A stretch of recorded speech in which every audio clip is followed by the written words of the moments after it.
Chapter 1. Mr. Sherlock Holmes. Mr. Sherlock Holmes was often very late in the morning, but sometimes he stayed up all night, and then he was awake early. This morning he was sitting at the breakfast table. I was standing on the rug by the fireplace. I picked up a stick that our visitor had left here last night. It was a fine and thick stick. It was made of wood. The top was big and round.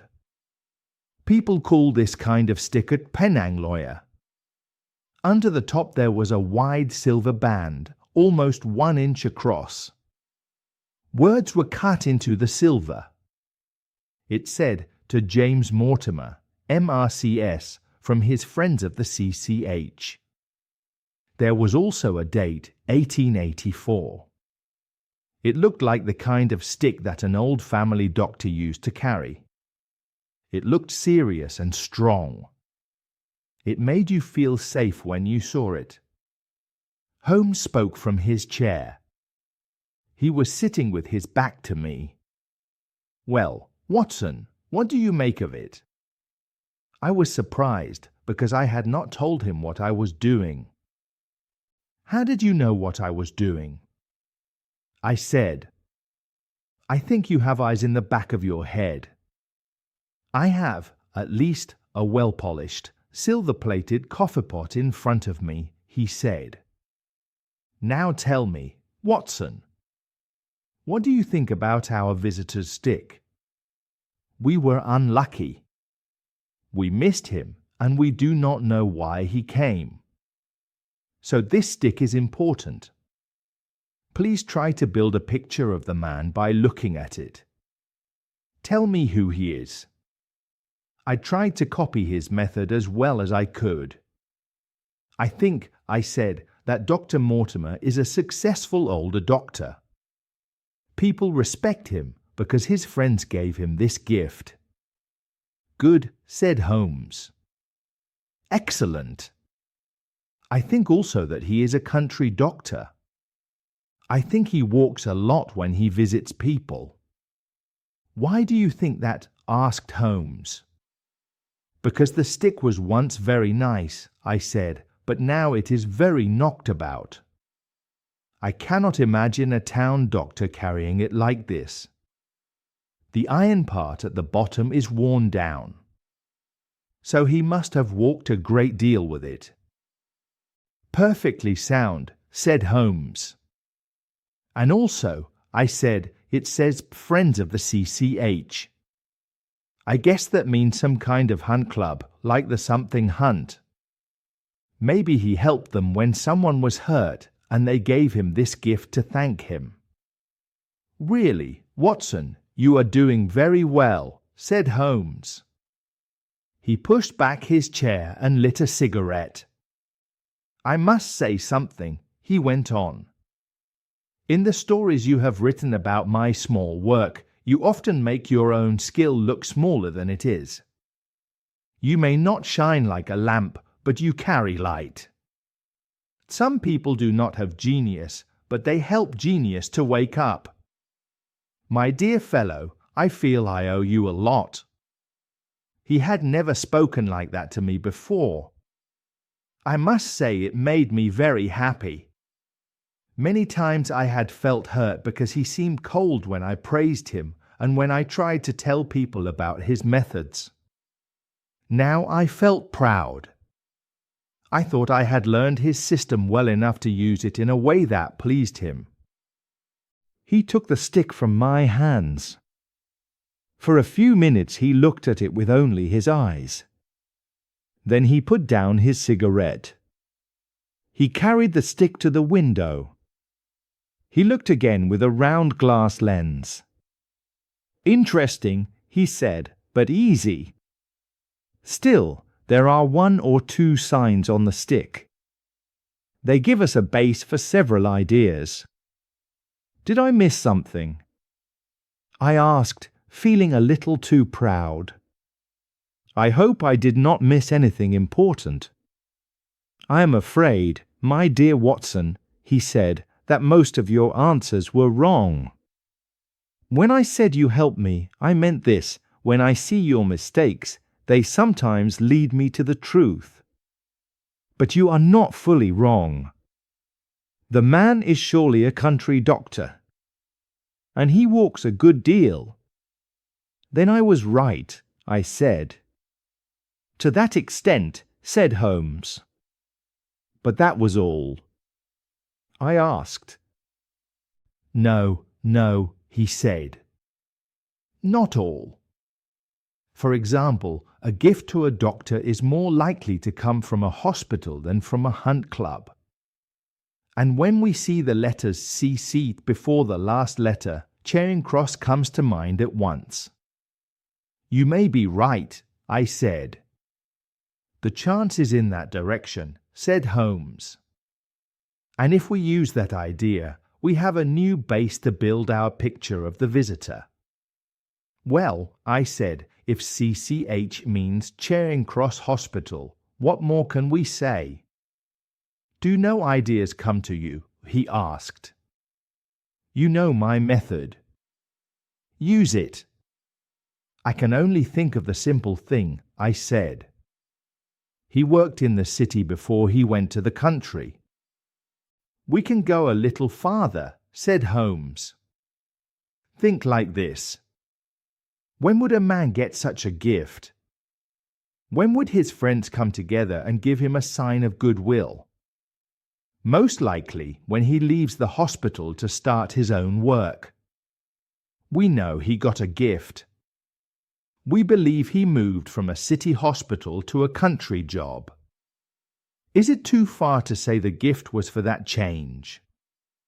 It seems likely, I said. Now look at another point, said Holmes. He was not on the staff of the hospital. Only a man with a strong London practice can be on the staff, and such a man would not go to the country. So what was he? If he worked in the hospital but was not staff, he was a house surgeon or a house physician. That means he was only a little above a student. He left 5 years ago because the date is on the stick. So your serious middle-aged family doctor disappears, my dear Watson. Instead we get a young man under 30. He is friendly, not hungry for big success, and often forgetful. And he has a dog. The dog is bigger than a terrier and smaller than a mastiff. I laughed because it sounded too much. Holmes leaned back on the sofa and blew small rings of smoke up to the ceiling. I cannot check your dog idea, I said, but we can at least find the man's age and work history. I went to my small shelf of medical books. I took down the medical directory. I looked up the name. There were several people named Mortimer, but only one fit our visitor. I read it aloud. Mortimer, James, MRCS 1882, Grimpen, Dartmoor, Devon. House surgeon from 1882 to 1884 at Charing Cross Hospital. Winner of the Jackson Prize for Comparative Pathology with an essay called Is Disease a Reversion? Corresponding member of the Swedish Pathological Society. Author of Some Freaks of Atavism in the Lancet, 1882. Do we progress in the Journal of Psychology, March 1883. Medical officer for the parishes of Grimpen, Thorsley and High Barrow. Holmes smiled in a teasing way. No word about that hunt club, Watson, he said. But he is a country doctor, as you said well. I think my ideas are supported. And about the words I used, I said he was friendly, not ambitious, and forgetful. In my experience, only a friendly man gets gifts like this. Only a man who is not ambitious leaves London for the country. And only a forgetful man leaves his stick behind instead of leaving his visiting card after waiting an hour in your room." "And the dog?" I asked. "The dog has carried this stick behind his master," said Holmes. "It is a heavy stick, so the dog held it tight in the middle. You can see tooth marks clearly. The dog's jaw, from the space between the marks, is too wide for a terrier and not wide enough for a mastiff. It may have been, yes, it is a curly-haired spaniel." As he spoke, he got up and walked around the room. Then he stopped at the window space. His voice was so sure that I looked up fast. "My dear fellow," I said, "how can you be so sure?" "For a very simple reason," he said. "I can see the dog himself on our doorstep, and I can hear its owner's ring at the door. Do not move, Watson, I beg you. He is a doctor like you, and you may help me.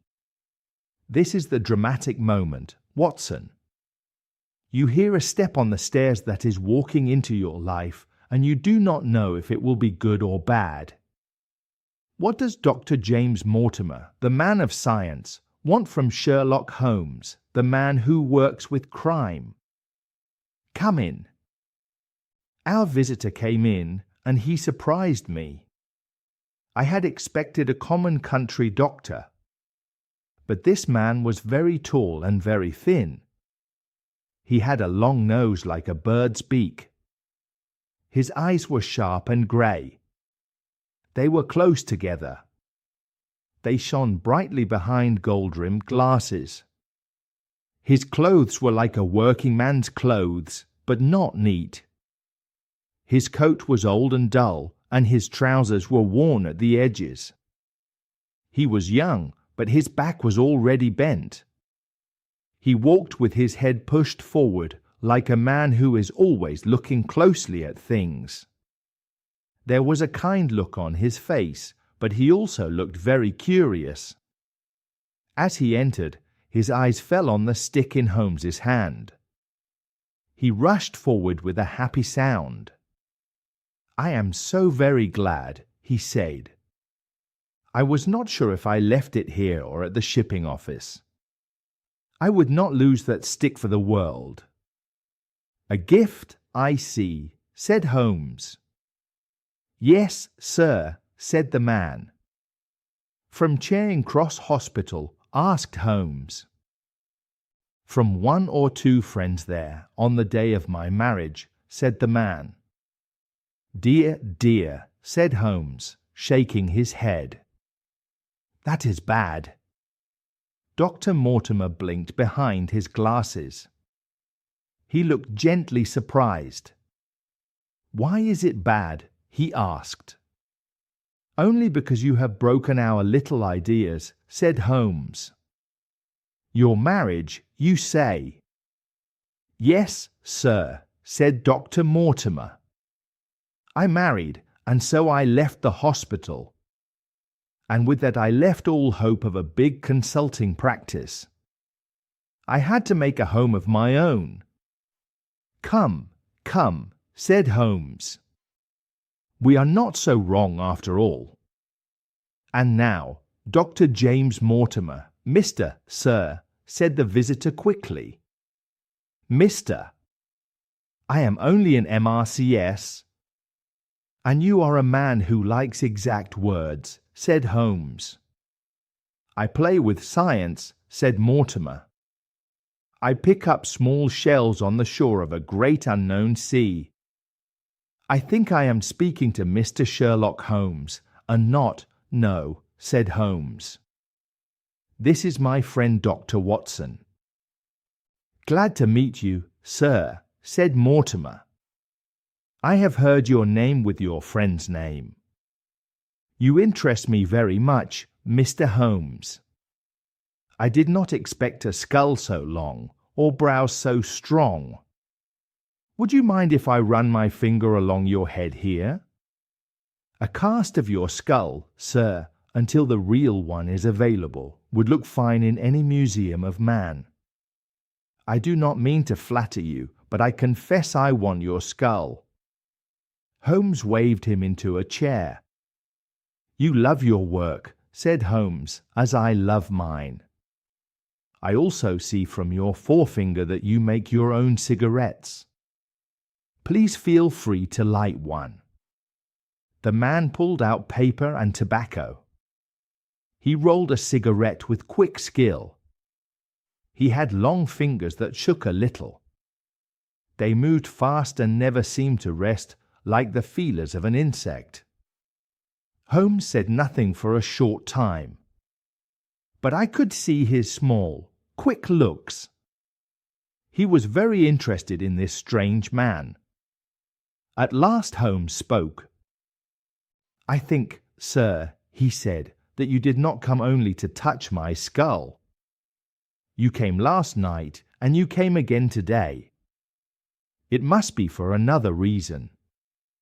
"No, sir, no," said Mortimer, "though I am happy I could do that too. I came to you, Mr. Holmes, because I know I am not practical. And now I face a very serious and very strange problem. And I know you are the second best expert in Europe. Indeed, sir," said Holmes sharply. "May I ask who is the first?" "For a man who thinks in a very exact, scientific way," said Mortimer, "the work of Monsieur Bertillon must always feel very strong." "Then why do you not go to him?" said Holmes. "I said, sir, for a scientific mind," Mortimer answered. "But for practical work, everyone says you stand alone." "I hope I did not by accident, just a little," said Holmes. "I think, Dr. Mortimer, you should be wise and tell me, without more delay, what the problem is. Please tell me clearly what you want my help for." Chapter 2: The Curse of the Baskervilles.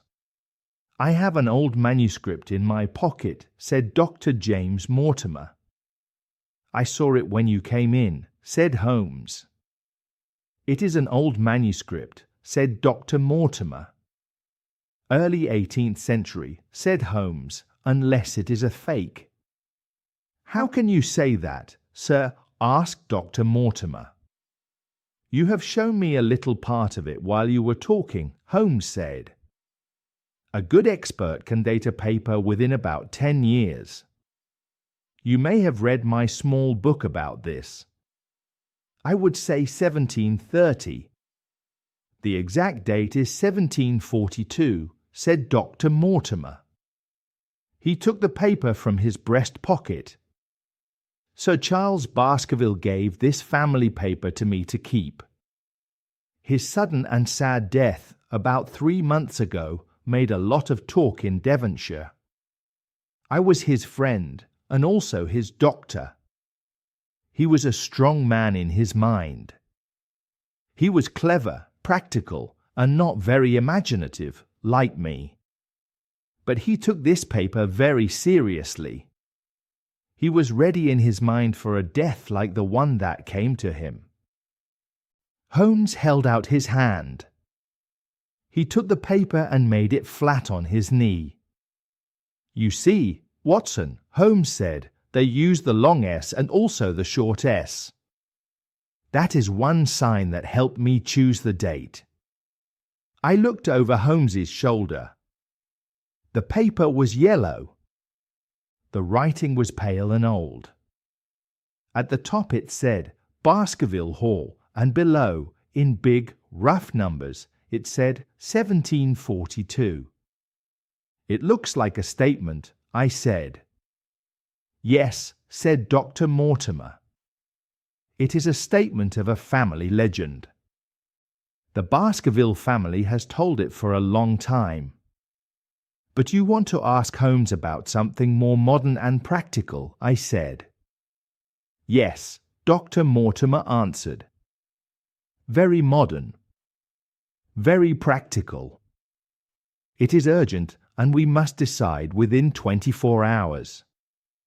But this old paper is short, and it is closely tied to the case. If you allow me, I will read it to you." Holmes leaned back in his chair. He put his fingertips together. He closed his eyes like a man who is ready to listen even if he does not want to. Dr. Mortimer held the paper up to the light. He began to read in a high, cracking voice. It was a strange old story, told in an old way. About the origin of the Hound of the Baskervilles, there have been many stories. But I am in the direct family line from Hugo Baskerville. I heard this story from my father, and he heard it from his father. So I write it down, and I truly believe it happened as I tell it here. And I want you, my sons, to believe this also. The same justice that punishes sin can also forgive it. No curse is too heavy if a man prays and truly repents. Learn from this story not to fear the past, but to be careful in the future. Our family has suffered greatly because of foul passions. Do not let these passions come loose again and destroy you. Know then that in the time of the Great Rebellion, this manor of Baskerville was held by a man named Hugo Baskerville. It cannot be denied that he was a wild man, a man who did not respect God and who loved sin. In truth, the neighbors might have forgiven some of his bad ways. The people in that place were not known for being saints. But Hugo had a special kind of cruel pleasure. He did bad things and enjoyed them. His name became a byword in the West. People spoke it with fear and anger. It happened that Hugo loved, if we can call it love, the daughter of a farmer who held land near the Baskerville estate. The young woman was careful and had a good name. She always avoided Hugo because she feared him and his evil name.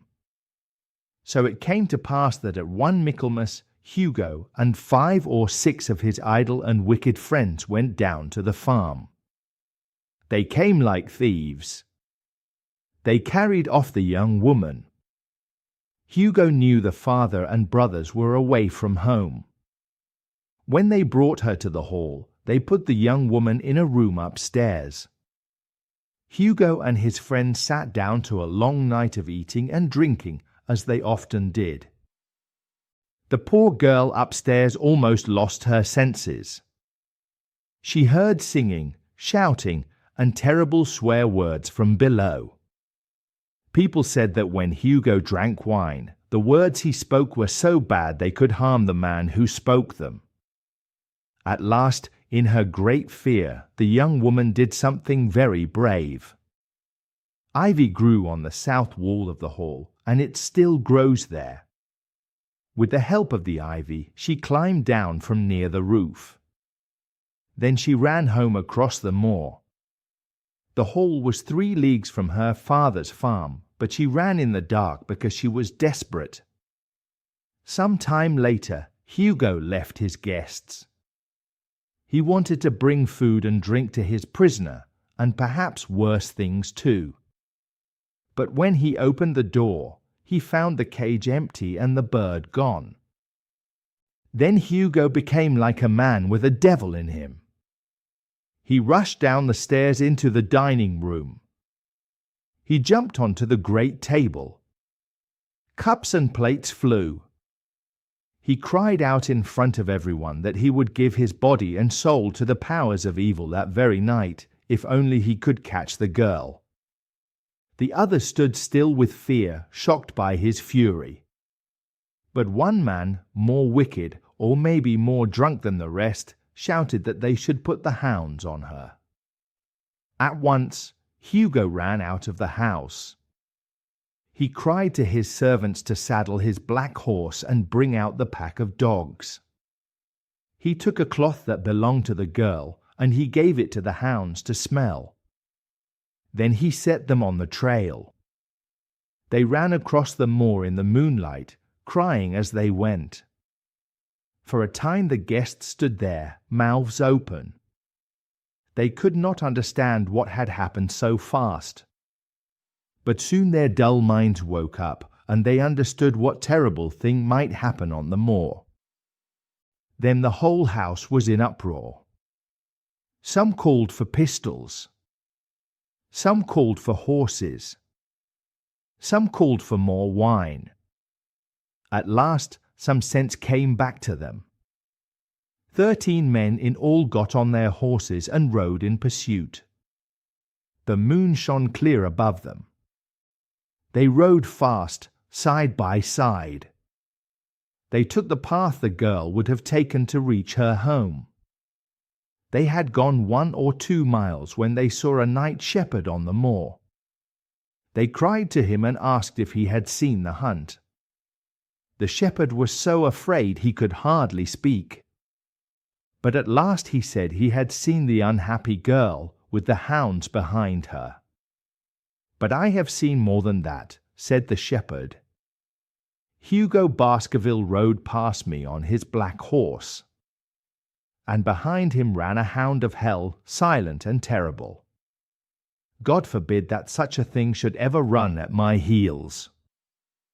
The drunken men cursed the shepherd and rode on. But soon their skin turned cold. They heard galloping on the moor. The black horse came running toward them, covered with white foam.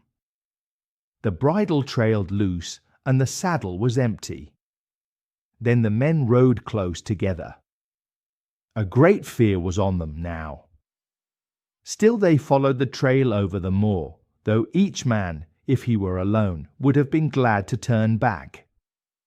Riding slowly in this way, they came at last upon the hounds. These dogs were known for courage and good breeding. But now they were whimpering together in a tight group at the head of a deep dip in the ground, a narrow valley. Some dogs slunk away. Some stood with hair raised and eyes wide, staring down into the dark place. The men stopped. They were more sober now than when they had started. Most of them would not go forward. But 3 men, the boldest, or maybe the most drunk, rode down into the valley. The valley opened into a broad place. 2 great stones stood there, and they still stand there. They were set up by people long forgotten in very old times. The moon shone bright on the open ground. In the center lay the poor girl. She had fallen there and was dead from fear and from exhaustion. Near her lay the body of Hugo Baskerville. But it was not only the sight of these bodies that made the 3 men's hair rise on their heads. Something else was there. Standing over Hugo, pulling at his throat, was a foul thing. It was a great black beast. It looked like a hound, but it was larger than any hound that any human I had ever seen. As they watched, the beast tore the throat out of Hugo Baskerville. Then it turned its blazing eyes and dripping jaws toward the 3 men. The 3 men screamed in fear. They rode for their lives across the moor, still screaming. One of them, it is said, died that very night from what he had seen. The other 2 lived, but they were broken men for the rest of their days. Such is the tale, my sons, of the coming of the hound that is said to have troubled our family ever since. I write it down because what we know clearly is less frightening than what we only guess. And it cannot be denied that many people in our family have died in unhappy ways, sudden, bloody, and strange. Yet we may shelter ourselves in the great goodness of Providence. Providence would not punish the innocent forever, beyond the 3rd or 4th generation, as the Holy Book says. To that Providence, my sons, I commend you. And I counsel you, as a warning, not to cross the moor in the dark hours of night, when the powers of evil are strongest. This is from Hugo Baskerville to his sons Roger and John, with instructions that they say nothing of it to their sister Elizabeth. Dr. Mortimer finished reading. He pushed his glasses up on his forehead. He stared across at Sherlock Holmes. Holmes yawned. He tossed the end of his cigarette into the fire. "Well," said Holmes. "Do you not find it interesting?" asked Dr. Mortimer. To a collector of fairy tales, Holmes said. Dr. Mortimer took a folded newspaper from his pocket. "Now, Mr. Holmes," he said, "I will give you something more recent. This is the Devon County Chronicle of May 14th of this year. It is a short report about what was learned after the death of Sir Charles Baskerville. He died a few days before that date." Holmes leaned forward a little. His face became serious and focused. Dr. Mortimer adjusted his glasses and read. "The sudden death of Sir Charles Baskerville has brought sadness to the county. His name was spoken of as the likely Liberal candidate for Mid-Devon at the next election. Sir Charles had lived at Baskerville Hall for only a short time, but his kind nature and great generosity won the respect and affection of many people. In these days, when new rich people appear, it is refreshing to see an old family member who can make his own fortune and bring it home. Sir Charles made large sums of money in South African investments. He was wise enough to stop while he was ahead. He took his profits and returned to England. It is only 2 years since he came to live at Baskerville Hall. People often talked about his plans to rebuild and improve the estate. These plans have been stopped by his death. Sir Charles had no children. He openly said that he wanted the whole countryside to profit from his good fortune while he was alive. Many people will have personal reasons to be sad about his early death. His gifts to local charities have often been reported in this paper. The facts around his death were not fully cleared up at the inquest, but enough was learned to quiet the rumors that came from local superstition. There is no reason to suspect murder. There is no reason to think death came from anything but natural causes. Sir Charles was a widower. Some people said he had an eccentric mind in some ways. Even though he was wealthy, he lived simply. The indoor servants at Baskerville Hall were a married couple named Barrymore. The husband was the butler and the wife was the housekeeper. Their evidence, and the evidence of friends, shows that Sir Charles's health had been weak for some time. There were signs of heart trouble. These signs included changes of colour in his face, trouble breathing, and sharp attacks of nervous depression. Dr. James Mortimer, his friend and doctor, gave evidence to the same effect. The facts are simple. Every night before bed, Sir Charles walked down the famous yew alley at Baskerville Hall. The Barrymores say this was his habit. On the 4th of May, Sir Charles said he would go to London the next day. He ordered Barrymore to prepare his luggage. That night he went out, as usual, for his walk. He often smoked a cigar during this walk. He did not return. At 12 o'clock, Barrymore found the hall door still open. He became afraid. He lit a lantern and went to look for his master. The day had been wet, so Sir Charles's footprints were easy to follow down the alley. Halfway down, there is a gate that leads out onto the moor. There were signs that Sir Charles stood there for a short time. Then he walked on down the alley. At the far end, his body was found. One fact has not been explained. Barrymore says that after Sir Charles passed the moor gate, his footprints changed. It looked as if he was walking on his toes from that point. A man named Murphy, a gypsy horse dealer, was on the moor not far away at the time. He admits he was drunk. He says he heard cries, but he cannot say where they came from. No signs of violence were found on Sir Charles. The doctor's evidence showed a very strange look on Sir Charles's face, so strange that Dr. Mortimer at first could hardly believe the dead man was his friend and patient. But it was explained that such a face can happen in deaths from breathing trouble and heart exhaustion. This explanation was supported by the post-mortem exam. It showed long-standing disease. The jury returned a verdict in line with the medical evidence. This is good because it is important that Sir Charles' heir should live at the Hall and continue his good work. If the coroner's plain finding had not ended the romantic stories people whisper, it might have been hard to find anyone to live at Baskerville Hall. It is believed that the next of kin is Mr. Henry Baskerville, if he is still alive, the son of Sir Charles Baskerville's younger brother.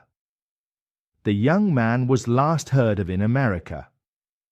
Inquiries are being made to tell him of his good fortune. Dr. Mortimer folded the paper again and put it back into his pocket. "Those are the public facts, Mr. Holmes," he said, "about the death of Sir Charles Baskerville." "I thank you," said Sherlock Holmes, "for bringing me a case that has some interesting points. I saw some comments in the newspapers at the time. But I was busy with a small matter about the Vatican cameos. In my wish to help the Pope, I lost touch with several good English cases. This article, you say, gives all the public facts." "Yes, it does," said Dr. Mortimer. "Then give me the private ones," Holmes said. He leaned back again. He put his fingertips together again. His face became calm and judging, like a judge in court. "In telling you this," said Dr. Mortimer, and now he showed strong feeling, "I will tell you something I have told no one else. I did not tell it at the coroner's inquiry because I am a man of science. I did not want to stand in public and seem to support a common superstition. Also, as the paper says, Baskerville Hall might remain empty if people feared it even more. For these reasons I told less than I knew. No practical good could come from it. But with you, Mr. Holmes, there is no reason not to be completely open. The moor has few people living on it. Those who live near each other meet often. For this reason I saw Sir Charles Baskerville a lot. Besides Mr. Frankland of Laughter Hall and Mr. Stapleton the naturalist, there are no other educated men for many miles. Sir Charles was a quiet man. But his illness brought us together, and our shared interest in science kept us together. He brought back much scientific knowledge from South Africa. We spent many pleasant evenings talking about comparative anatomy, about the Bushman and the Hottentot. In the last few months, it became clearer and clearer to me that Sir Charles's nerves were almost broken. He took this family legend I read to you very deeply into his heart. So deeply that, although he would walk in his own grounds, nothing would make him go out on the moor at night. It may sound incredible, Mr. Holmes, but he truly believed a terrible fate was hanging over his family. The old family records he knew did not make him feel safe. He felt there was some horrible presence near him. More than once he asked me, when I was driving at night on my doctor's visits, if I had ever seen any strange animal. He also asked me if I had ever heard the cry of a hound. He asked me that last question several times, and his voice always shook with excitement. I remember one evening very well. It was about 3 weeks before the fatal event. I drove up to his house. He was standing at his front door. I got down from my small cart and stood in front of him. Then I saw his eyes fix over my shoulder. He stared past me with the most terrible horror on his face. I turned around quickly. I just had time to see something moving at the head of the drive. I thought it was a large black calf. Sir Charles was so excited and afraid that I had to go to the place and search for the animal. But it was gone. Still, this incident made a very bad mark on his mind. I stayed with him all the evening. That was the night when, to explain his fear, he gave me this old story to keep, the story I read to you earlier. I tell you this small event because it matters more now, after what happened. But at the time I believed it was trivial, and that his fear had no good reason. It was on my advice that Sir Charles was going to London. I knew his heart was weak. The constant fear he lived with, even if the cause was only in his mind, was clearly harming his health. I thought a few months in town, with new sights and distractions, would make him feel like a new man. Mr. Stapleton, our mutual friend, felt the same. Then, at the last moment, this terrible disaster came. On the night Sir Charles died, Barrymore the butler found him. He sent Perkins the groom on horseback to fetch me. I was awake late, so I reached Baskerville Hall within an hour. I checked all the facts that were later told at the inquest. I followed the footprints down the yew alley. I saw the place by the moor gate where he seemed to wait. I noticed the change in the prints after that point. I saw that there were no other human footprints on the soft gravel except Barrymore's, and then I carefully examined the body. No one had touched it before I arrived. Sir Charles lay face down. His arms were stretched out. His fingers were dug into the ground. His face was twisted with strong emotion, so much that I could hardly swear it was him.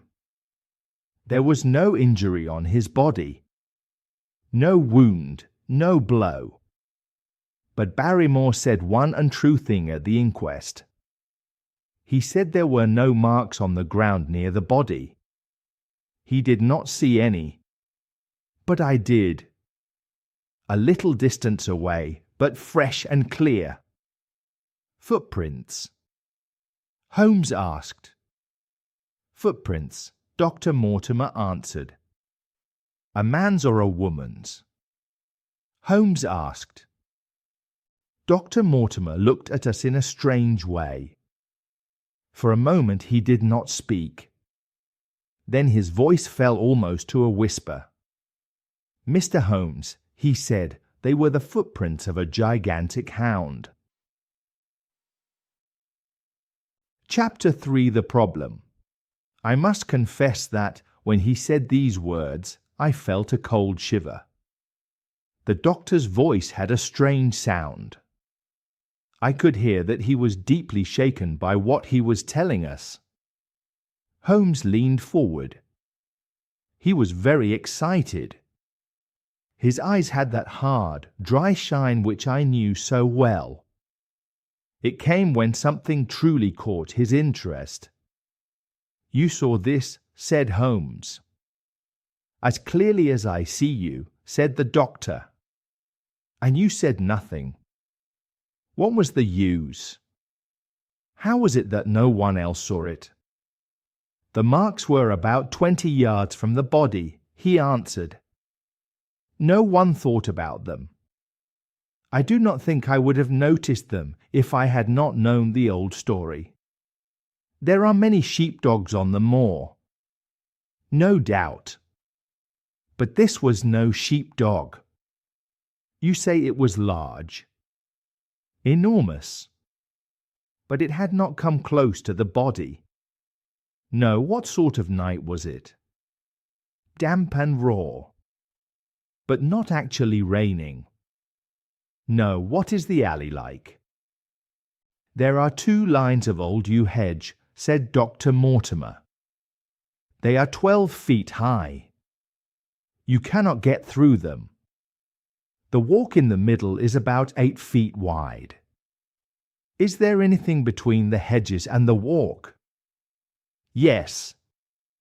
There is a strip of grass about 6 feet wide on each side. I understand that the yew hedge has a gate at one point. Yes. There is a small wicket gate. It leads out to the moor. Is there any other opening? None.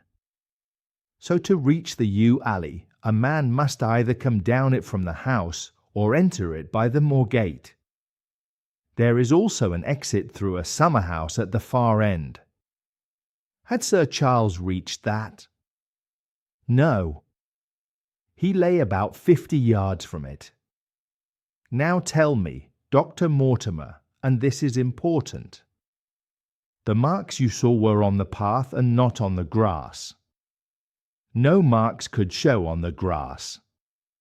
Were they on the same side of the path as the moor gate? Yes. They were on the edge of the path, on the same side as the moor gate. You interest me greatly, said Holmes. Another point. Was the wicket gate closed? Closed and padlocked. How high was it? About 4 feet high. Then anyone could get over it. Yes.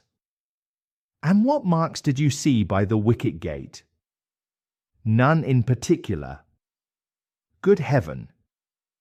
Did no one examine? Yes. I examined, myself, and found nothing. It was all very confused, said Dr. Mortimer.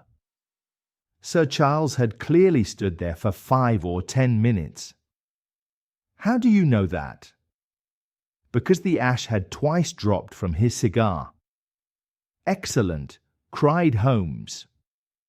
He turned to me with a quick smile. This is a colleague, Watson, after our own heart. But the marks? He had left his own marks all over that small patch of gravel, said the doctor. I could see no others.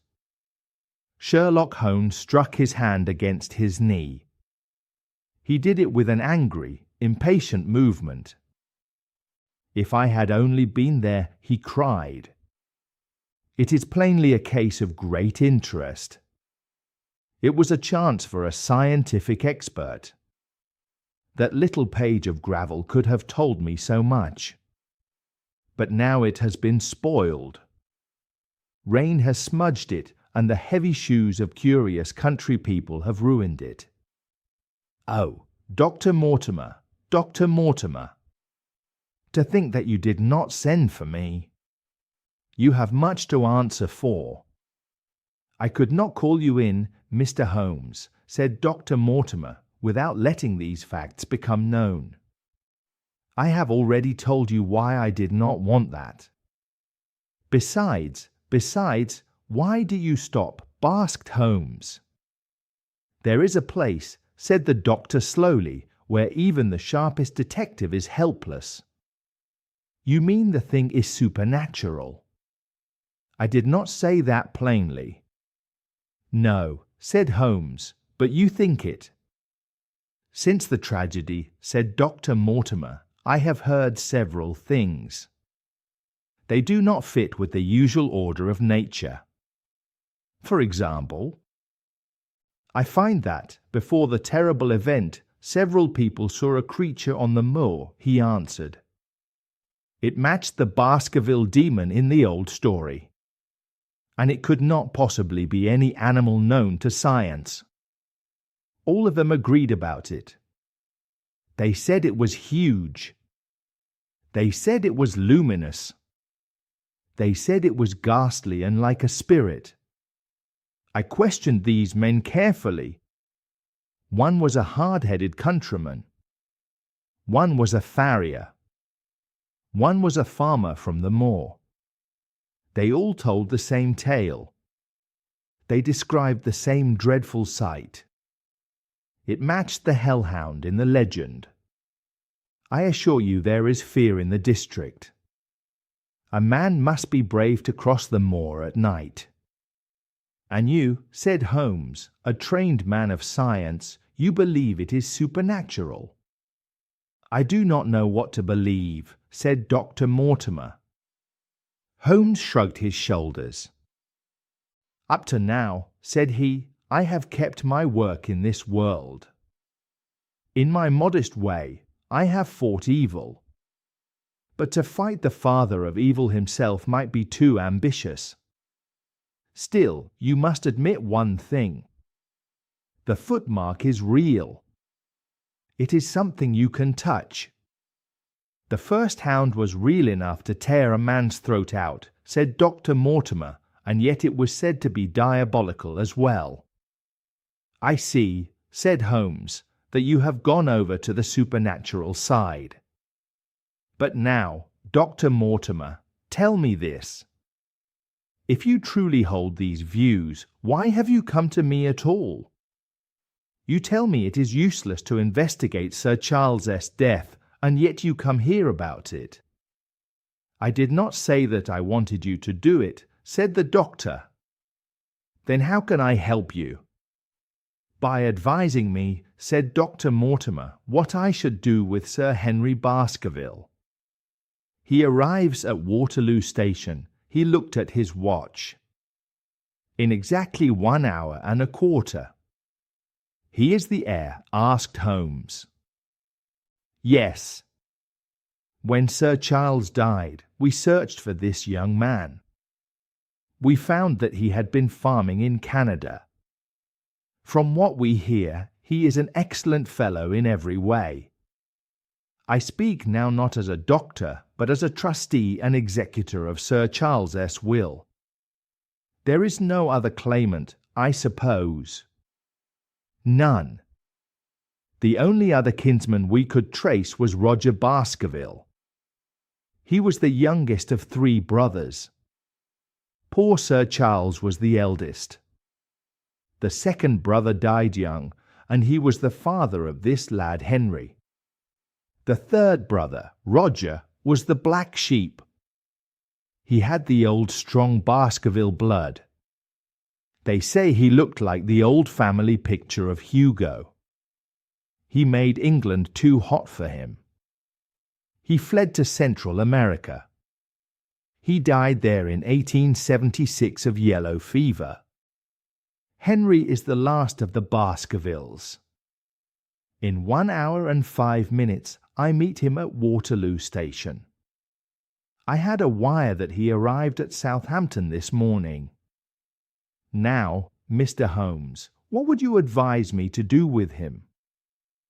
Why should he not go to the home of his fathers? Asked Holmes. It seems natural, said Dr. Mortimer. And yet, think of it. Every Baskerville who goes there meets an evil fate. I feel sure that, if Sir Charles could have spoken to me before his death, he would have warned me. He would have told me not to bring this young man, the last of the old race, and the heir to great wealth, to that deadly place. And yet there is another fact. The whole poor, bleak countryside depends on his coming. All the good work done by Sir Charles will fall apart if there is no master at the Hall. I fear that my own interest may lead me the wrong way. That is why I bring the case to you. I ask for your advice. Holmes sat quiet for a little time. Then he spoke. Put into plain words, said he, the matter is this.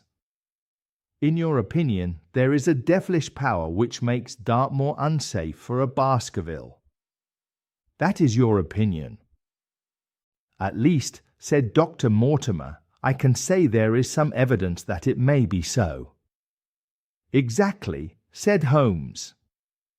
But if your supernatural idea is true, It could harm the young man in London as easily as in Devonshire. A devil with only local power, like a small parish office, is hard to imagine. You speak lightly, Mr. Holmes, said the doctor, more lightly than you would if you had met these things yourself. Your advice, then, is that the young man will be as safe in Devonshire as in London. He comes in 50 minutes. What would you recommend? I recommend, said Holmes, that you take a cab, call off your spaniel who is scratching at my front door, and go to Waterloo to meet Sir Henry Baskerville.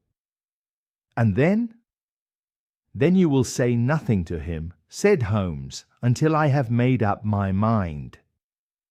How long will it take you to make up your mind? 24 hours, said Holmes. At 10 o'clock tomorrow, Dr. Mortimer, I will be glad if you call here. It will help my plans if you bring Sir Henry Baskerville with you. I will do so, said Dr. Mortimer. He wrote the time on his shirt cuff. Then he hurried away in his strange way, peering and half lost in thought. Holmes stopped him at the head of the stairs. Only one more question, Dr. Mortimer. You say that before Sir Charles Baskerville's death several people saw this thing on the moor. 3 people did. Did anyone see it after? I have not heard of any. Thank you. Good morning. Holmes came back to his seat. He had that quiet look of inner pleasure which meant he had found a task he liked.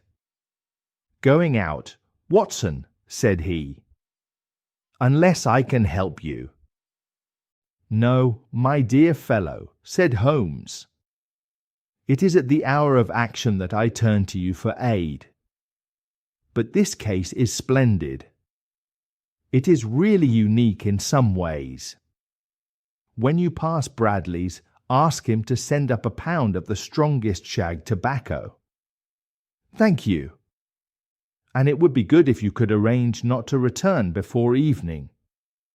Then I will be glad to compare our impressions of this most interesting problem. I knew very well that quiet and solitude were necessary for my friend at such times. In those hours of deep thought, he weighed each little fact. He built different theories. He balanced one against another. He decided what was important and what was not. So I spent the day at my club. I did not go back to Baker Street until evening. It was nearly 9 o'clock when I entered the sitting room again. My first thought, as I opened the door, was that the room was on fire. It was so full of smoke that the lamp on the table looked blurred. But then I understood. It was not fire. It was the sharp, bitter smoke of strong, rough tobacco. It caught my throat and made me cough. Through the thick air I could just see Holmes. He was in his dressing gown. He was curled up in an armchair. A black clay pipe was between his lips.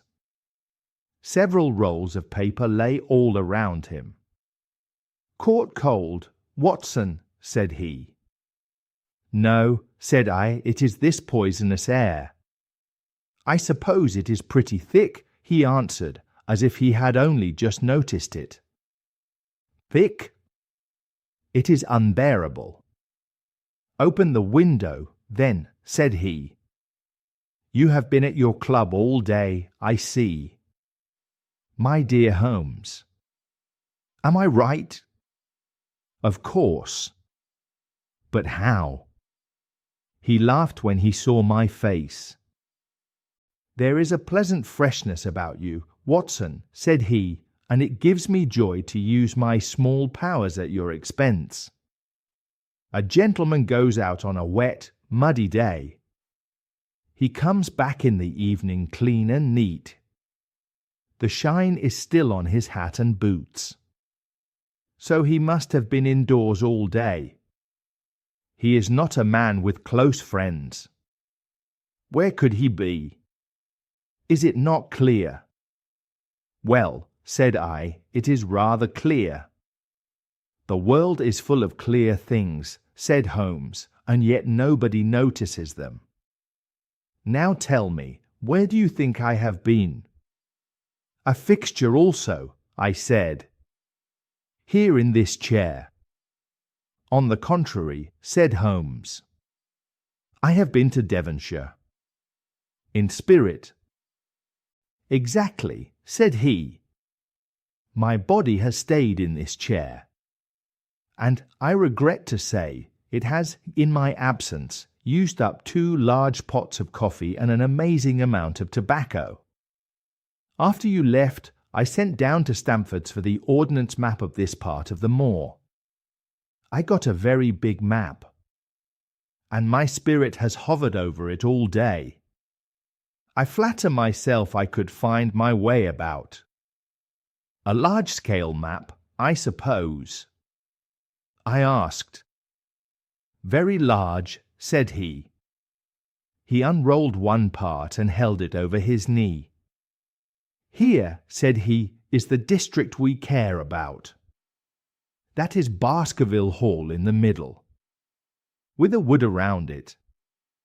I asked. Exactly. I think the yew alley, though not named on the map, must run along this line. And the moor, as you see, is on the right of it. This small group of buildings here is the hamlet of Grimpen. Our friend Dr. Mortimer has his base there. Within 5 miles there are only a few scattered homes. Here is Laughter Hall, which was named in the story. Here is a house marked which may be the home of the naturalist. Stapleton, if I remember the name. Here are 2 farmhouses on the moor, High Tor and Folmire. And then, 14 miles away, there is the great convict prison of Princetown. Between and around these points is the lonely moor. Empty land. Wild land. This is the stage where tragedy happened and where we may help to play it again. It must be a savage place, said I. Yes, said Holmes. The setting is a good one. If the devil wished to take part in the affairs of men, then you are leaning to the supernatural idea, said I. The devil's agents may be men of flesh and blood, said Holmes calmly. Now there are 2 questions at the start. First, has any crime been committed at all? Second, if there is a crime, what is it, and how was it done? Of course, if Dr. Mortimer is right, and we are dealing with forces outside nature's laws, then our work ends. But we must first exhaust all other ideas. Now I think we will shut that window again, if you do not mind. It is strange, but I find a close, heavy air helps me think. I have not gone so far as to sit in a box to think, but that would be the logical end of my belief. Have you thought about the case today? Yes, said I have thought a great deal. And what do you make of it? He asked. It is very confusing. It has its own character, said Holmes. There are special points. Take that change in the footprints, for example. What do you make of that? Mortimer said the man walked on tiptoe along that part of the path, I answered. He only repeated what some fool said at the inquest, said Holmes. Why would a man walk on tiptoe down the alley? Then what do you think? He was running, Watson, said Holmes. Running in terror. Running for his life. Running until his heart burst, and he fell dead upon his face. Running from what? I asked. There is our problem, said he. There are signs that the man was mad with fear before he began to run. How can you say that?" "I suppose," said Holmes, "that the cause of his fear came to him across the moor." "If that is so, and it seems most likely, then only a man who had lost his reason would run away from the house instead of toward it. If the gypsy's words are true, he ran crying for help in the direction where help was least likely.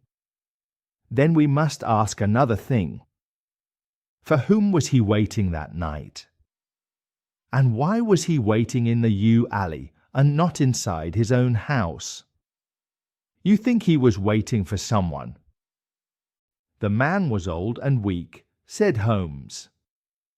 "We can understand a short evening walk. But the ground was damp and the night was harsh. Is it natural that he should stand still for 5 or 10 minutes, as Dr. Mortimer, with more sense than I expected, worked out from the cigar ash?" "But he went out every evening," I said. "I do not think he waited at the moor gate every evening," said Holmes.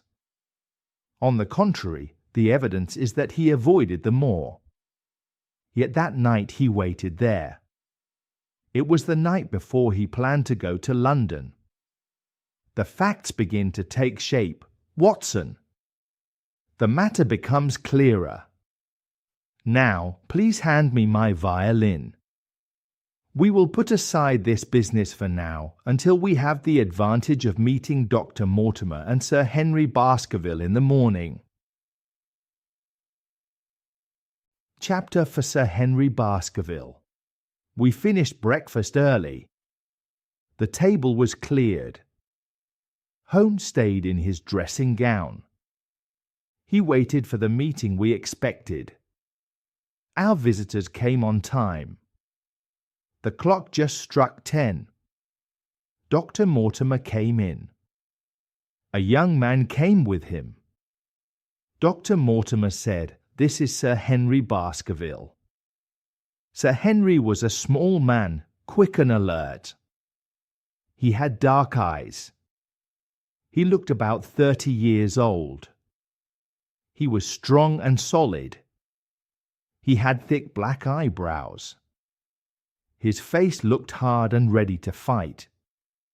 He wore a tweed suit with a warm red-brown color. He looked like a man who spends much time outside. His skin and clothes had the look of wind and weather. But his eyes were steady. His way of standing was calm. He spoke like a gentleman. Sir Henry said, "Yes." And something strange happened, Mr. Sherlock Holmes. If my friend here had not asked me to come to you this morning, I would have come by myself. I hear you solve small puzzles. I have one today. It needs more thinking than I can do. Holmes said, "Please sit down, Sir Henry." "Do you mean you have had something unusual happen since you came to London?" Sir Henry said, "Nothing very big, Mr. Holmes. Maybe it is only a joke. But I got this letter this morning. If you can call it a letter." He put an envelope on the table. We all leaned forward to look. It was a common envelope. It was grey. On it was written, "Sir Henry Baskerville, Northumberland Hotel." The address was not written in normal handwriting. It was printed in rough letters.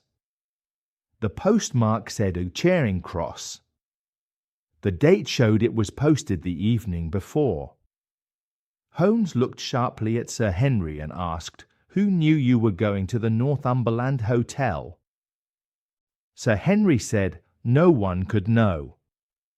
We only chose it after I met Dr. Mortimer." Holmes said, "But Dr. Mortimer was already staying there, I suppose?" The doctor said, "No. I was staying with a friend." Sir Henry said, "There was no sign at all that we meant to go to that hotel." Holmes said, "Someone seems very interested in your movements." Holmes took the paper out of the envelope. It was a half sheet of plain writing paper. It was folded into 4. He opened it and laid it flat. In the middle there was one sentence. The sentence was not written by hand, except for one word. It was made by pasting printed words onto the paper. It said, "As you value your life or your reason, keep away from the moor." Only the word "moor" was written in ink. Sir Henry said, "Now, Mr. Holmes, please tell me what in the world this means. And who is it that takes so much interest in me?"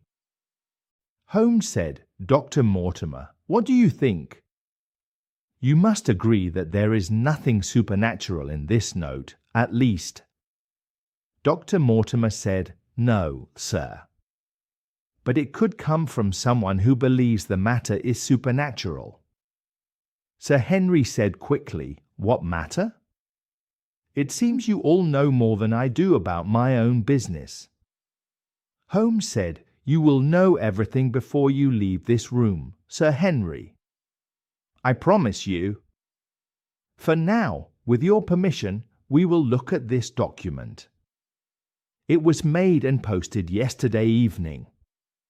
Watson, do you have yesterday's Times?"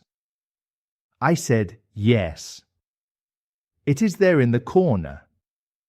Holmes said, "Please give it to me. The inside page, please, with the main articles." He looked over the page very fast.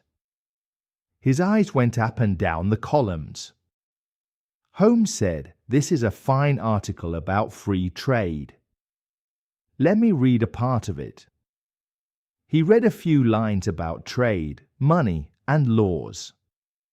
Then he looked happy. He rubbed his hands. Holmes said, "What do you think of that, Watson? Is it not a fine thought?" Dr. Mortimer watched Holmes with a serious, professional look. Sir Henry looked at me with puzzled dark eyes. Sir Henry said, "I do not know much about trade and those things. But I think we are not talking about the note now." Holmes said, "On the contrary, I think we are very close to the truth. Watson knows my ways better than you do. But even he has not yet seen why I read that line." I said, "No. I do not see the connection." Holmes said, "But, my dear Watson, the connection is very close. One thing is taken out of the other. Listen. Your life, reason, value, keep away from the. Do you see now where these words came from?" Sir Henry cried, "By thunder, you are right. That is clever." Holmes said, "If we still had any doubt, it is ended by one fact. Keep away and from the were cut out in one piece." Sir Henry said, "Yes, I see it now." Dr. Mortimer said, "Mr. Holmes, this is more than I could imagine. I can understand someone saying the words are from a newspaper. But you even say which paper and that it came from the main article. How did you do it?" Holmes said, "Doctor, you can tell the skull of a Negro from that of an Eskimo, I think." Dr. Mortimer said, "Yes, of course." Holmes said, "But how do you do it?" Dr. Mortimer said, "Because it is my special hobby. The differences are clear. The brow ridge, the face angle, the curve of the jaw, and so on." Holmes said, "This is my special hobby too. The differences are clear to me in the same way. I can see a big difference between the heavy, careful type of a Times article and the loose printing of a cheap evening paper. To an expert in crime, the study of print types is a basic skill. I admit that when I was very young I once mixed up the Leeds Mercury with the Western Morning News. but a Times leader is very special. These words could not come from any other paper. And because it was done yesterday, it was very likely the words would be in yesterday's Times. Sir Henry said, "So, then, someone cut out these words with scissors." Holmes said, "Nail scissors." "You can see it." The scissors were very small. The person had to cut twice across "keep away." Sir Henry said, "That is true." So someone used small scissors. Then he pasted the words with paste. Holmes said, "With gum." Sir Henry said, "With gum onto the paper." But why was the word "more" written by hand? Holmes said, because he could not find it in print. The other words are common. You can find them in many places. But "gamour" is less common. Sir Henry said, "Yes, that explains it." Do you see anything more in this message, Mr. Holmes? Holmes said, "There are 1 or 2 signs. But someone worked hard to hide clues. Look at the address. It is printed in rough letters. But the Times is not a paper for uneducated people. It is usually read by educated people. So we may think an educated man made this letter. He wanted to look uneducated. He also wanted to hide his own handwriting. That suggests his handwriting might be known to you or might be known later." Holmes went on, "Now look at how the words are placed. They are not in a straight line. Some words are higher than others. Life is too high. This could mean the person was careless. Or it could mean he was upset and in a hurry. I think it is the second. The letter is important. It is not likely he would be careless. If he was in a hurry, we ask why. A letter posted late at night would still reach Sir Henry before he left the hotel in the morning. So did he fear someone would stop him? And who would that be? Dr. Mortimer said, "Now we are guessing." Holmes said, "No.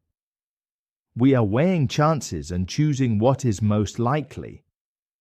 That is the scientific use of imagination. We must start from facts. Now this may sound like a guess, Doctor, but I am almost sure the address was written in a hotel." Dr. Mortimer said, "How can you say that?" Holmes said, "Look closely." The pen and ink gave the writer trouble. The pen spluttered twice in one word. The ink ran dry 3 times in the short address. That means there was very little ink in the bottle. A private pen and ink bottle are rarely in that bad state. But hotel pens and hotel ink often are. In hotels it is hard to get good ink. So I think this was written in a hotel. Holmes said if we could search the waste paper baskets of hotels near Charing Cross, we might find the remains of the cut-up Times page. Then we could find the person who sent this odd message. Holmes suddenly said, "Hello." "Hello? What is this?" He was holding the plain paper close to his eyes. He looked carefully at it. I said, "Well." Holmes said, "Nothing." He threw it down. It is just a blank half-sheet. There is not even a watermark. I think we have taken as much as we can from this letter. Then Holmes looked at Sir Henry. Holmes said, "Now, Sir Henry, has anything else happened since you came to London?" Sir Henry said, "No, Mr. Holmes." "I think not." Holmes said, "Have you noticed anyone follow you or watch you?" Sir Henry said, "This feels like a cheap story." Why would anyone follow me? Holmes said, We will come to that. Is there nothing else you can tell us before we speak of the whole case? Sir Henry said, That depends on what you think matters. Holmes said, Anything outside the normal routine of life matters.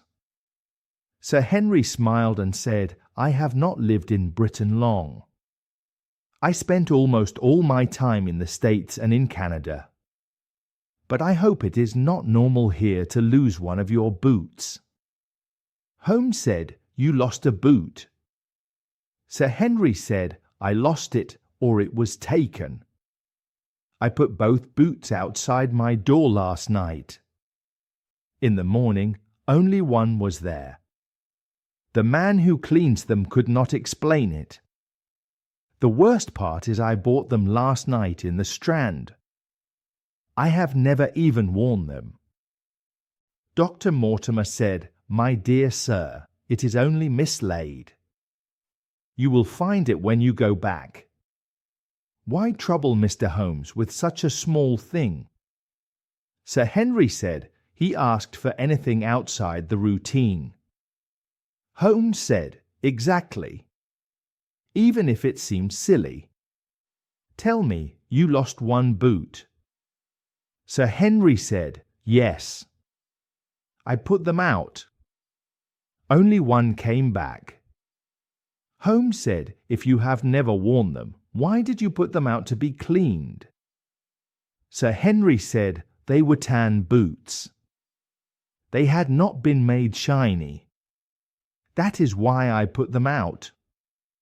Holmes said, So when you arrived in London yesterday, you went shopping and bought boots?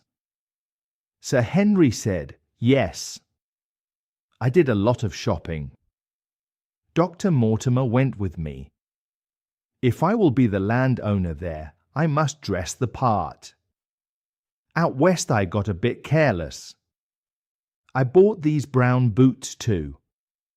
I paid $6. And one boot was stolen before I even wore them. Holmes said that is a strange thing to steal.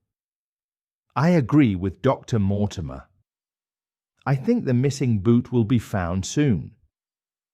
Sir Henry then sat forward and spoke firmly. Sir Henry said, Gentlemen, I have said enough about what I know. It is time you keep your promise. Tell me the full story. Holmes said, That is fair.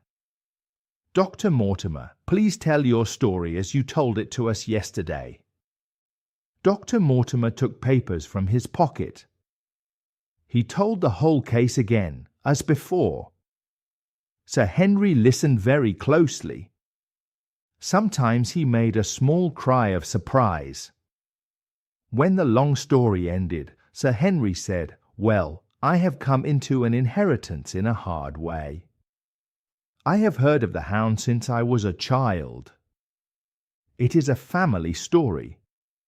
But I never took it seriously. About my uncle's death, my head is full, and I cannot make it clear yet.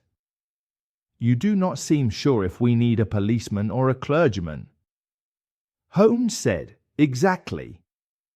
Sir Henry said, And now this letter at my hotel.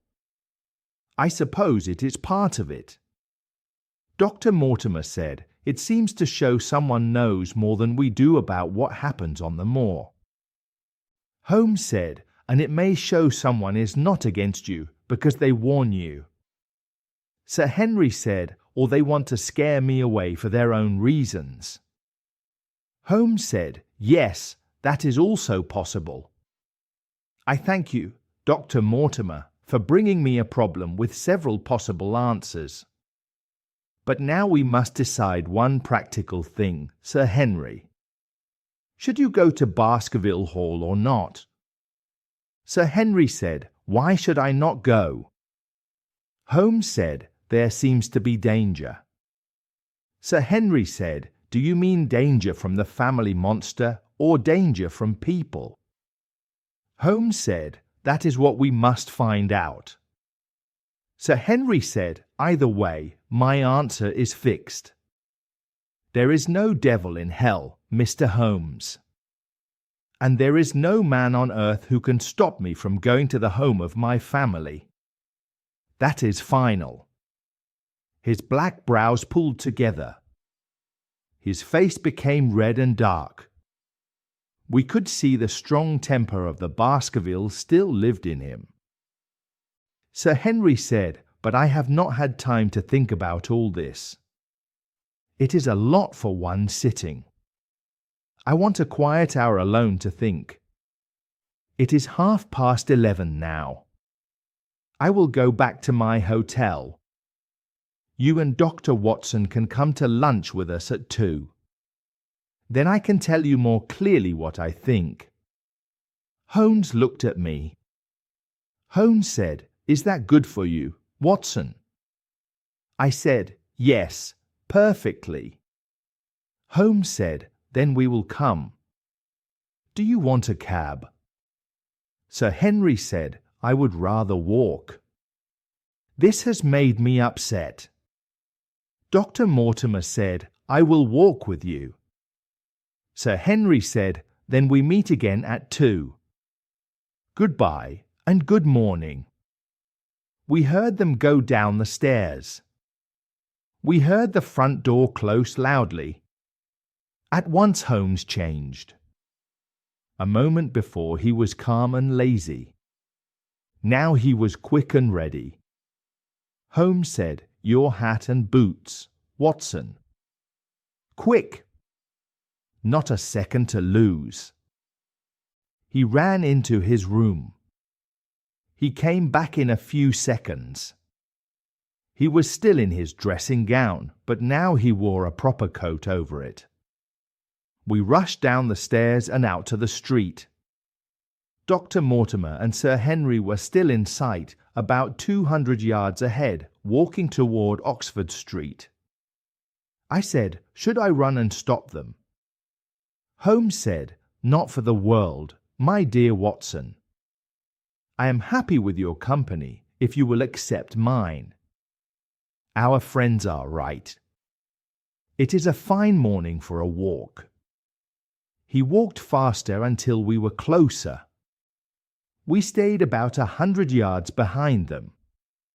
We followed into Oxford Street and then down Regent Street. Once they stopped to look at a shop window. Holmes stopped too, as if he also wanted to look. A moment later Holmes gave a small cry of joy. I followed his eyes. On the other side of the street a hansom cab had stopped. A man sat inside. Now the cab began to move slowly again. Holmes said, "There is our man, Watson. Come. We will look at him if we can do nothing more." At that moment I saw a thick black beard. I saw sharp eyes looking at us through the side window of the cab. At once the trapdoor on top flew open. Something was shouted to the driver. The cab flew away fast down Regent Street.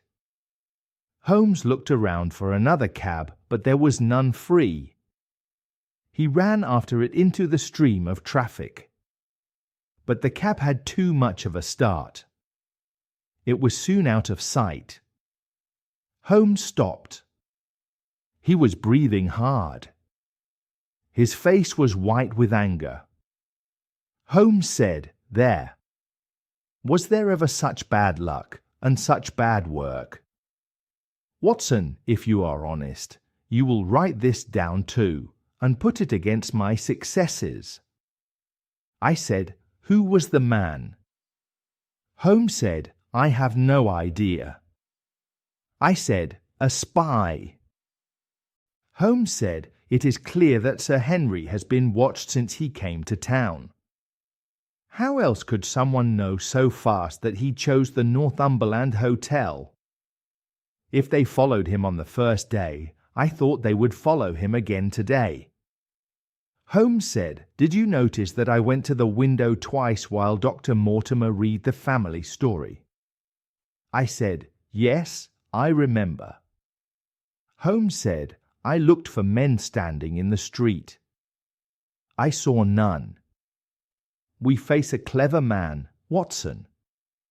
This matter is deep. I am not yet sure if this watcher is helping us or hurting us. But I feel power and plan behind it. Holmes said, when our friends left, I followed at once. I hoped to mark their hidden follower.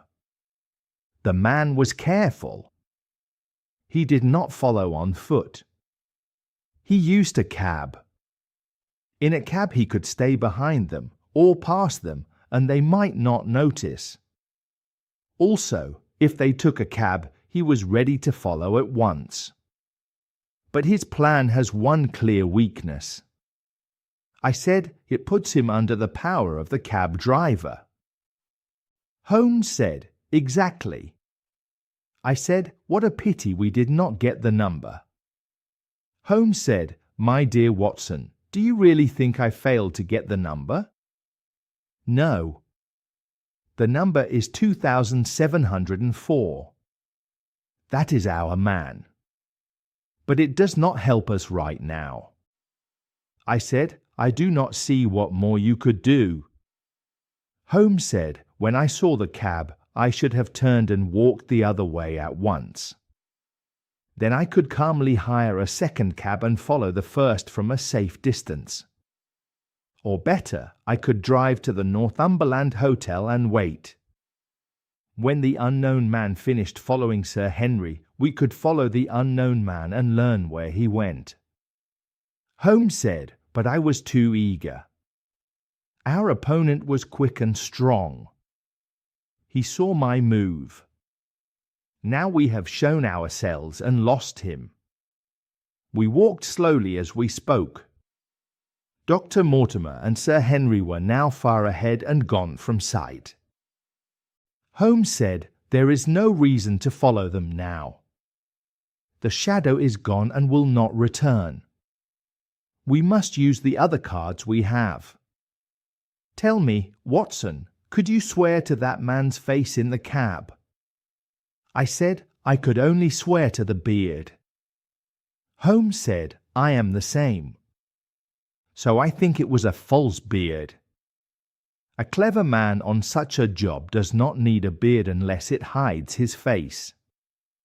Holmes pointed and said, come in here, Watson. He led me into a messenger office. The manager greeted Holmes warmly. Holmes said, Wilson. You remember the small case where I helped you? Wilson said, yes, sir. I will never forget. You saved my good name and maybe my life. Holmes said, you say too much. Wilson, I remember you had a boy named Cartwright. He showed skill in that case. Wilson said, yes, sir. He still works here. Holmes said, please call him. Thank you. And please change this £5 note for me. A boy of about 14 came in. He had a bright, sharp face. He looked at Holmes with great respect. Holmes said, give me the hotel directory. He opened it. Holmes said to the boy, Cartwright, there are 23 hotels here, all close to Charing Cross. Do you see them? Cartwright said, yes, sir. Holmes said, you will go to each hotel. Cartwright said, yes, sir. Holmes said, at each one, you will first give 1 shilling to the outside porter. Here are 23 shillings. Cartwright said, yes, sir. Holmes said, you will tell him you must see yesterday's waste paper. Say an important telegram was lost and you are looking for it. Do you understand? Cartwright said, yes, sir. Holmes said, but what you really want is the centre page of yesterday's Times. It will have holes cut out with scissors. Here is a copy of the Times. This is the page. You can know it easily, yes? Cartwright said, "Yes, sir." Holmes said, "In each hotel, the outside porter will call the hall porter. Give the hall porter a shilling too. Here are 23 shillings for that." Cartwright said, "Yes, sir." Holmes said, "In perhaps 20 hotels out of 23, the waste paper of yesterday is burned or removed. In the other 3, they may show you a pile of paper. You will search it for this Times page." Holmes said, "The chance to find it is very small. Still, try. Here are 10 shillings extra for emergencies. Send me a report by wire to Baker Street before evening." Cartwright said, "Yes, sir." Holmes turned to me. Holmes said, "Now, Watson, we must also learn the name of the cabman of number 2704 by wire. After that we can go to one of the Bond Street picture galleries. We can spend the time there until we must go to the hotel at 2. Chapter 5. Broken Threads. Sherlock Holmes could turn his mind away from a problem when he wanted to. For 2 hours he acted as if our strange case did not exist. He looked only at the paintings of modern Belgian artists. He spoke only about art. His ideas about art were very simple, but he talked and talked from the time we left the gallery until we arrived at the Northumberland Hotel. "Sir Henry Baskerville is upstairs." "He is waiting for you," said the clerk. "He told me to send you up at once when you came." "May I look at your register?" Holmes asked. "Of course," said the clerk. Holmes looked at the book. 2 new names were written after Baskerville's name. One was Theophilus Johnson and Family, Newcastle. The other was Mrs. Oldmore and Maid, High Lodge, Alton. Holmes spoke to the porter. "Is that the same Johnson I used to know?" "He was a lawyer." "He had grey hair." "He walked with a limp." "No, sir," said the porter. "This Mr. Johnson is a coal owner. He is very active. He is not older than you. Are you sure about his work?" Holmes asked. "Yes, sir. He has stayed in this hotel for many years. We know him well." Holmes nodded. "All right. And Mrs. Oldmore? I think I remember that name. Please excuse my questions. Sometimes when you visit one friend, you meet another." "She is a sick lady, sir," said the porter. "Her husband was once the mayor of Gloucester. She always comes here when she is in town." "Thank you," said Holmes. "Then I do not know her." Holmes and I went upstairs. He spoke in a low voice. "Watson, these questions have shown something important. The people who watch Sir Henry are not staying in his hotel. That means they want to watch him, but they also do not want him to see them. That is very suggestive." "What does it suggest?" I asked. "It suggests, 'Hello, my dear fellow, what is wrong?'" said Holmes. We had reached the top of the stairs. Suddenly we almost ran into Sir Henry Baskerville. His face was red with anger. He held an old, dusty boot in one hand. He was so angry that he could hardly speak. When he did speak, his accent was much more Western than we had heard earlier. "Seems to me they are playing me for a fool in this hotel," he cried. They'll learn they picked the wrong man if they keep this up. By thunder, if that fellow can't find my missing boot, there will be trouble. I can take a joke, Mr. Holmes, but this has gone too far. You are still looking for your boot? Holmes asked. Yes, sir, and I mean to find it. But you said it was a new brown boot, said Holmes. It was, sir. And now it's an old black one. What? You don't mean? Holmes began. I mean exactly that, said Sir Henry. I own only 3 pairs of boots in the world. The new brown pair, the old black pair, and the shiny patent leather pair I am wearing. Last night they took 1 brown boot. Today they stole 1 black boot. Well, have you got it? Speak out, man, and don't just stare. A German waiter came up, looking worried. No, sir, said the waiter. I asked everywhere in the hotel, but I can find nothing. Then listen, said Sir Henry. If that boot is not back before sunset, I will see the manager. I will tell him I am leaving this hotel at once. It will be found, sir, said the waiter. I promise. Please have a little patience. Make sure you do, Sir Henry said.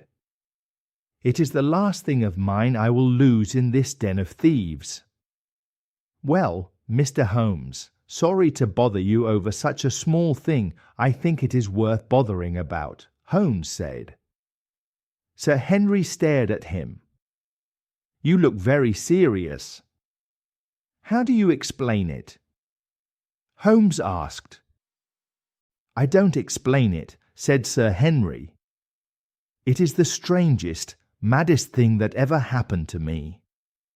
The strangest, perhaps, Holmes said, thinking.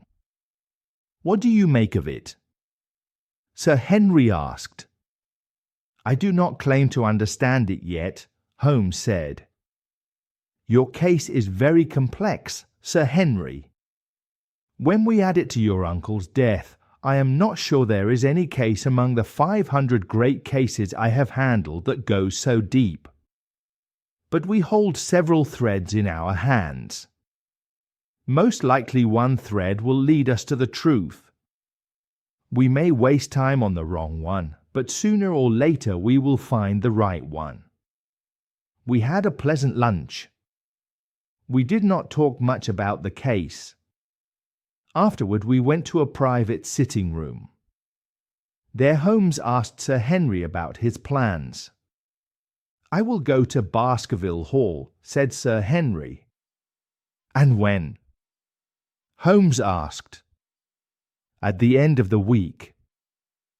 Holmes nodded. On the whole, that is wise.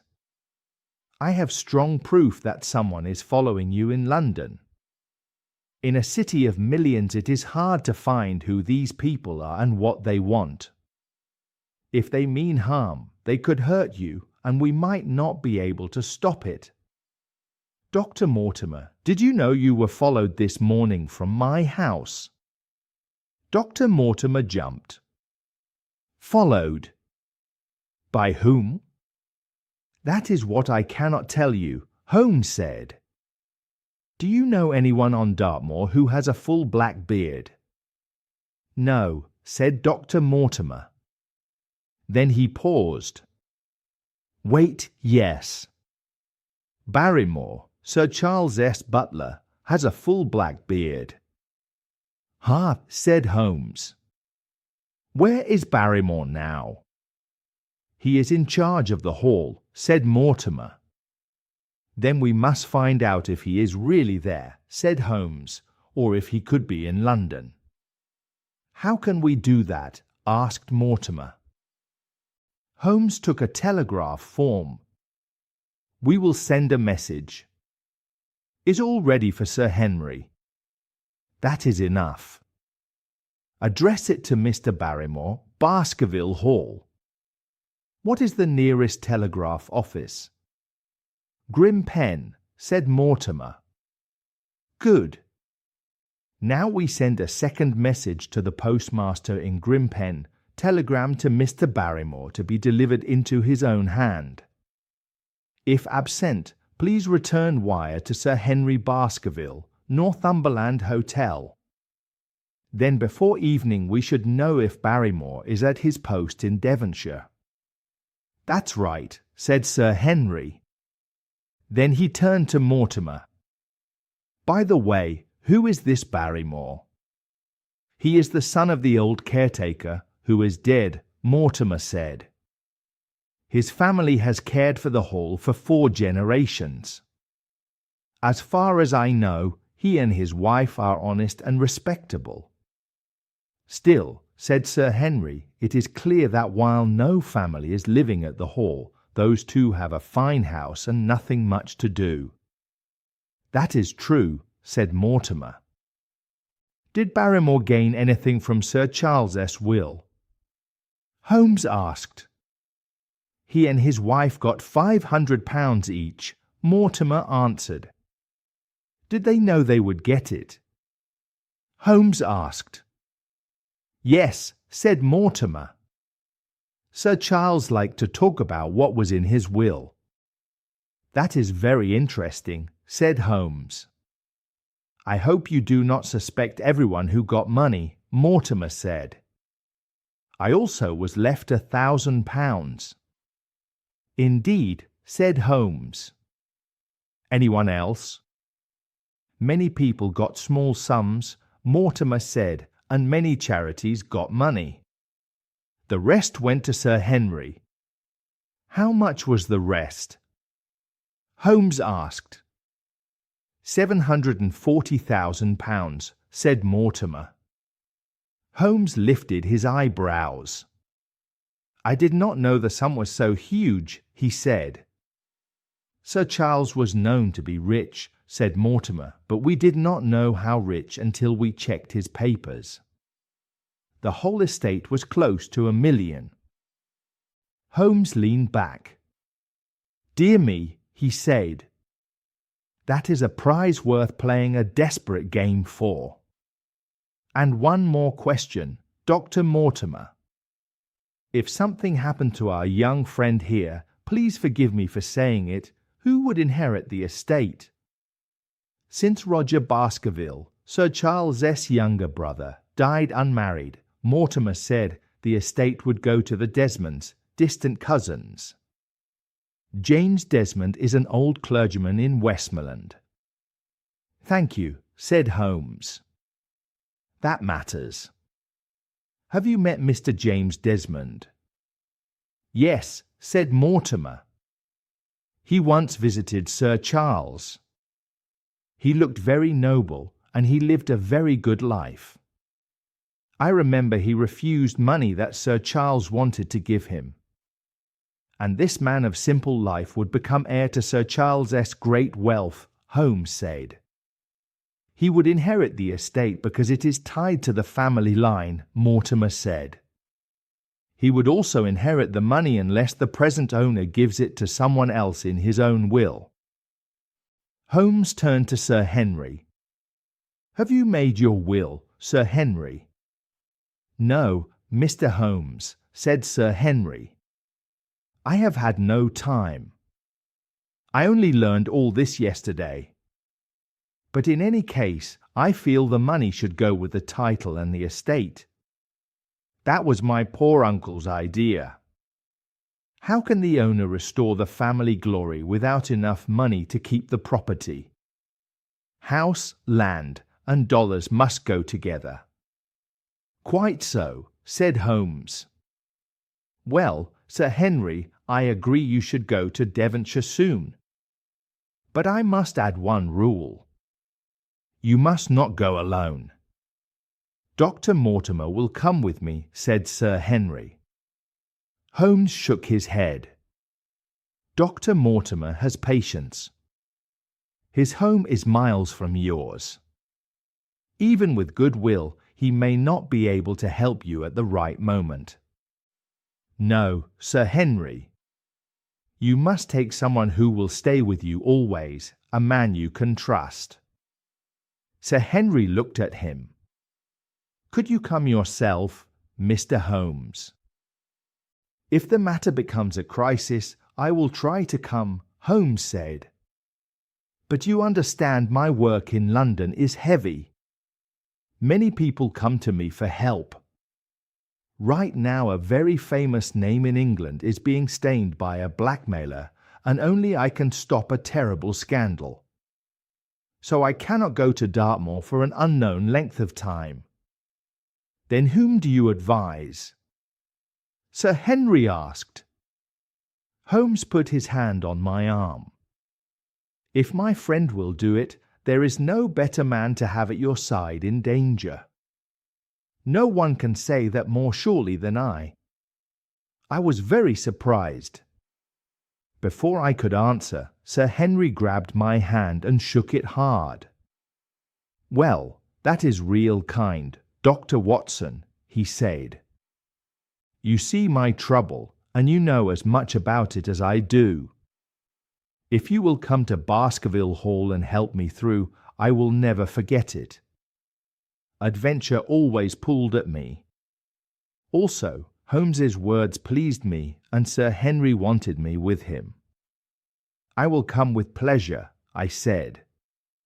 I do not know how I could use my time better. And you will report carefully to me, Holmes said.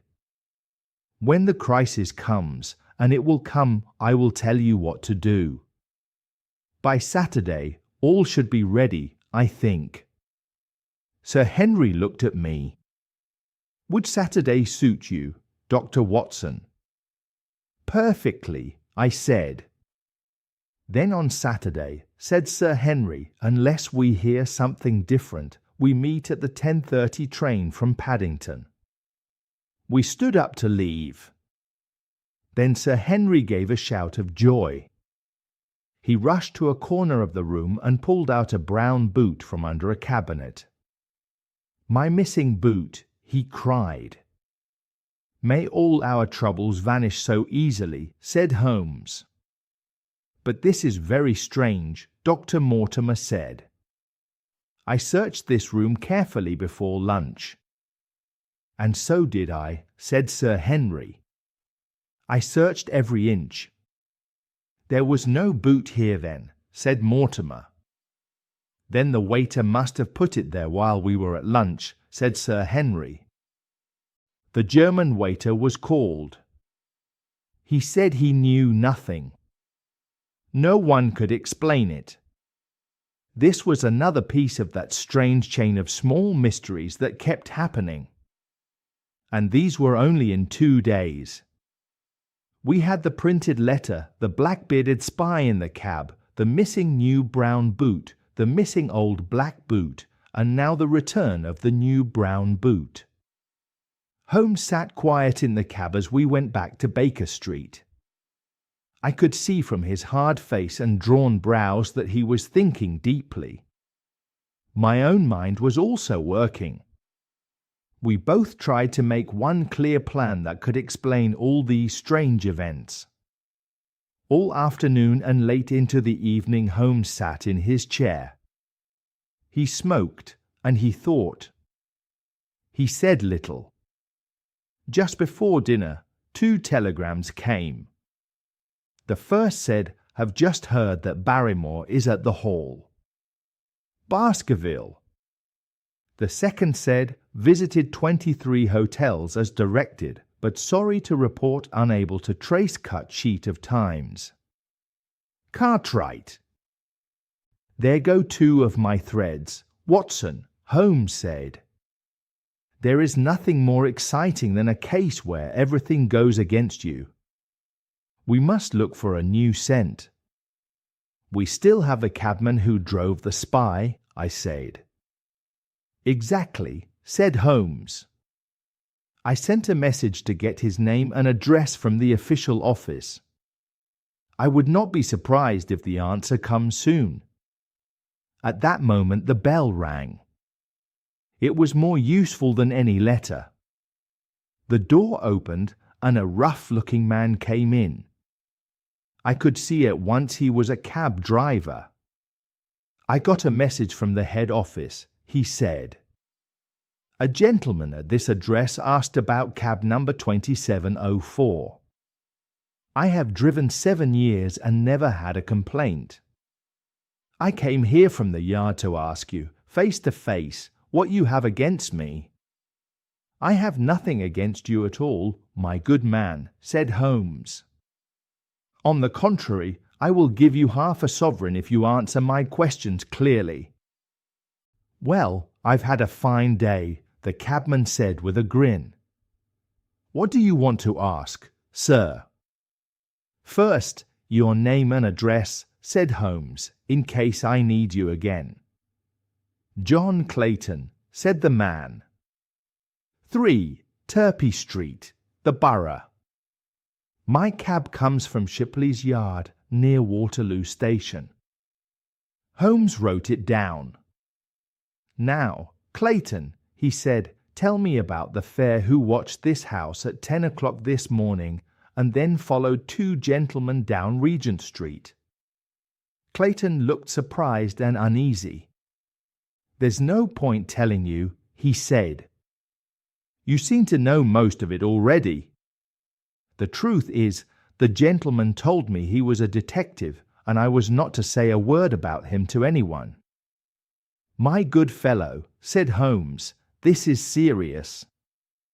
You could get into trouble if you hide things from me. You say your fare told you he was a detective?" "Yes, he did," said Clayton. "When did he say that?" Holmes asked. "When he left me," said Clayton. "Did he say anything more?" asked Holmes. "He told me his name," said Clayton. Holmes gave me a quick look of victory. "Oh, he told you his name, did he?" Holmes said. "That was foolish of him." "What name did he give?" "His name," said the cabman, "was Mr. Sherlock Holmes." I had never seen Holmes so shocked. For a moment he just stared. Then he burst out laughing. "A hit, Watson," he said. "A real hit. I have met a man as quick and clever as I am." "So he called himself Sherlock Holmes, did he?" "Yes, sir," said Clayton. "Excellent," said Holmes. "Now tell me where you picked him up and everything that happened." "He called me at 9:30 in Trafalgar Square," said Clayton. "He said he was a detective. He offered me 2 guineas if I would do exactly what he wanted all day and ask no questions. I agreed. First we drove to the Northumberland Hotel. We waited until 2 gentlemen came out and took a cab. Then we followed them until their cab stopped somewhere near here." "This very door," said Holmes. "I can't be sure," said Clayton, "but I suppose my fare knew. We stopped halfway down the street. We waited an hour and a half. Then the 2 gentlemen walked past us and we followed them down Baker Street and along, I know," said Holmes. "Until we were 3/4 down Regent Street," said Clayton. "Then my gentleman opened the trap and shouted that I should drive as fast as possible to Waterloo Station. I whipped up the horse and we got there in under 10 minutes. Then he paid the 2 guineas, fair and square, and went into the station. Just as he left, he turned and said, 'It might interest you to know you have been driving Mr. Sherlock Holmes.' That is how I know the name." "I see," said Holmes. "Did you see him again?" "No, sir," said Clayton. "Not after he went into the station." "And how would you describe this Mr. Sherlock Holmes?" Holmes asked. The cabman scratched his head. He was not easy to describe, he said. I would say he was about 40. He was medium height, maybe 2 or 3 inches shorter than you, sir. He dressed like a rich gentleman. He had a black beard, cut square at the end. He had a pale face. I can't say much more. What colour were his eyes? Holmes asked. I can't say, said Clayton. Nothing else you remember? Asked Holmes. No, sir, said Clayton. Then here is your half-sovereign, said Holmes. There is another one waiting if you bring more information. Good night. Good night, sir, and thank you, said Clayton. He left the room, still smiling. Holmes turned to me and shrugged, with a tired little smile. Snap goes our third thread, he said. We are back where we started. The clever rascal! He knew our cab number. He knew Sir Henry had come to me. He recognized me in Regent Street. He guessed I would get the cab driver's name and speak to him. So he sent back this bold message. Watson, this time we face an enemy who is worthy of us. In London I have been checked. I can only hope you will have better luck in Devonshire. But I do not feel easy about it. About what? I asked. About sending you, he said. It is an ugly business, Watson. It is dangerous. The more I see, the less I like it. You may laugh, but I tell you truly, I will be very glad to see you back safe in Baker Street again. Chapter 6 Baskerville Hall. Sir Henry Baskerville and Dr. Mortimer were ready on the day we planned, and we started for Devonshire. Mr. Sherlock Holmes drove with me to the station. He gave me his last advice before we said goodbye. I will not push your mind toward any idea, Watson, he said. I want you to tell me facts in the fullest way. I will do the thinking later. What facts do you want? I asked. Anything that may matter, even a little, he said. Tell me about young Baskerville and the people near him. Tell me any new details about the death of Sir Charles. I have asked questions in the last few days, but I fear I found nothing. One thing seems sure.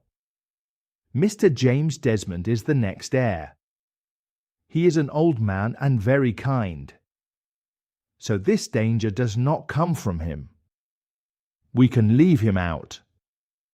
The people around Sir Henry on the moor are the real thing to watch. Should we first send away this couple, Mr. and Mrs. Barrymore? I asked. No, said Holmes. That would be a big mistake. If they are innocent, it would be cruel. If they are guilty, we lose our best chance to catch them. No, keep them on our list of people to watch. There is a groom at the Hall, if I remember. There are 2 farmers on the moor. There is Dr. Mortimer, and I think he is honest. There is his wife, and we know nothing about her. There is a man called Stapleton, a man who loves animals and plants, and there is his sister. People say she is a young lady who is very pretty. There is Mr. Frankland of Laughter Hall. He is also unknown to us. And there are 1 or 2 other neighbours. These people must be your special study. I will do my best, I said. You have weapons, I hope. Holmes asked. Yes, I said. I thought it was wise to take them. Good, he said. Keep your revolver near you day and night. Never stop being careful. Our friends had already found a first-class carriage. They were waiting for us on the platform. No, we have no news, said Dr. Mortimer, answering Holmes. I can swear one thing.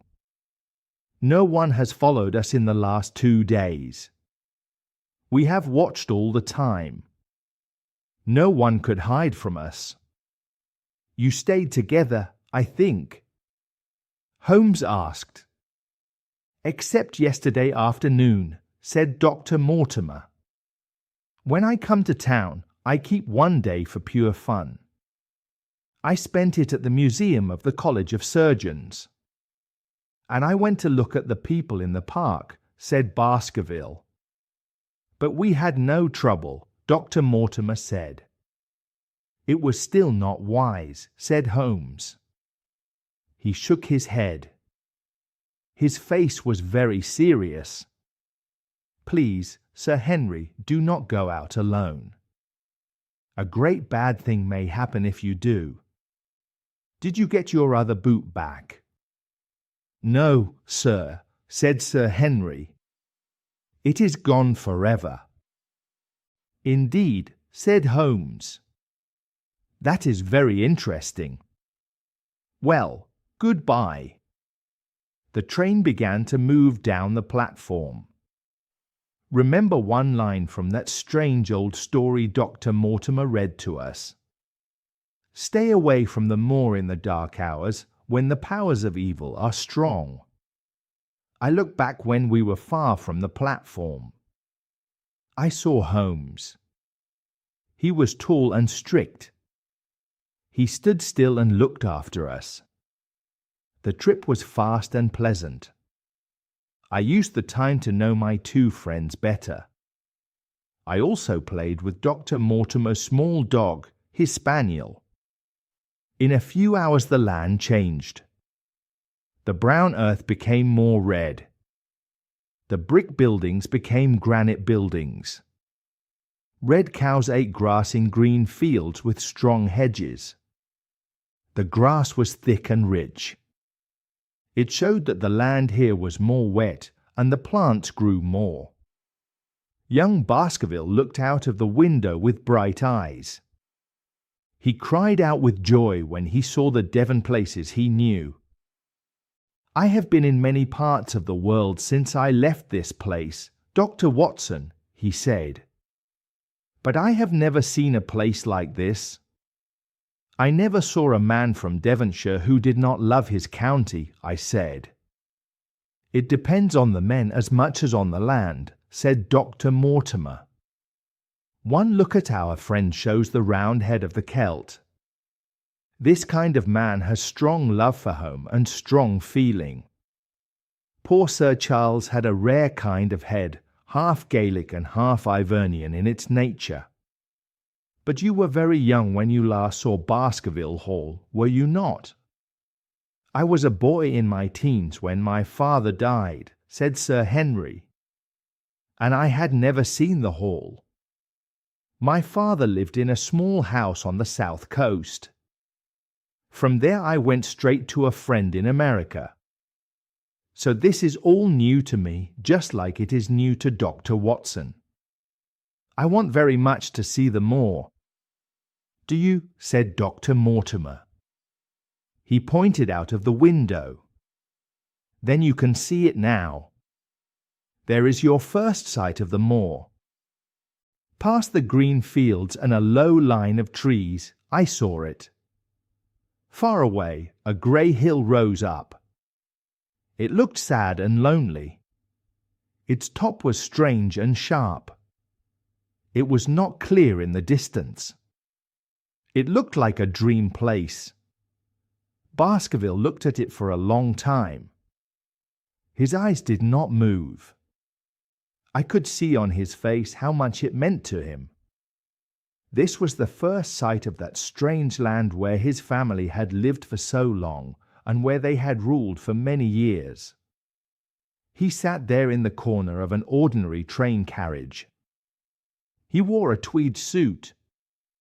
He spoke with an American accent. But when I looked at his dark face, full of feeling, I felt he was truly from that old line of proud and strong men. I saw pride in him. I saw courage. I saw strength in his thick eyebrows, in his fine nose, and in his large hazel eyes. If we had a hard and dangerous task on that wild land, he was the kind of friend who would share danger with you. He would not run away. The train stopped at a small station by the road. We all got out. Outside the low white fence there was a carriage waiting with a pair of horses. Our arrival was a big event. The station master and the porters came around us. They helped carry our bags. It was a sweet, quiet country place. But I was surprised. Near the gate there were two men like soldiers in dark uniforms. They held short rifles. They looked at us very closely as we passed. The driver was a hard-faced little man.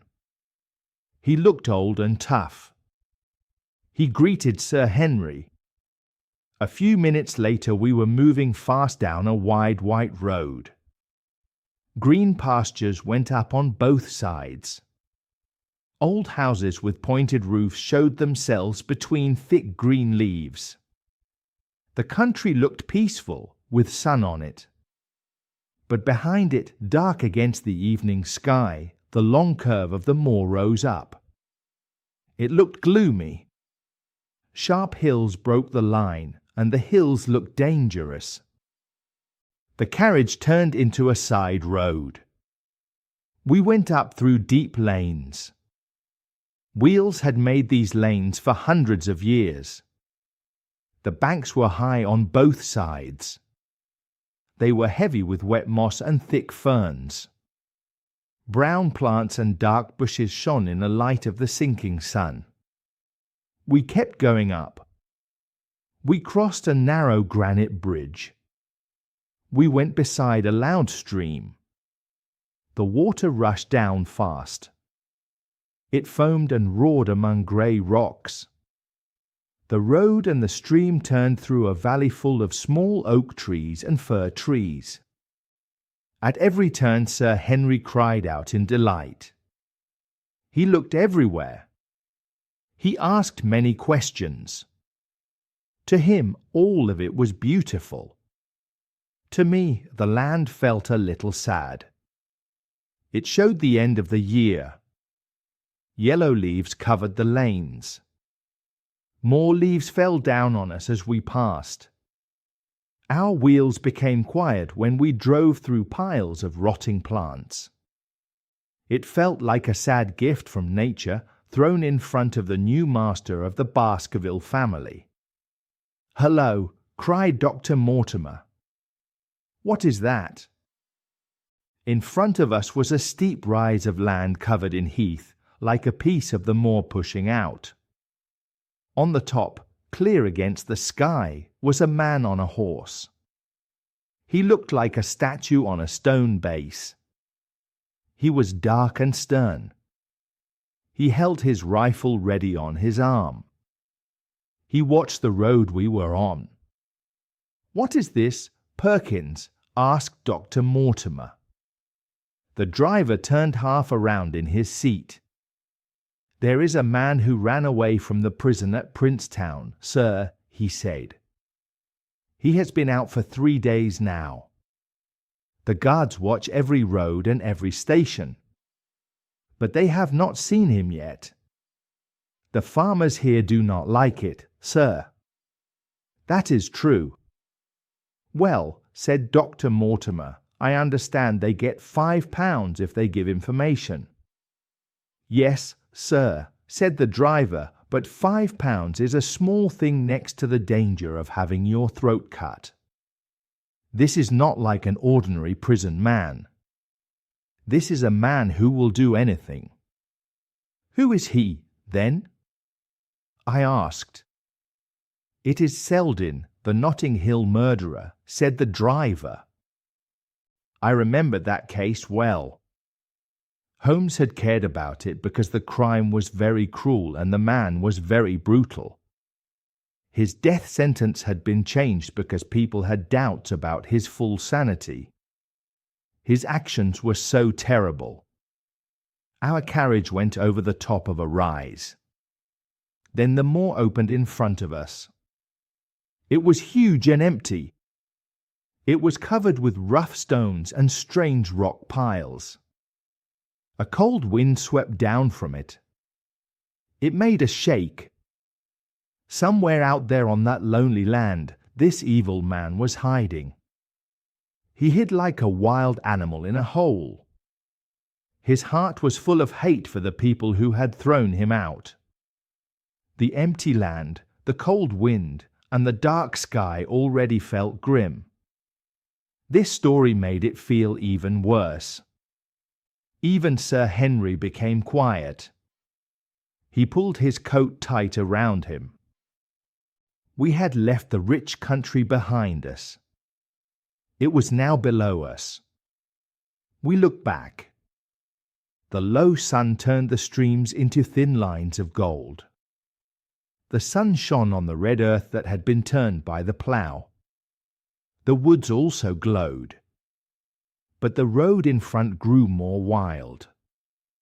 It went over big slopes of brown and green land, with giant stones scattered on it. From time to time we passed a small moor cottage. It had stone walls and a stone roof. There were no vines on it.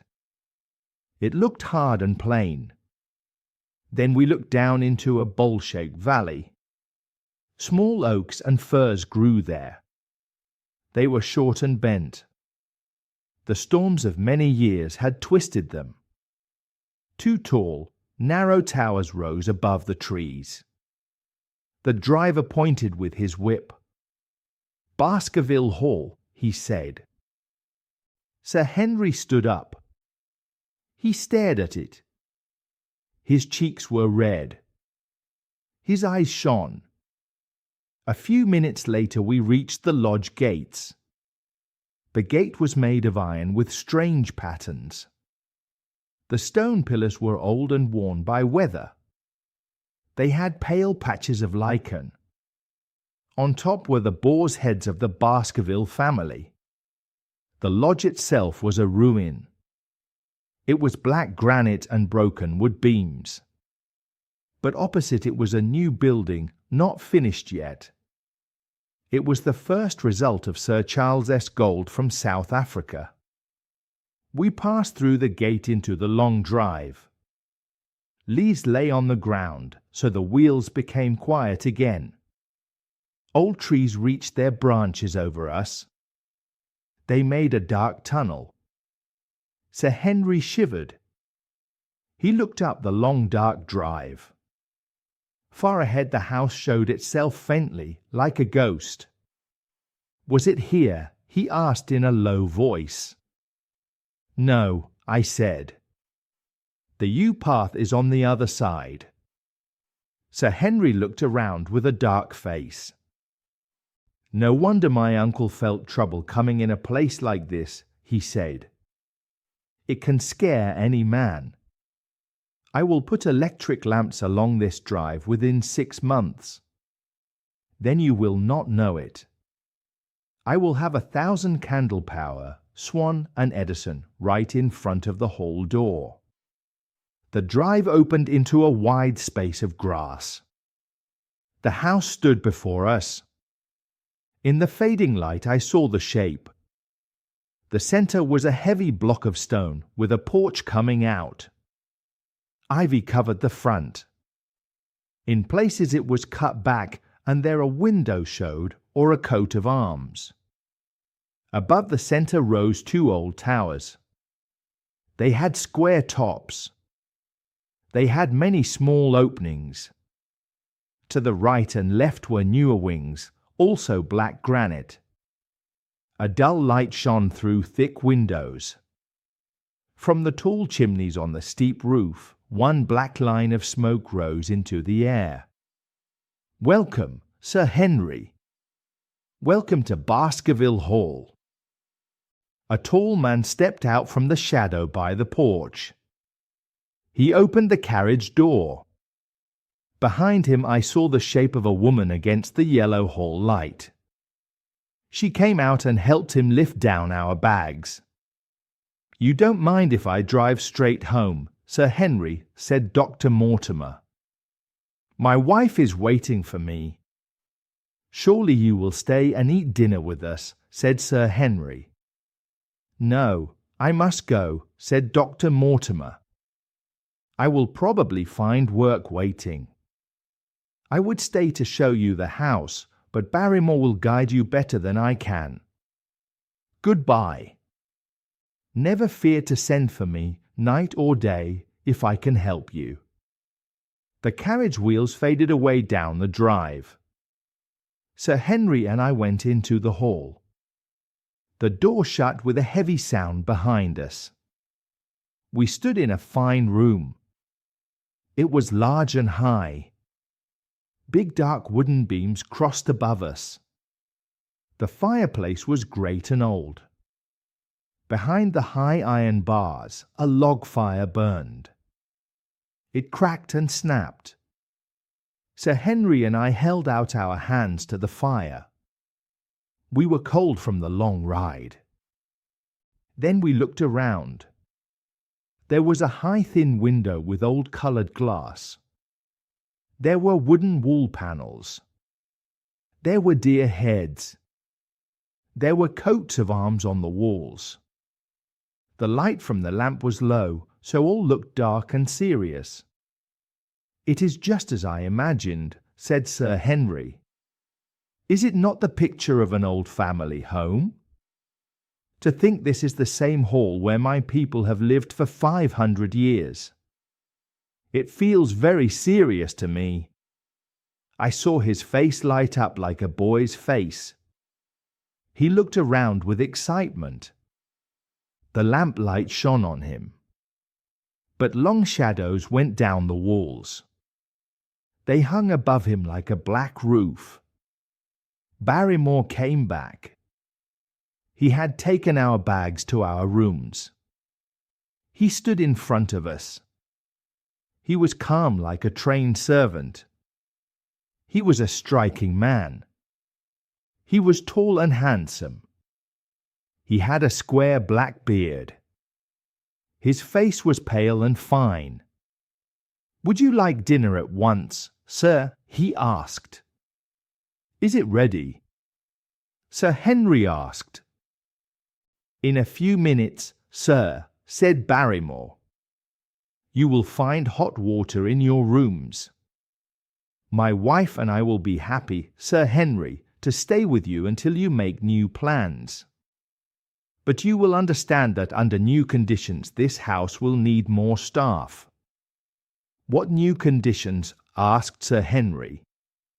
"I only mean this, sir," said Barrymore. "Sir Charles lived very quietly, and we could care for him.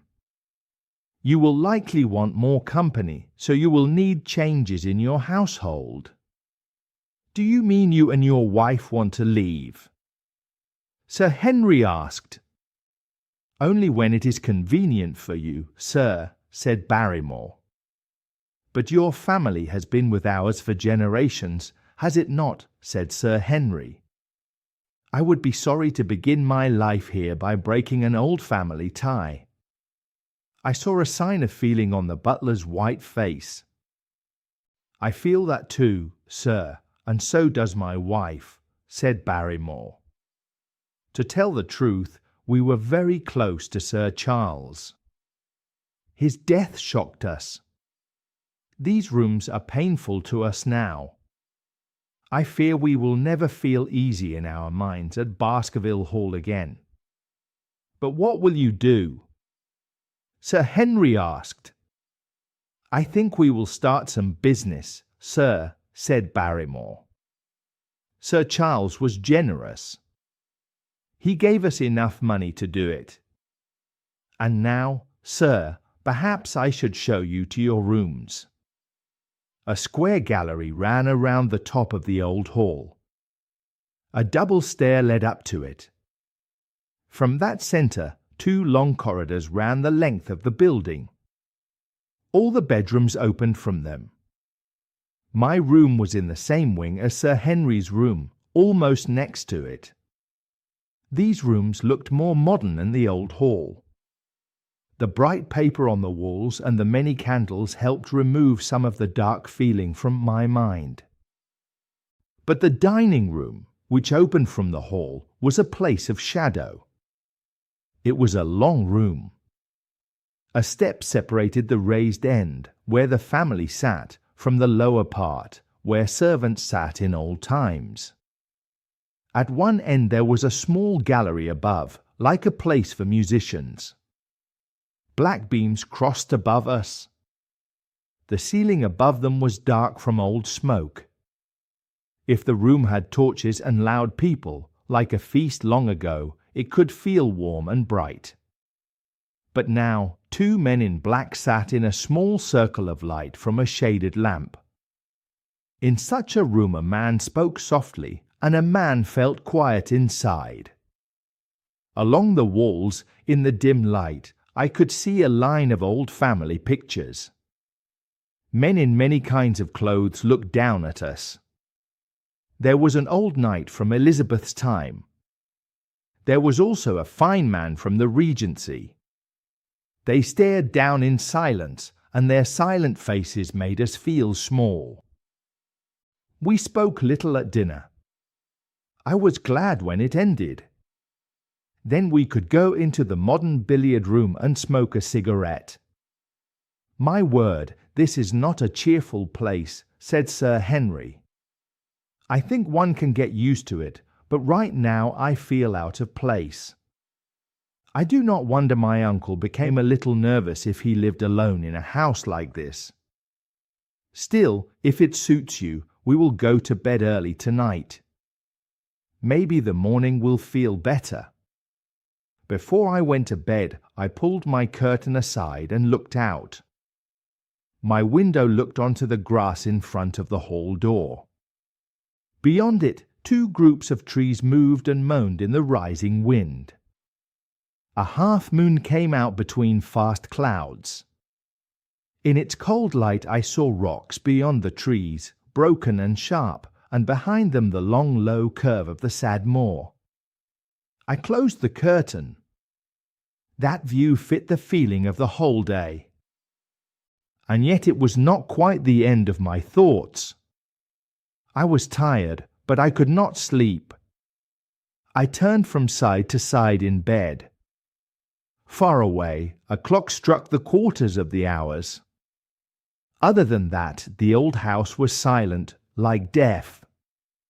Then, in the very middle of the night, I heard a sound. It was clear. It was real. It was the sob of a woman.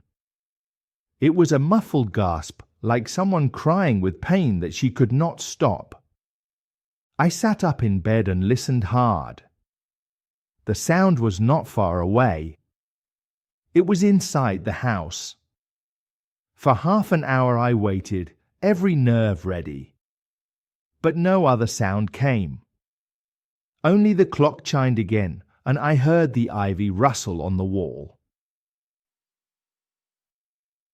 Chapter 7. The Stapletons of Merripit House.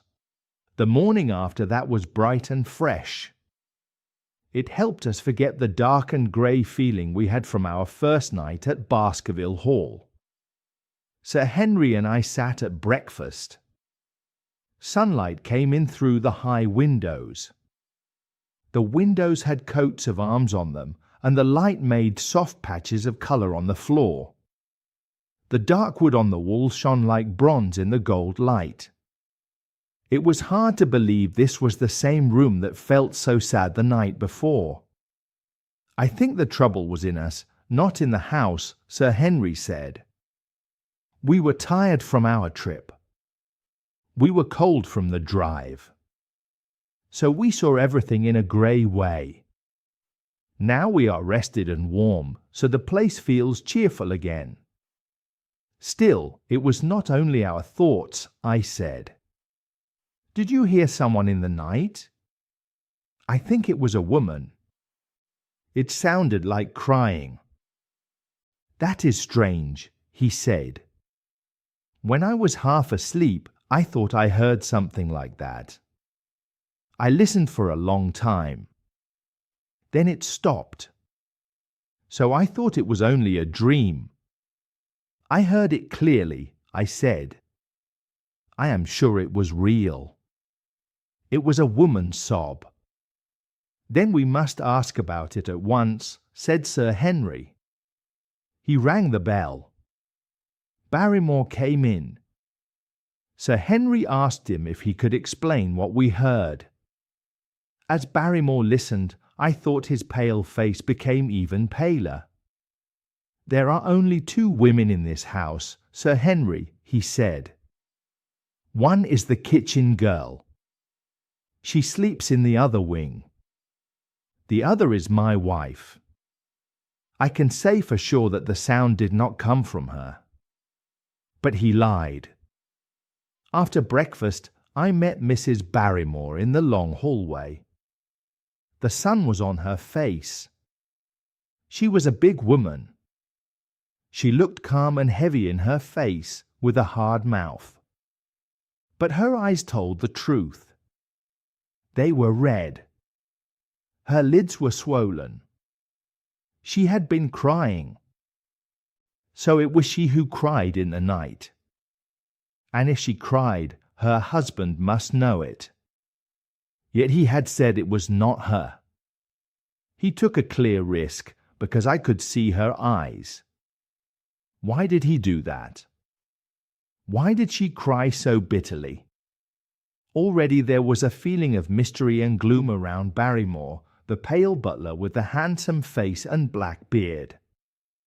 He was the first to find Sir Charles's body. We only had his word about what happened before the old man died. Was it possible that Barrymore was also the man we saw in the cab in Regent Street? The beard could be the same. The cabman said the man was shorter, but he might be wrong. How could I settle this question for good? The first thing to do was clear. I should go to the post office at Grimpen. I wanted to learn if the test telegram had really gone to Barrymore himself. Whatever the answer was, I would then have something to report to Sherlock Holmes. Sir Henry had many papers to look at after breakfast, so the time was good for my trip. I walked about 4 miles. The road went along the edge of the moor. At last I reached a small grey village. 2 larger buildings stood above the rest. One was the inn. The other was Dr. Mortimer's house. The postmaster was also the village grocer. He remembered the telegram well. Yes, sir, he said. I had that telegram taken to Mr. Barrymore, just as it said. Who took it? I asked. My boy did, he said. Then he called, James. You took that telegram to Mr. Barrymore at the hall last week, did you not? Yes, father, the boy said. I took it. Into his own hands. I asked. Well, said the boy, he was up in the loft at the time. So I could not give it to him. But I gave it to Mrs. Barrymore. She said she would give it to him at once. Did you see Mr. Barrymore? I asked. No, sir, said the boy. He was in the loft. If you did not see him, how do you know he was in the loft? I asked. Well, the postmaster said in an angry way his own wife should know where he is. Did he not get the telegram? If there is a mistake, Mr. Barrymore can complain himself. It seemed useless to ask more. But it was clear that even with Holmes's trick, we had no proof that Barrymore was not in London at that time. Suppose he was in London. Suppose the same man was the last person to see Sir Charles alive, and also the first to follow the new heir when he came back to England. What then? Was Barrymore working for other people? Or did he have a dark plan of his own? What reason could he have to trouble the Baskerville family? I thought of the strange warning cut from the leading article of the Times. Was that Barrymore's work? Or was it done by someone who wanted to fight against Barrymore's plans? The only clear reason I could think of was the one Sir Henry had said. If the family could be scared away, then the Barrymores would have a safe and comfortable home at the Hall for good. But that idea felt too small. It did not explain the deep and careful planning that seemed to be making an unseen net around Sir Henry. Holmes had said that no more complex case had come to him in all his long work. As I walked back on the grey, lonely road, I prayed my friend Holmes would soon be free and able to come down. I wanted him to take this heavy load from my shoulders. Suddenly I heard running feet behind me. I heard a voice call my name. I turned. I thought it would be Dr. Mortimer, but I was surprised. It was a stranger who ran after me. He was a small and slim man. He was clean-shaven. He had a neat, prim face. His hair was light, like flax. His jaw was thin.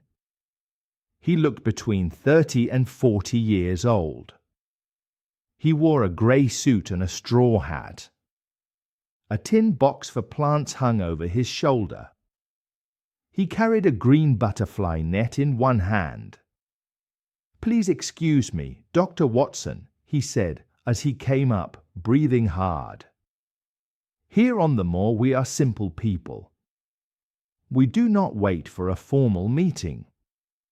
You may have heard my name from our friend Mortimer. I am Stapleton of Merripit House." "Your net and your box tell me that," I said. I knew Mr. Stapleton was a man who studies nature. "But how did you know me?" "I was calling on Mortimer," he said. "From the window of his surgery he pointed you out as you walked by. Our road is the same, so I thought I would catch up to you and introduce myself. I hope Sir Henry is not worse after his journey." "He is very well, thank you," I said. "We were all afraid," Stapleton said, "that after Sir Charles' sad death, the new baronet might refuse to live here. It is asking a lot for a rich man to come and live in a lonely place. But it means a great deal to the country here. Sir Henry has no superstitious fear, I hope." "I do not think so," I said. "You know the story," he said, "the story of the terrible dog that haunts the family." "I have heard it," I said. "It is strange how easily the local people believe it," he said. "Many of them swear they have seen such a beast on the moor." He smiled when he spoke, but I felt he took it seriously. The story held Sir Charles' mind. I have no doubt it helped bring his tragic end. "But how?" I asked. "His nerves were shaken," Stapleton said. "So the sight of any dog might have killed him because his heart was sick. I think he truly saw something that night in the yew alley. I feared something bad might happen because I liked the old man and I knew his heart was weak." "How did you know his heart was weak?" I asked. "My friend Mortimer told me," he said. "So you think a dog followed Sir Charles," I said, "and he died from fear?" Do you have a better idea? He asked. I have not reached any conclusion, I said. Has Mr. Sherlock Holmes? He asked. For a moment the question took my breath away. But when I looked at him, I saw no surprise in his calm face. His eyes were steady. It is useless to pretend we do not know you, Dr. Watson, he said. The stories of your detective have reached us here. You could not praise him and stay unknown yourself. When Mortimer told me your name, he could not hide who you are. If you are here, then Mr. Sherlock Holmes is taking interest in this case. I am curious what view he may have. I am afraid I cannot answer that, I said. May I ask if he will honor us with a visit? He asked. He cannot leave London now, I said. Other cases hold his attention. What a pity, Stapleton said. He might bring light to what is so dark to us. But for your own work, if there is any way I can help you, please command me. If I knew what you suspect or how you plan to study this case, I might give advice even now. I assure you, I said, I am simply here to visit my friend Sir Henry. I need no help. Excellent. Stapleton said. You are right to be careful and quiet. I am rightly corrected. I was wrong to push in. I promise I will not speak of it again.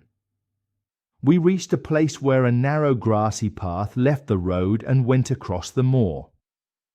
On our right was a steep hill with big stones. Long ago it had been a granite quarry. The side facing us was like a dark cliff. Ferns and brambles grew in the cracks. Over a rise far away, a grey line of smoke floated. A short walk on this moor path brings us to Merripit House, he said. Will you spare an hour, so I may introduce you to my sister? My first thought was to stay near Sir Henry. But then I remembered his study table, covered with papers and bills. I could not help with that. And Holmes had told me to study the neighbours on the moor. So I accepted Stapleton's invitation. We turned down the path together. The moor is a wonderful place, he said, looking around. The land rose and fell in long waves. Green hills rolled like the sea. Jagged granite tops rose up like wild waves with hard white crests. You never get tired of it. You cannot imagine what secrets it holds. It is so wide, so empty, and so strange. You know it well, then? I asked. I have been here only 2 years, he said. The locals call me a newcomer. We came soon after Sir Charles settled here. But I like to explore. I have walked all around. I think few men know it better than I do. Is it hard to know? I asked. Very hard, he said. Look there to the north. Do you see that great flat plain with odd hills rising from it? Do you notice anything special? It looks like a good place for a fast ride, I said. You would think so, he said, but that thought has killed people. Do you see those bright green spots spread over it? Yes, I said. They look richer than the rest. Stapleton laughed. That is the Great Grimpen Mire, he said. One wrong step there means death for man or beast. Only yesterday I saw a moor pony wander into it. He never came out. For a long time I saw his head stretch up from the bog, but in the end it pulled him down. Even in dry times it is dangerous to cross. After these autumn rains, it is a terrible place. And yet I can find my way into the very heart of it and come back alive. By George, there is another poor pony. Something brown was rolling and struggling among the green reeds. Then a long neck rose up, twisting in pain. A terrible cry rang over the moor. It made me cold with horror. But Stapleton seemed stronger in nerve than I was. "It's gone," he said. "The mire has it. 2 in 2 days, and many more, perhaps. In dry weather they go that way and do not know the danger until the mire holds them. It is a bad place, that Grimpen mire. And you say you can go into it?" I asked. "Yes," he said. "There are 1 or 2 paths that an active man can use. I have found them. But why would you go into such a horrible place?" I asked. "Do you see the hills beyond?" he said. "They are like islands. The mire has crawled around them over the years, and you cannot cross to them. That is where the rare plants and butterflies are, if you are clever enough to reach them." "I may try it some day," I said. He looked surprised. "For God's sake, do not even think of it," he said. "If you died, it would be on my head. I tell you, you would have no chance to come back alive. Only by remembering many hard landmarks can I do it." "Hello!" I cried. "What is that?" A long, low sound rolled over the moor. It was a moan, very sad and hard to describe. It filled the air. Yet I could not tell where it came from. It began as a dull murmur, then grew into a deep roar, then sank again into a slow, sad, beating sound. Stapleton looked at me with a strange face. "Strange place, this moor," he said. "But what is it?" I asked. "The peasants say it is the hound of the Baskervilles," he said, calling for its prey. "I have heard it once or twice, but never so loud." I looked around with fear in my heart. The plain was huge, with green patches of rushes. Nothing moved there except 2 ravens behind us on a rock. They cried loudly. "You are an educated man," I said. "You do not believe such foolish tales. What do you think causes that sound?" "Bogs make strange sounds sometimes," he said. "It may be the mud settling, or the water rising, or something." "No," I said. "That was a living voice." "Well, perhaps," he said. "Have you ever heard a bittern?" "No," I said. "I have not." "It is a rare bird," he said. "It is almost gone in England now. But on the moor, many things can happen. I would not be surprised if what we heard was the cry of one of the last bitterns." "It is the strangest sound I have ever heard," I said. "Yes," he said, "it is an uncanny place. Look at that hillside. What do you think those are?" The steep slope was covered with grey stone rings. There were many of them, at least 20. "What are they?" I asked. "Pens for sheep." "No," he said. "They are the homes of our old ancestors. Very old people lived on the moor long ago. Since no one has lived there much since, we find their things as they left them. These are their huts, with the roofs gone. If you go inside, you can still see where they made fire and where they slept." "But it is like a town," I said. When did people live there? Neolithic man, he said. No clear date. What did he do? I asked. He grazed cattle on these slopes, Stapleton said. Later he learned to dig tin when bronze swords began to replace stone axes. Look at the big trench in the far hill. That is his work. Yes, you will find many odd things on the moor, Dr. Watson. Oh, excuse me. That is surely Cyclopedes. A small moth or butterfly flew across our path. At once Stapleton ran after it with great speed and energy. To my alarm, the insect flew toward the great mire. Stapleton did not stop. He jumped from tuft to tuft, his green net waving. His grey clothes and his quick, zigzag steps made him look like a big moth himself. I stood watching him. I admired his skill, but I feared he might slip into the mire. Then I heard steps. I turned and saw a woman near me on the path. She came from the direction of the smoke, which showed where Merripit House was.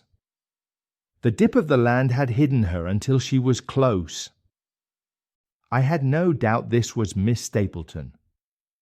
Few ladies would be on the moor. I had heard someone call her a beauty. The woman before me was surely that, and in a rare way. She was very different from her brother. Stapleton was light and grey in colour, with light hair and grey eyes. She was darker than any dark-haired woman I had seen in England. She was slim, tall, and elegant. Her face was proud and finely shaped, almost too perfect, so it might seem cold. But her mouth was sensitive, and her dark eyes were bright and eager. With her good figure and fine dress, she looked like a strange vision on the lonely moor. At first her eyes were on her brother. Then she hurried toward me. I raised my hat, ready to speak. But her words changed everything. Go back, she said. Go straight back to London. Go at once. I could only stare. I was stupid with surprise. Her eyes blazed, and she tapped the ground with her foot. Why should I go back? I asked. I cannot explain, she said. Her voice was low and quick, and she spoke with a strange lisp. But for God's sake, do what I ask. Go back and never step on the moor again. But I have only just come, I said. Man, man, she cried. Can you not see when a warning is for your good? Go back to London. Start tonight. Get away at all costs. Hush, my brother is coming. Not one word of what I have said. Would you mind getting that orchid for me among the mare's tails over there? We have many orchids on the moor, though of course you are late to see the best ones. Stapleton had stopped his chase and came back, breathing hard and red from effort. Hello, Beryl, he said. It seemed to me his tone was not fully friendly. Well, Jack, she said, you are very hot. Yes, he said. I was chasing a Cyclopedes. It is very rare and not often seen in late autumn. What a pity I missed it. He spoke as if calm, but his small light eyes kept moving from the girl to me. You two have met, I see, he said. Yes, she said. I was telling Sir Henry that it is rather late for him to see the true beauties of the moor. Why, who do you think this is? Stapleton asked. I suppose it must be Sir Henry Baskerville, she said. No, I said. I am only a common man, but I am his friend. My name is Dr. Watson. A look of anger and trouble passed over her face. Then we have misunderstood, she said. You did not have much time to talk, her brother said, still watching us. I spoke as if Dr. Watson lived here, she said, not as a visitor. It does not matter much to him if the orchids are early or late. But you will come, will you not, and see Merripit House? A short walk brought us there. It was a bleak house on the moor. Long ago it had been a farm in better days. Now it was repaired and made into a modern home. An orchard stood around it, but the trees were short and damaged, as trees often are on the moor. The whole place looked small and sad. A strange old servant let us in. He was thin, with a warm coat, and he looked right for such a house. Inside, however, the rooms were large and well furnished. I felt the lady's taste in the fine details. From the windows I saw the moor again. It rolled out, speckled with granite, to the far horizon. I could not help wondering what made an educated man and a beautiful woman live in such a lonely place. Odd place to choose, is it not? Stapleton said, as if he read my thoughts. Still, we managed to be fairly happy, do we not, Beryl? Quite happy, she said, but her voice did not sound truly sure. I used to have a school, Stapleton said.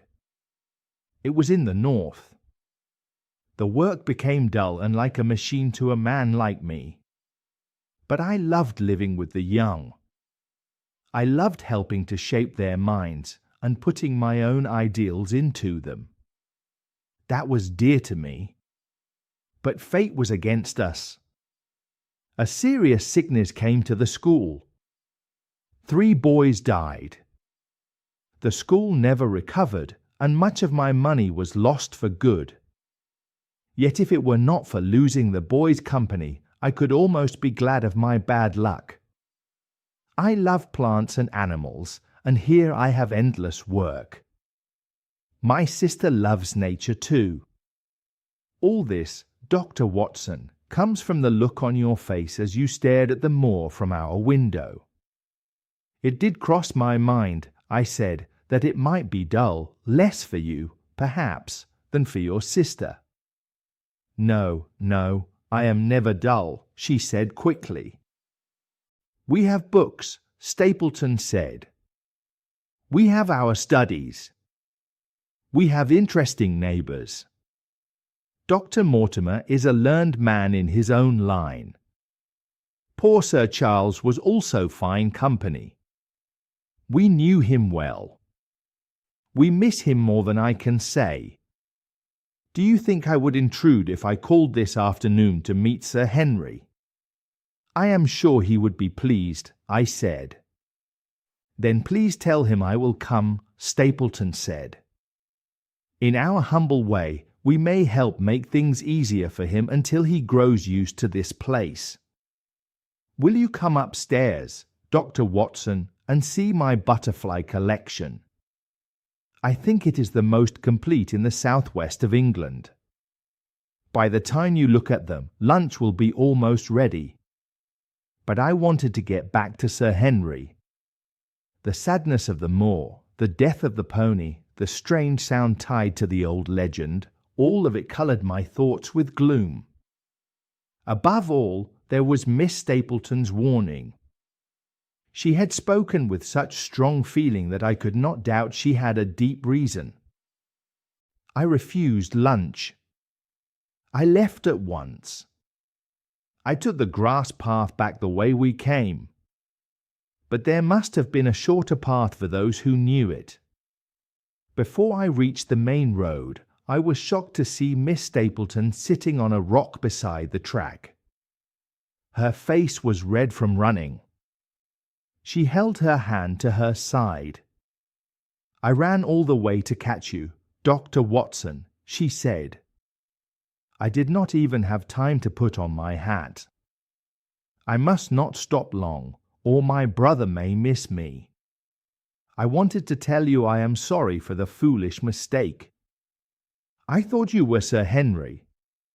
Please forget my words. They do not apply to you at all. But I cannot forget them, Miss Stapleton, I said. I am Sir Henry's friend. His safety matters very much to me. Tell me why you were so eager that Sir Henry should return to London. It was a woman's whim, she said. When you know me better, you will understand that I cannot always explain what I say or do. No, I said. I remember the shake in your voice. I remember your eyes. Please be open with me. Since I came here, I have felt shadows around me. Life feels like the great Grimpen Mire, with little green patches that can swallow you, and no guide to show the safe way. Tell me what you meant. I promise I will tell Sir Henry your warning. For a moment she looked unsure. Then her eyes grew hard again. You make too much of it, Dr. Watson, she said.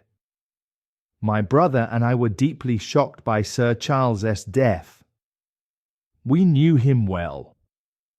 His favourite walk was across the moor to our house. He strongly believed in the curse on the family. When this tragedy happened, I felt there must be some reason behind his fear. So I was upset when another Baskerville came to live here. I felt he should be warned of the danger he might face. That is all I meant. But what danger? I asked. You know the story of the Hound, she said. I do not believe in that foolish tale, I said. But I do, she said. If you have any influence with Sir Henry, take him away from a place that has always brought death to his family. The world is wide. Why should he live in a place of danger? Because it is the place of danger, I said. That is Sir Henry's nature.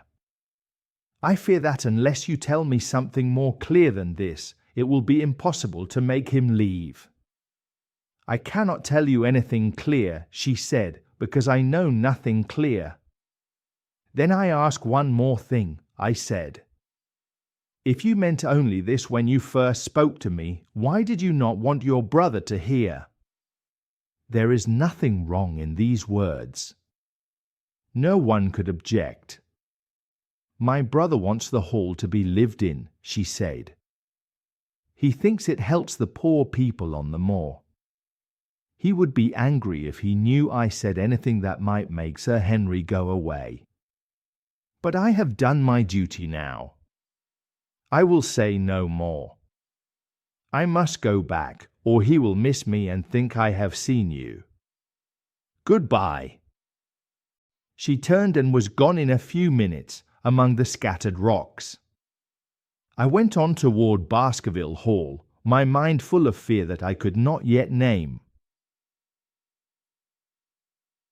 Chapter 8 First Report of Dr. Watson.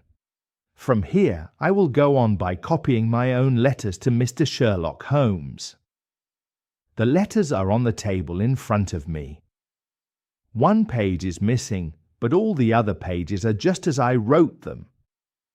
They show my feelings and my doubts at that time better than my memory can do, even though I remember these sad events very clearly. Baskerville Hall, October 13th. My dear Holmes, my earlier letters and telegrams have told you almost everything that has happened in this very lonely and unhappy corner of the world.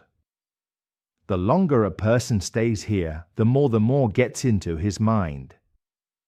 It is so wide, and it has a hard, grim beauty too. When you go out on the moor, you feel you have left modern England behind. But at the same time, you feel that very old people once lived and worked here. As you walk, you can see their homes on all sides. You can see their graves too. You can also see huge standing stones, which people say once marked their temples. When you look at their grey stone huts on the hurt and broken hills, you feel you are leaving your own time behind. If you were to see a man dressed only in skins, with long hair, crawling out of a low door, and putting a flint-tipped arrow on the string of his bow, you would feel that he belonged here more than you do. The strange thing is that so many people lived here on land that must always have been poor land. I am not an expert in old history, but I can imagine that they were a quiet people, not strong for war, and often chased and harmed by others. So they were forced to live on land that no one else wanted. But all this is not the main reason you sent me here, and it will likely be boring to your very practical mind. I still remember how you did not care at all whether the sun went around the earth or the earth went around the sun. So I will return to the facts about Sir Henry Baskerville. If you have not heard from me in the last few days, it is because there was nothing important to report until today. Then something very surprising happened, and I will tell you about it at the right time. But first, I must keep you informed about some other things in this situation. One of these is the escaped convict on the moor. I have said little about him before. Now there is strong reason to believe that he has truly gone away.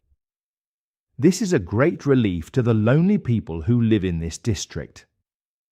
2 weeks have passed since he escaped. During that time, no one has seen him and no one has heard of him. It is hard to believe that he could stay alive on the moor for so long. Of course, it would not be hard for him to hide. Any one of these stone huts could hide a man. But there is nothing to eat unless he could catch and kill one of the sheep on the moor. So we think he has left, and the farmers who live far out from the villages sleep better because of it. There are strong men in this house, so we can protect ourselves. But I admit that I have felt uneasy when I think about the Stapletons. They live miles from any help. In their house there is one maid, an old manservant, the sister, and the brother. The brother is not a very strong man. They would be helpless if a desperate man like this Notting Hill criminal got into their house. Sir Henry and I both worried about them. We suggested that Perkins, the groom, should go there to sleep and help protect them. But Stapleton would not agree to it. The truth is that our friend, the baronet, is beginning to show a strong interest in our pretty neighbour, Miss Stapleton. This is not surprising. Time passes slowly in this lonely place, especially for an active man like Sir Henry. And she is a beautiful and very charming woman. There is something warm and foreign about her. She feels almost tropical and exotic. This is a strange contrast to her brother, who is cool and does not show much feeling. Yet he also gives the idea of hidden fire inside him. He clearly has a strong influence over her. I have often seen her look at him while she speaks, as if she wants his approval for what she says. I hope he is kind to her. There is a dry, bright look in his eyes. His thin lips are set in a firm way. These things suggest a strong nature and maybe a hard one. You would find him an interesting person to study. He came to visit Baskerville on the first day. The very next morning he took both of us out to show us the place where the old story of the wicked Hugo is said to have begun. We walked for miles across the moor. We came to a place so sad and so dark that it could easily have given birth to such a story. We found a short valley between rough rocks. It led to an open grassy space with white cotton grass scattered over it. In the middle stood two great stones. They were worn and sharp at the top, so that they looked like the great broken teeth of some huge beast. In every way, the place matched the old tale of tragedy. Sir Henry was very interested. More than once he asked Stapleton if he truly believed that something supernatural could interfere in the lives of men. Sir Henry spoke lightly, but it was clear he was serious inside. Stapleton was careful in his answers. It was easy to see he said less than he could have said. He did not want to upset the feelings of the baronet. He told us about similar cases where families had suffered from some evil force. He left us with the feeling that he agreed with the popular belief in such things. On our way back, we stayed for lunch at Merripit House. It was there that Sir Henry met Miss Stapleton. From the first moment he saw her, he seemed strongly drawn to her. I will be surprised if the feeling was not shared by her as well. On our walk home, Sir Henry spoke of her again and again. Since then, hardly a day has passed without us seeing something of the brother and sister. They dine here tonight. There is also talk that we may visit them next week. You might think such a match would please Stapleton very much. Sir Henry is a baronet, and this would be a fine marriage. And yet more than once I have caught a look on Stapleton's face that showed strong disapproval when Sir Henry paid attention to his sister.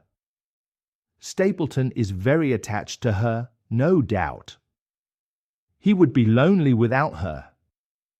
But it seems very selfish if he would block her from making such a brilliant marriage.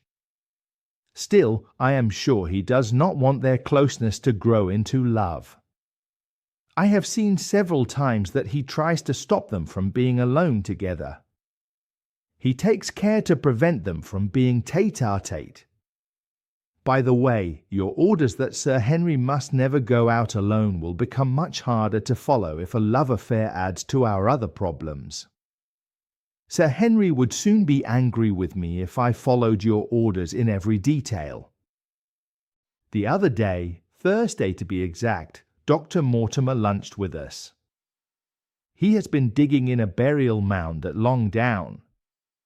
He has found a very old skull, and it makes him very happy. Never was there a man with one idea like him. He is a true enthusiast. The Stapletons came in after lunch. Then, at Sir Henry's request, the good doctor took us all to the yew alley. Sir Henry wanted to see exactly where everything happened on that fatal night. The yew alley is a long, gloomy walk. It runs between two high walls of trimmed hedge. There is a narrow strip of grass on each side. At the far end there is an old summer house that is falling apart. Halfway down is the moor gate where the old gentleman left his cigar ash. It is a white wooden gate with a latch. Beyond it lies the wide moor. I remembered your theory. I tried to picture what happened. The old man stood by the gate. He saw something coming across the moor. It frightened him so much that he lost control of his mind. He ran and ran until he died from pure fear and tiredness. There was the long dark passage down which he fled. But what was he running from? Was it only a sheepdog from the moor? Or was it a ghostly hound, black, silent, and huge? Was there a human plan behind it? Did the pale and watchful Barrymore know more than he wanted to say? It was all unclear. But always there is the dark shadow of crime behind these things. Since my last letter, I have met one other neighbour. He is Mr. Frankland of Laughter Hall, about 4 miles south of us. He is an old man, red-faced, white-haired, and quick to anger. His passion is the British law. He has spent a large fortune on lawsuits. He fights just because he enjoys fighting. He will take either side of a case just to argue. So it is no surprise that this hobby has cost him so much. Sometimes he will close a public path and dare the parish to force him to open it. At other times he will tear down another man's gate with his own hands. Then he will say that a path has been there from very old times, and he dares the owner to accuse him of trespassing. He knows a lot about old land rights and village rights.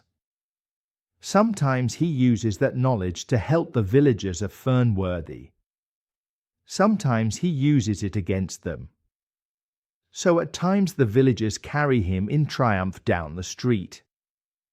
At other times they burn him in effigy, depending on what he has done most recently.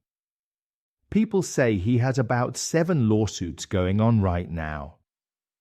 These will likely eat up the rest of his money. Then he may lose his sting and become harmless. Apart from the law, he seems kind and good-natured. I mention him only because you especially asked me to describe the people around us. He has a curious hobby at present. He is an amateur astronomer and he has a very good telescope.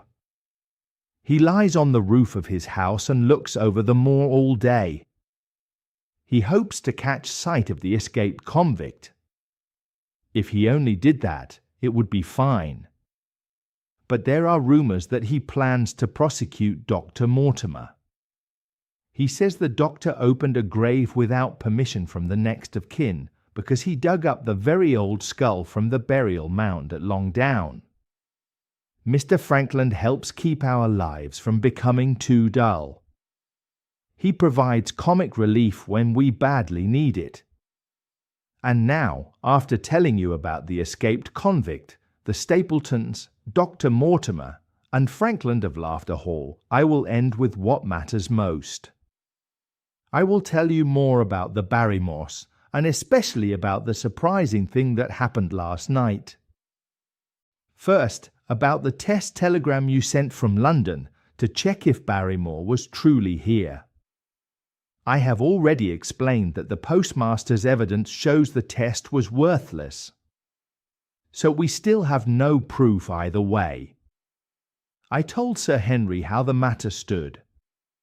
At once, in his direct way, he called Barrymore and asked him if he himself had received the telegram. Barrymore said he had. "Did the boy deliver it into your own hands?" asked Sir Henry. Barrymore looked surprised. He thought for a little time. "No," he said. "I was in the box room then, and my wife brought it up to me." "Did you answer it yourself?" "No. I told my wife what to answer, and she went down and wrote it." In the evening, Barrymore returned to the subject without being asked. "I did not quite understand your questions this morning, Sir Henry," he said. "Do they mean I have done something that makes you not trust me?" Sir Henry had to tell him it was not so. He calmed him by giving him a large part of his old clothes. The London clothes had now arrived, so there was more to spare. Mrs. Barrymore interests me. She is heavy and solid. She seems limited in mind, very respectable, and very strict in her ways. She is almost puritanical. You would think she could not feel strong emotion at all. And yet I told you how, on our first night here, I heard her crying bitterly. Since then I have more than once seen signs of tears on her face. Some deep sorrow is always eating at her heart. Sometimes I wonder if she carries a guilty memory that haunts her. Sometimes I suspect Barrymore of being a harsh man at home. I have always felt there was something strange and doubtful about Barrymore's character. But the incident last night brings all my doubts to a peak. And yet the incident may sound small by itself. You know I do not sleep very deeply. And since I have been on guard in this house, my sleep has been even lighter than usual. Last night, about 2 in the morning, I woke up because I heard a quiet step pass my room. I got up, opened my door, and looked out. A long black shadow moved along the corridor. It was made by a man walking softly with a candle in his hand. He wore only a shirt and trousers. He had nothing on his feet. I could only see the shape, but his height told me it was Barrymore. He walked very slowly and carefully. There was something I cannot fully describe, something guilty and secret in the way he moved. You know the corridor is broken by a balcony that runs around the hall, and then the corridor begins again on the far side. I waited until Barrymore had passed out of sight. Then I followed him. When I came around the balcony, he had reached the end of the far corridor. I could see a faint light through an open door, and I saw that he had gone into one of the rooms. All these rooms are empty and not used. They have no furniture. So his trip became more mysterious than ever. The light stayed steady, as if he was standing still. I crept down the passage as quietly as I could. I looked around the corner of the door. Barrymore was crouching at the window. He held the candle close to the glass. His face was half turned toward me. His face looked stiff with expectation as he stared out into the black moor. For some minutes he watched with all his attention. Then he gave a deep groan. With an angry movement, he put out the light. At once I went back to my room. Soon after that, I heard the soft steps again as he returned the way he had come. Long after, when I had fallen into a light sleep, I heard a key turn in a lock somewhere in the house. But I could not tell where the sound came from. What all this means, I cannot guess. But there is secret work going on in this dark house. Sooner or later we will find the truth. I will not trouble you with my theories. You asked me to give you facts only. This morning I had a long talk with Sir Henry. We made a plan of action based on what I saw last night. I will not speak of it now, but it should make my next report interesting to read. Chapter 9: The Light Upon the Moor. Baskerville Hall, October 15th, M.Y. Dear Holmes. In the first days of my work here, I had little to tell you. You may say that I left you with almost no new facts. But now I can tell you many things. Events are coming very fast. In my last letter I ended with Barrymore at the window. Now I already have a lot more news, and I think it will surprise you. Things have changed in a way I did not expect. In the last 2 days, some parts are clearer, but other parts are more confusing. I will tell you everything, and you can judge. Before breakfast, on the morning after my strange night, I went along the hall and I looked at the room where Barrymore had been. The west window, the one he watched so closely, is special. More than any other window in the house, it looks out on the moor. There is a gap between 2 trees. From this window you can look straight down to the moor. From other windows you can only see the moor far away, and only a little. So, if Barrymore needed to watch the moor, this was the one window that could help him. That means he must have been looking for something, or someone, on the moor. But the night was very dark. I could not understand how he hoped to see anyone. At first, I thought of one idea. I thought maybe there was a secret love affair. That could explain his quiet steps, and it could also explain why his wife looked worried. Barrymore is a strong and good-looking man. It would not be hard for him to make a young country girl like him. Because of that, my idea felt possible. And when I heard a door open after I went back to my room, I thought maybe he went out to meet someone in secret. That was my thinking in the morning. I tell you this to show you my thoughts, even if the result later showed I was wrong. But whatever the true reason was, I felt I could not keep this secret to myself for long. I felt it was too heavy. I did not want to hide it until I could explain it. So after breakfast I spoke with the baronet in his study, and I told him all that I had seen. He was less surprised than I expected. "I knew that Barrymore walks about at night," he said. "I meant to speak to him about it. 2 or 3 times I have heard his steps in the hall, coming and going, about the hour you say." "Perhaps he goes every night to that same window," I said. "Perhaps he does," said Sir Henry. "If he does, we can follow him and see what he is doing. I wonder what your friend Holmes would do if he were here." "I think he would do exactly what you say," I answered. "He would follow Barrymore and see what he did." "Then we will do it together," said Sir Henry. "But he will hear us," I said. "The man is rather deaf," said Sir Henry, "and in any case we must take our chance. We will stay awake in my room tonight and wait until he passes." Sir Henry rubbed his hands. He looked pleased. It was clear that he liked this plan. Life here on the moor is quiet, and he welcomed something exciting. Sir Henry has also been busy with other things. He has written to the architect who made plans for Sir Charles. He has also spoken with a builder from London.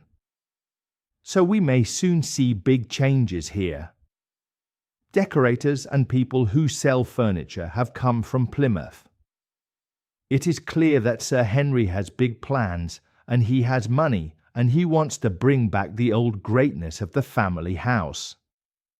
When the house is repaired and filled with new things, he will only need one more thing, a wife, to make it complete. Between ourselves, I think there are clear signs that he may get this, if the lady agrees. I have rarely seen a man so in love as he is with our beautiful neighbour, Miss Stapleton. But love does not always go in a straight, easy line. Today, for example, something strange happened. It made Sir Henry confused and angry. After our talk about Barrymore, Sir Henry put on his hat and got ready to go out. Of course I did the same. "What, are you coming, Watson?" he asked. He looked at me in a curious way. "That depends," I said, "on whether you are going on the moor." "Yes, I am," he said. "Then you know my orders," I told him.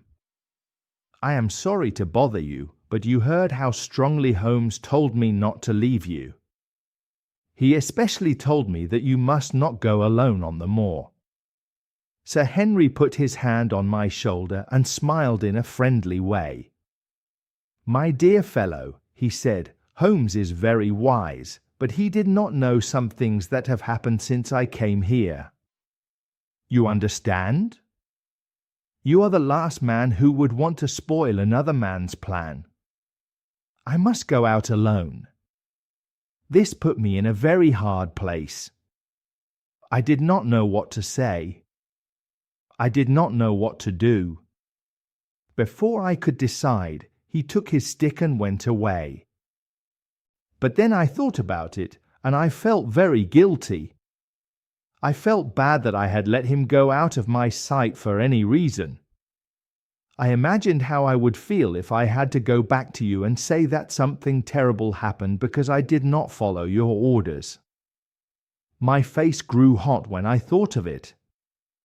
It might not be too late to catch him, so I started at once, going toward Merripit House. I hurried along the road as fast as I could. I did not see Sir Henry. I went on until I came to the place where the path on the moor turns away from the road. There I began to worry that I had gone the wrong way. So I climbed up a hill where I could see far. It was the same hill that looks down into the dark quarry. From there I saw him at once. He was on the moor path, about 1/4 of a mile away. A lady was with him. She could only be Miss Stapleton. It was clear that they had an understanding and that they met by plan.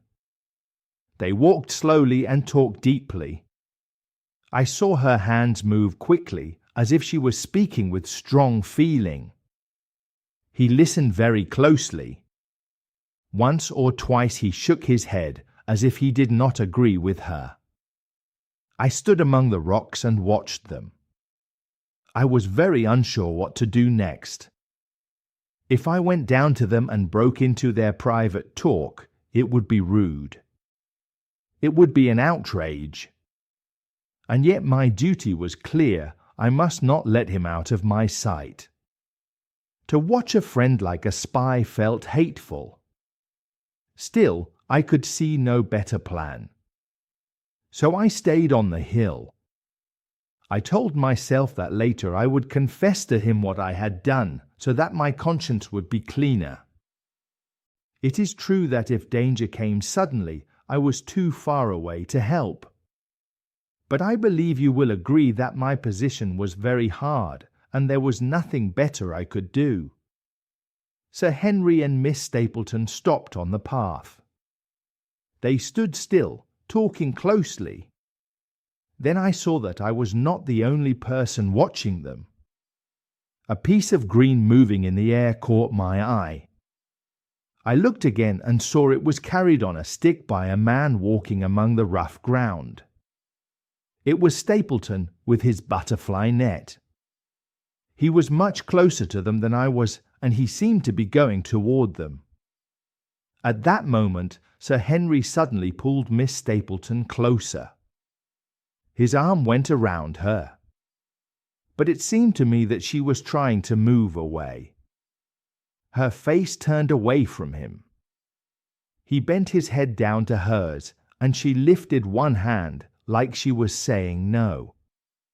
The next moment they jumped apart and turned quickly.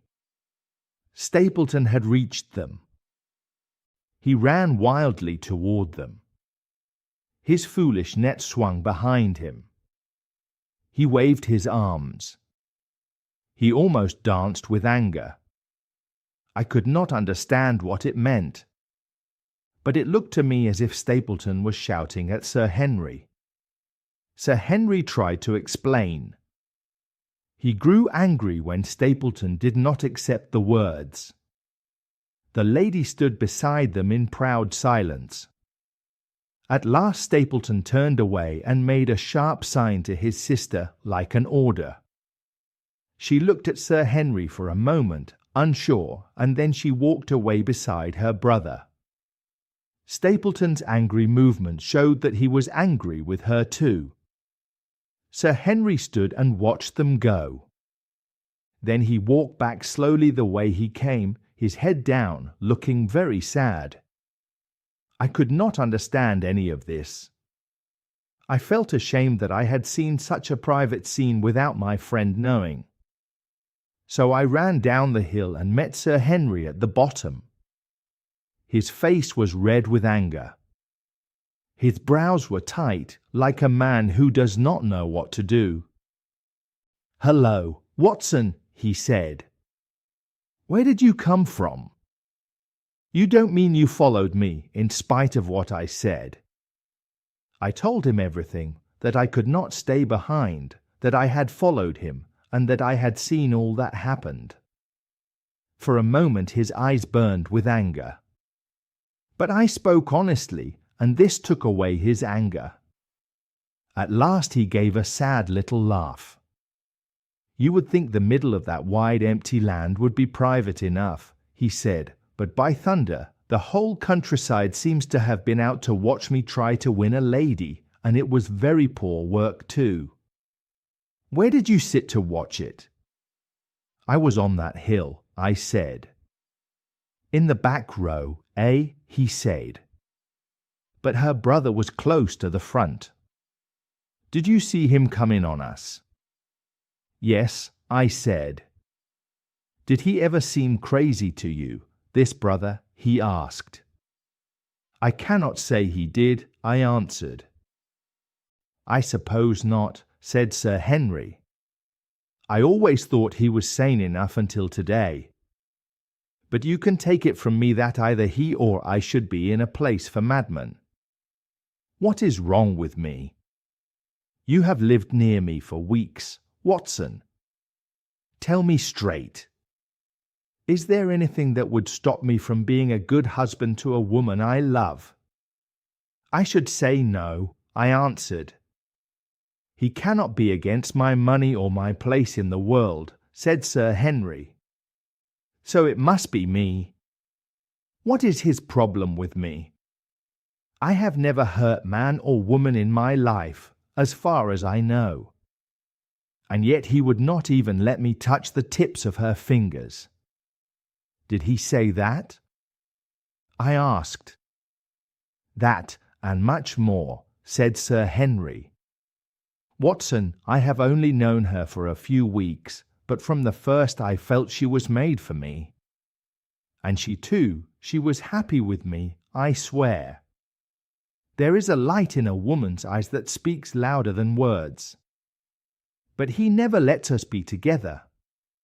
Today was the first time I had a chance to speak to her alone. She was glad to meet me," he went on, "but she did not talk about love. She would not let me talk about it either, if she could stop it. She kept saying this place is dangerous, and she would not be happy until I left it. I told her that since I saw her, I did not want to leave. And if she really wanted me to go, the only way was for her to go with me. Then I said to her, in clear words, that I wanted to marry her. But before she could answer, her brother came running up. His face was like a madman's. He was white with rage, and his pale eyes were on fire. He demanded what I was doing with the lady. He asked how I dared to give her attention when she did not want it.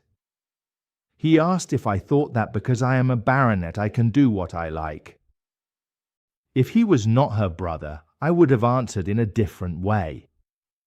But since he was, I told him that my feelings for his sister were honest, and I was not ashamed, and I hoped she would honor me by becoming my wife.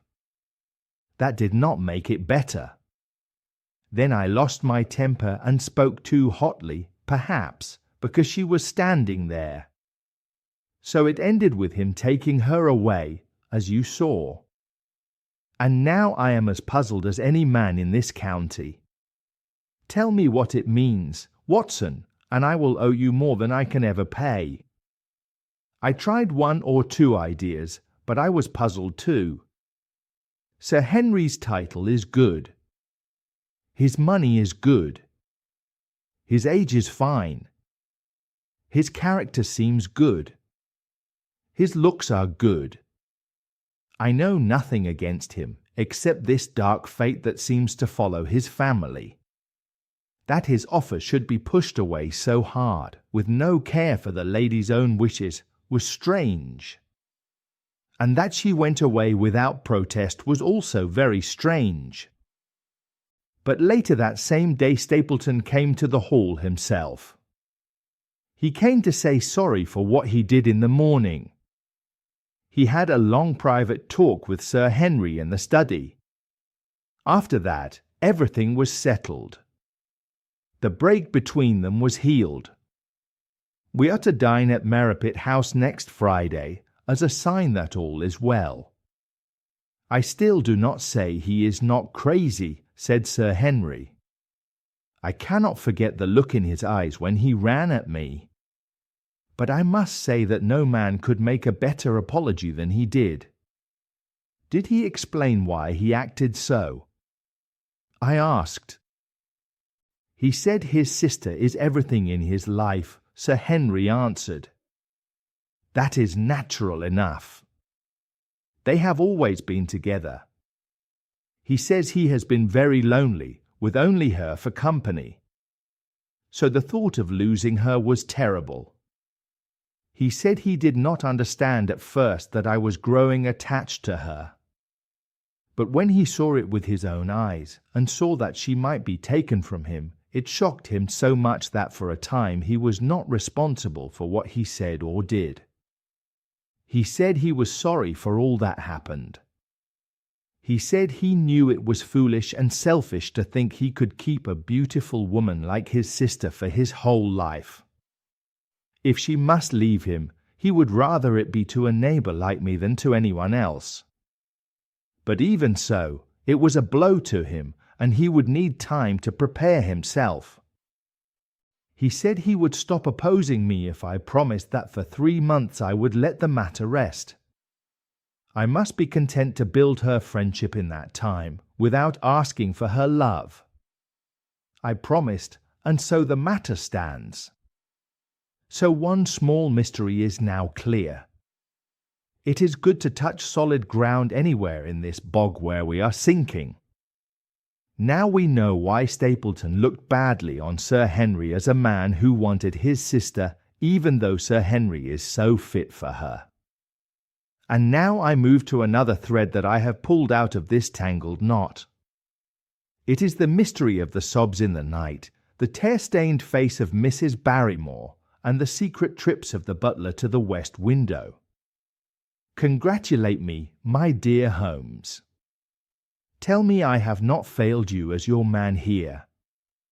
Tell me you do not regret trusting me and sending me down. All these things were made clear by one night's work. But to speak truly, it was 2 nights' work. On the first night we learned nothing. I sat up with Sir Henry in his room until nearly 3 o'clock in the morning. We heard nothing at all except the clock on the stairs. It was a sad watch. At last we both fell asleep in our chairs. But we were not discouraged. We decided to try again. The next night we turned the lamp low and sat smoking cigarettes. We made no sound. It is hard to say how slowly the hours moved. But we kept awake with the same patient interest that a hunter feels when he watches a trap and hopes the animal will come. 1 o'clock came. Then 2 o'clock came.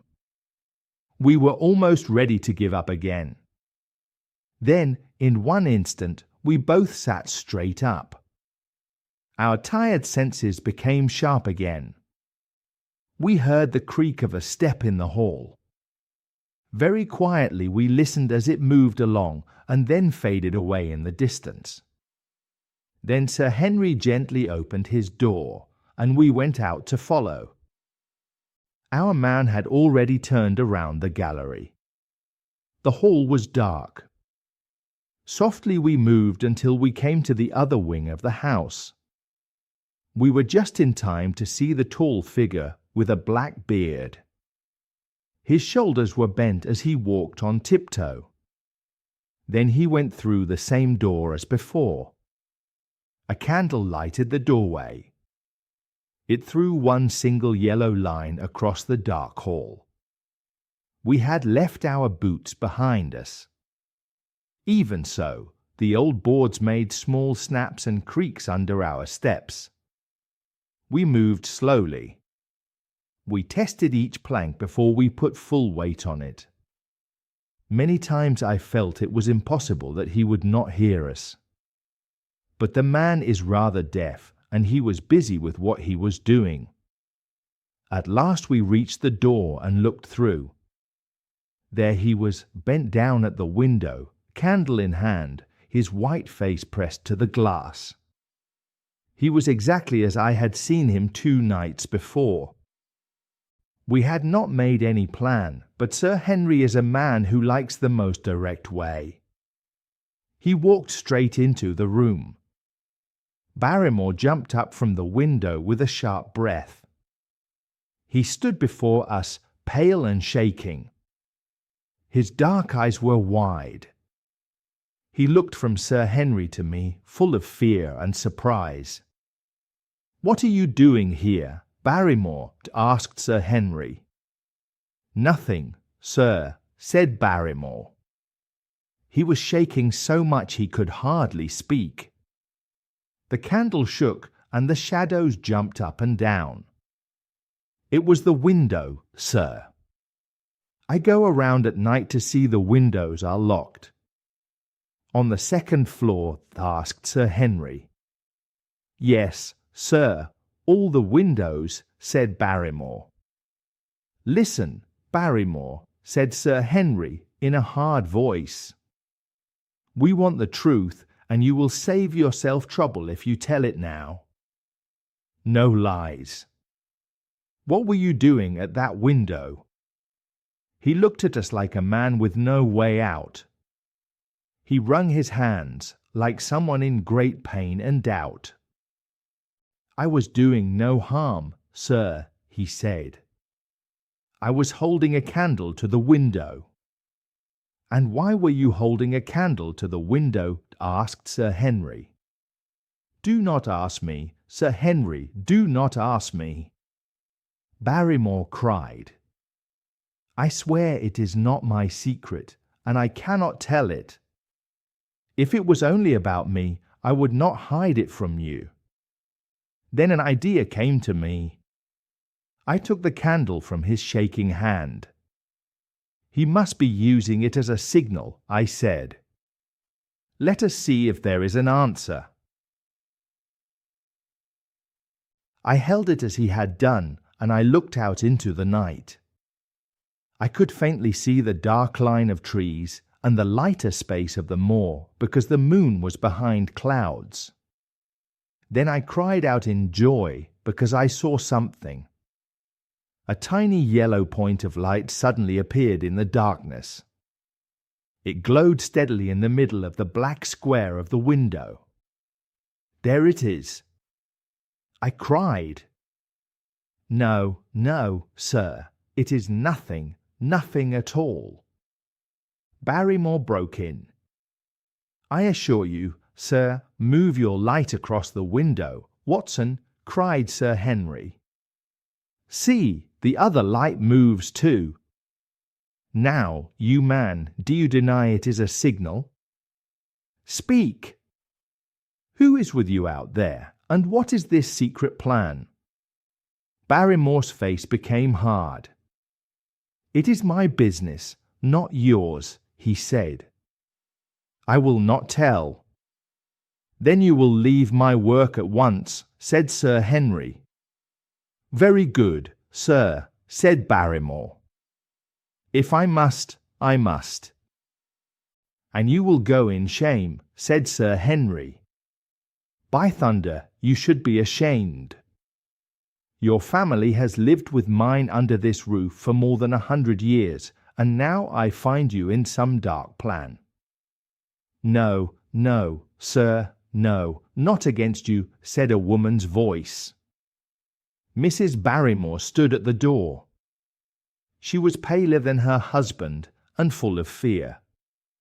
Her big shape in a shawl and skirt might have looked funny, but her face showed strong feeling.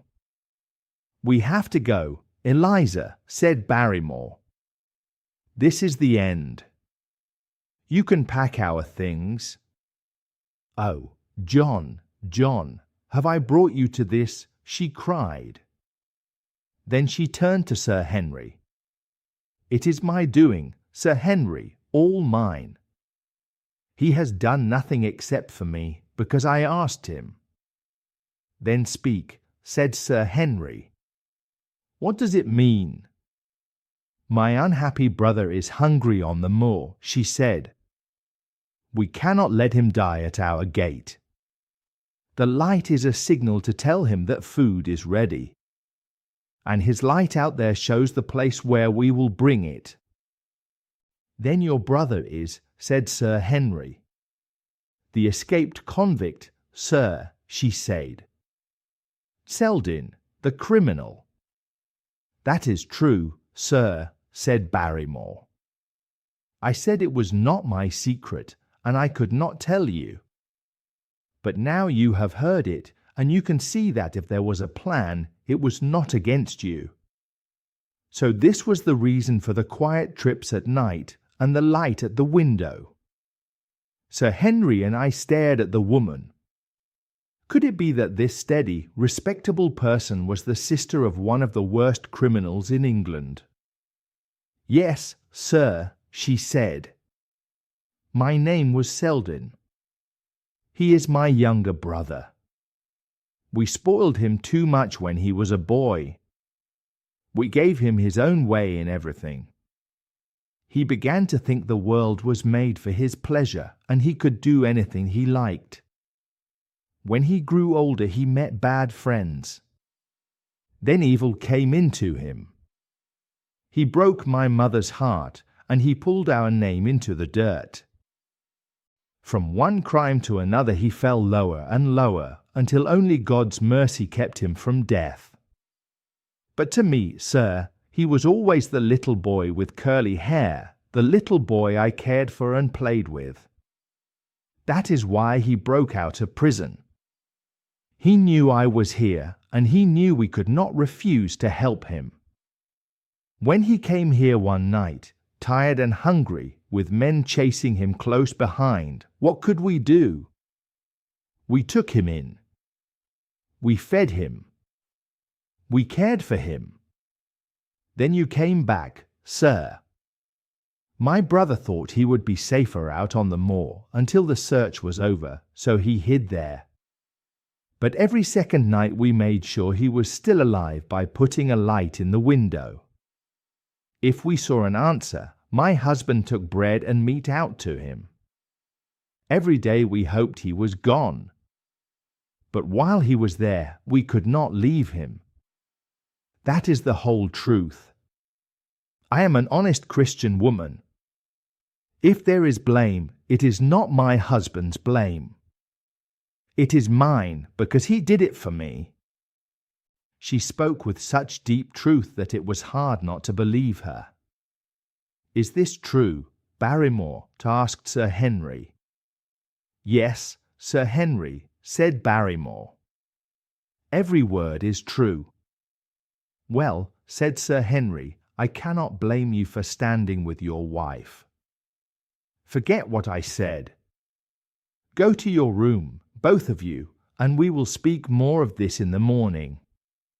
When they had gone, we looked out of the window again. Sir Henry opened it. The cold night wind came in on our faces. Far away in the darkness, that tiny yellow light still burned. "I wonder he dares," said Sir Henry. "It may be placed so that only we can see it from here," I said. "Very likely," said Sir Henry. "How far do you think it is?" "Near Cleftor, I think," I said. "Not more than a mile or two," said Sir Henry. "Hardly that," I answered. "Well, it cannot be far if Barrymore carries food to it," said Sir Henry. "And the villain is waiting there by that candle. By thunder, Watson, I am going out to take that man." The same thought had come to me. The Barrymores did not tell us their secret. We forced it from them. The escaped man is a danger to everyone, a bad man with no excuse. If we do not act, other people may suffer. Any night, for example, our neighbours, the Stapletons, might be attacked. Perhaps this thought made Sir Henry so eager. "I will come," I said. "Then get your revolver and put on your boots," said Sir Henry. "We must start at once." He may put out his light and escape. In 5 minutes we were outside, on our way. We hurried through the dark bushes. The wind made a low, sad sound. Leaves rustled as they fell. The air smelled wet and rotten. Sometimes the moon showed itself for a moment, but clouds moved fast across the sky. When we reached the open moor, a thin rain began to fall. The light still burned in front of us. "Are you armed?" I asked. "I have a hunting crop," said Sir Henry. "We must go close to him quickly," I said, "because they say he is a desperate man. We will take him by surprise, and then he cannot fight us." "I say, Watson," said Sir Henry, "what would Holmes say to this? What about that hour of darkness when evil is strong?" As if his words called it, a strange cry rose out of the great Dartmoor. I had heard it before, near the edge of Grimpen Mire. It came with the wind, through the silence. It began as a long, deep sound, then grew into a rising howl, and then fell into a sad moan and died away. Again and again it sounded. The air shook with it. It was wild and threatening. Sir Henry caught my sleeve. His face looked white in the darkness. "My God, what is that, Watson?" he asked. "I do not know," I said. "It is a sound they have on the moor. I heard it once before." Then it stopped, and deep silence came again. We stood and listened, but we heard nothing more. "Watson," said Sir Henry, "that was the cry of a hound." My blood felt cold because his voice broke. I could hear fear in it. "What do people call that sound?" he asked. "Who?" I asked. "The people in the country," he said.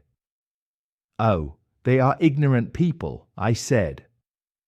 "Why should you care what they call it?" "Tell me, Watson," he said. "What do they say?" I hesitated, but I could not avoid it.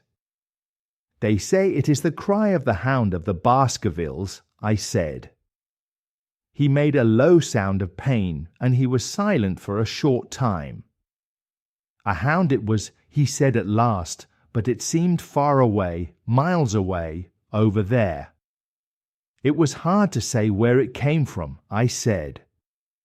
"It rose and fell with the wind," he said. "Is that the direction of Grimpen Mire?" "Yes," I answered. "Then it was up there," said Sir Henry. "Now tell me, Watson, did you not think it sounded like a hound?" "I am not a child." "Do not fear to tell the truth." "Stapleton was with me when I heard it last time," I said. "He said it might be a strange bird calling." "No, no," said Sir Henry. "It was a hound." My God, can these stories be true? Is it possible that I am really in danger from something so dark? You do not believe it, do you, Watson? "No, no," I said. "And yet it was one thing to laugh about in London," he said, "and it is another thing to stand here in the dark and hear that cry. And my uncle, too. There was the footprint of a hound beside him. It all fits. I do not think I am a coward, Watson, but that sound froze my blood. Feel my hand." I took his hand. It was as cold as stone. "You will be all right tomorrow," I said. "I do not think I will get that sound out of my head," he said. "What do you advise now? Shall we turn back?" I asked. "No, by thunder," he said. "We came out to get our man, and we will do it. We are after the convict, and maybe a hellhound is after us. Come on. We will go through with it, even if all devils are loose on the moor." So we went on, slowly, in the dark. The black shapes of the hill stood around us. The yellow point of light burned in front. Distance is tricky at night. A light can look far away and then suddenly near. Sometimes it seemed on the edge of the world. Sometimes it seemed only a few yards away. At last we could see where it was. Then we knew we were very close. A candle was stuck in a crack in the rocks. Rocks on both sides protected it from the wind. They also hid it so it could not be seen except from the direction of Baskerville Hall. A big granite rock hid our approach. We crouched behind it and looked over it at the signal light. It was strange to see one candle burning in the middle of the moor with no person near it. There was only the straight yellow flame and the shine of the rocks on both sides. "What shall we do now?" Sir Henry whispered. "Wait here," I whispered back. "He must be near his candle. Let us see if we can see him." I had hardly said the words when we both saw him. Over the rocks, where the candle burned in a crack, a face came up. It was a bad yellow face. It looked like an animal. It was full of evil. The face was dirty with mud. It had a rough beard and tangled hair. He looked like an old wild man from the hills. The candle light shone in his small eyes. His eyes were clever and cruel. He looked right and left in the dark, like a wild animal that hears hunters. Something had made him afraid. Maybe Barrymore had a secret sign and we did not do it. Or maybe the man felt that something was wrong. I could see fear on his face. At any moment he could blow out the candle and run away. So I jumped forward and Sir Henry jumped too. At once the convict shouted a curse. He threw a rock at us. The rock broke on the big stone that hid us. I saw him for a second. He was short and strong. Then he stood up and ran. Just then the moon came out from behind the clouds. We ran over the hill. We saw him running fast down the other side. He jumped over rocks like a mountain goat. I could have shot him with my revolver, maybe. But I carried it only to protect myself. I did not want to shoot an unarmed man who was running away. Sir Henry and I could run fast, and we were in good shape. But we soon saw we could not catch him. In the moonlight we watched him for a long time. Then he became a small dark speck on a far hill. We ran and ran until we could not breathe well. Still, the space between us grew bigger. At last we stopped. We sat on 2 rocks and breathed hard. We watched him disappear. Then a very strange thing happened. We stood up and turned to go home. We had stopped the chase because it was hopeless. The moon was low on the right. A sharp point of granite stood up in front of the moon. On that bright moon, I saw a man on the rock. He was black like a statue. Holmes, it was not my imagination. I saw him very clearly. He looked tall and thin. His legs were a little apart. His arms were folded. His head was down, as if he was thinking deeply about the wild moor in front of him. He looked like the spirit of that terrible place. It was not the convict. This man was far from where the convict ran. And he was much taller. I cried out and pointed to him, so Sir Henry could see. But in the moment when I turned to touch Sir Henry's arm, the man was gone. The rock still cut into the edge of the moon, but the top of it was empty. The man had vanished. I wanted to go there and search the rock, but it was far away. Sir Henry was still shaking inside after that cry we heard. It made him think of his family's dark story.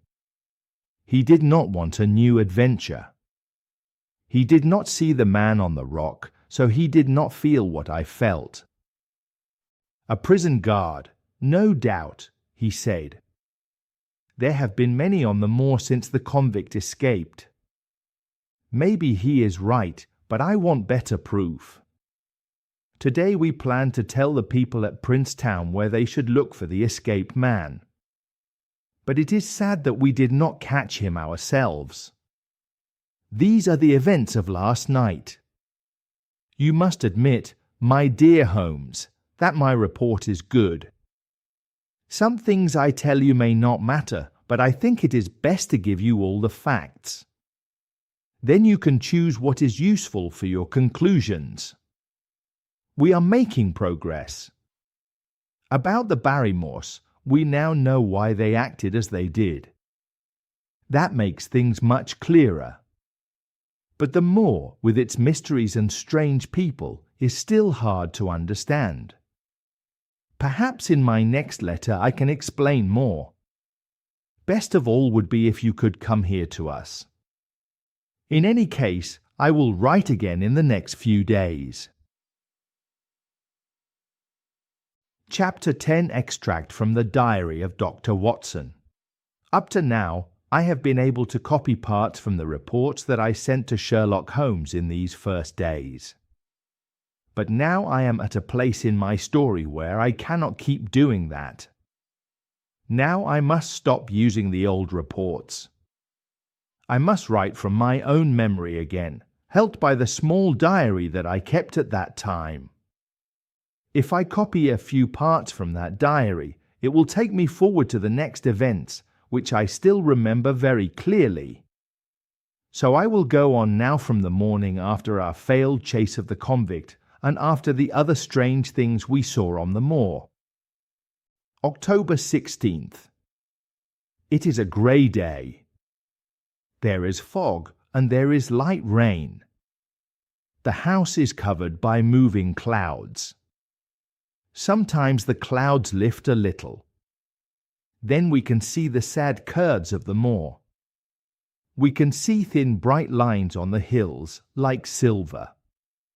We can also see far rocks that shine when light hits their wet faces. It is sad outside. It is sad inside, too. The baronet feels low today. Last night was full of action, but today he feels dark and quiet again. I also feel heavy in my chest.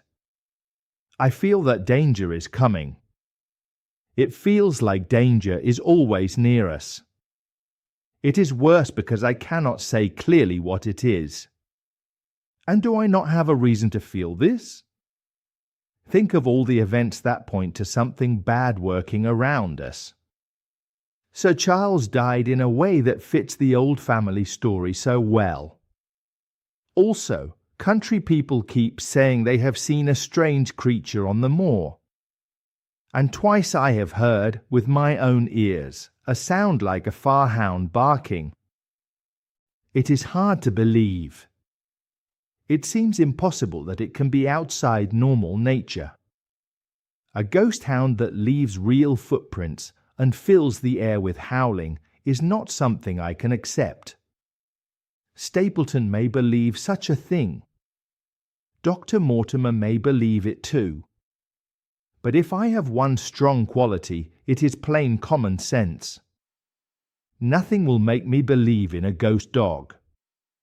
If I believed it, I would be as foolish as the poor farmers and workers. They are not happy with only a devil dog.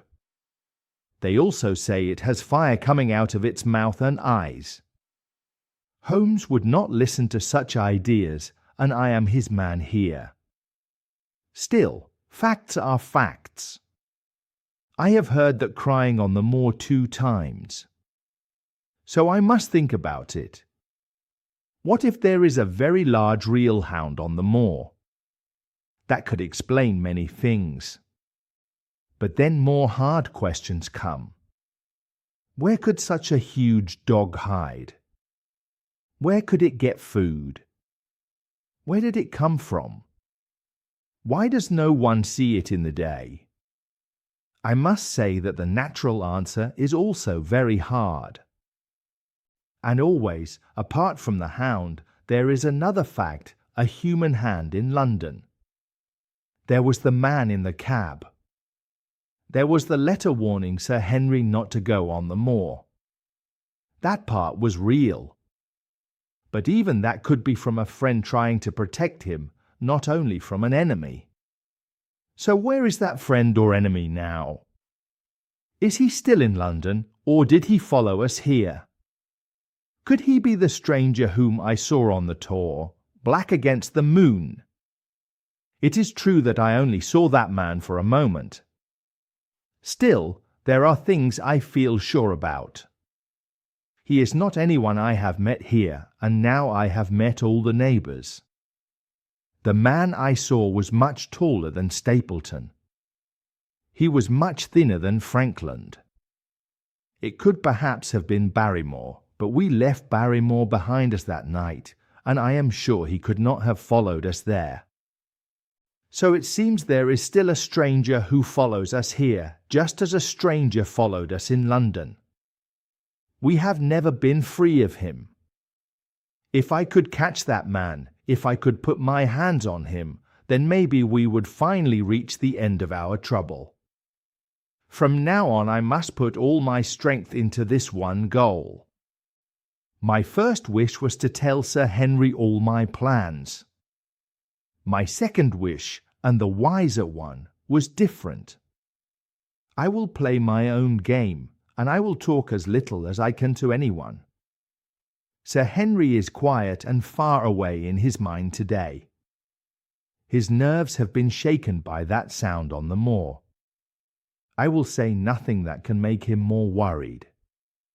But I will take my own steps to reach my own end.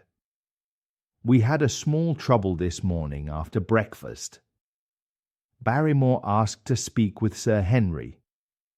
They were in the study together for some time. I sat in the billiard room. More than once I heard loud voices.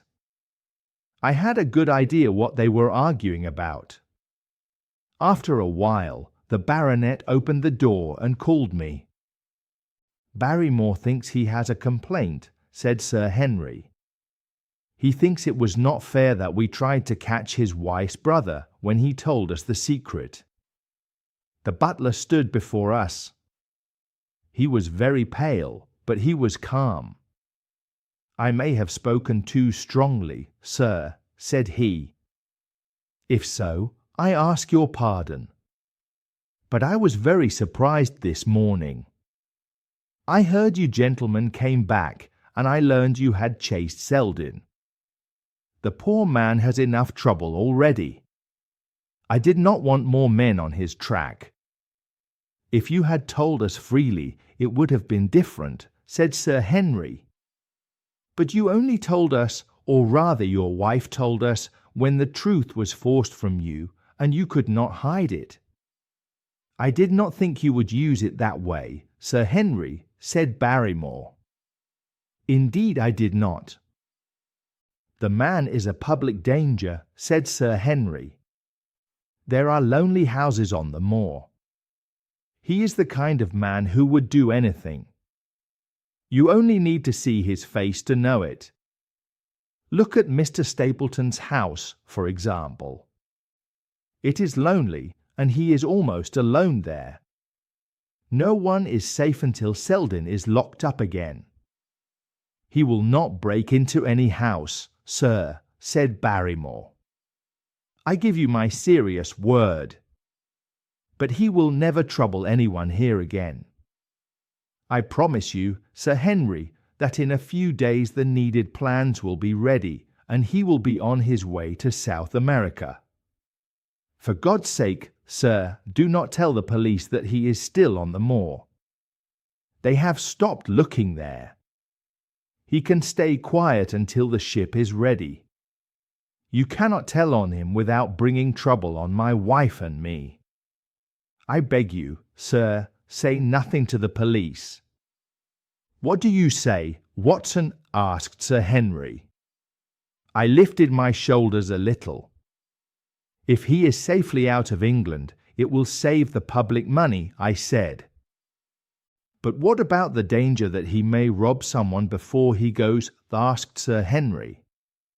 He will not do anything so foolish, sir, said Barrymore. We give him all he needs. If he does a crime, he will show where he hides. That is true, said Sir Henry. Well, Barrymore, God bless you, sir, and thank you, cried Barrymore. It would have broken my poor wife if he had been taken again. I think we are helping a crime, Watson, said Sir Henry, speaking to me. But after what we have heard, I do not feel I can give the man up. So that is the end of it. All right, Barrymore, you can go. The butler turned away. He spoke a few broken words of thanks. But then he stopped. He came back to us. You have been so kind, sir, he said, that I wish to do what I can for you. I know something, Sir Henry. Maybe I should have said it before. But I only learned it long after the inquest. I have never told it to any person. It is about Sir Charles's death. Sir Henry and I both stood up quickly.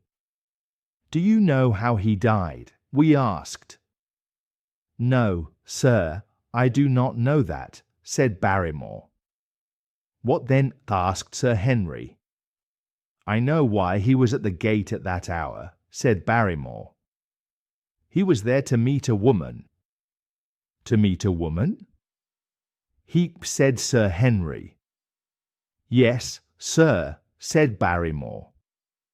And the woman's name? Asked Sir Henry. I cannot give the name, said Barrymore. But I can give the first letters. Her letters were L-Dwell. How do you know this, Barrymore? I asked. Well, Sir Henry, he said, your uncle got a letter that morning. He usually got many letters. He was well known, and he helped people, so many people wrote to him. But that morning there was only one letter. So I noticed it more. It was from Coombe Tracy. It was written in a woman's hand. And then asked Sir Henry. At the time I did not think much about it, said Barrymore. I would never have thought of it again, but for my wife. Only a few weeks ago she was cleaning Sir Charles's study.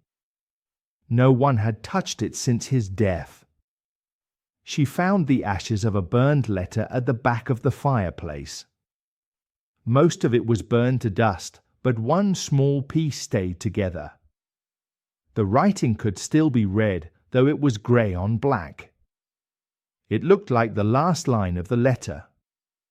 It said, "Please, please, as you are a gentleman, burn this letter and be at the gate by 10 o'clock. Under that were the letters L. Do you still have that piece? Asked Sir Henry. No, sir, said Barrymore. It fell to dust after we moved it. Did Sir Charles get other letters in the same writing? Asked Sir Henry.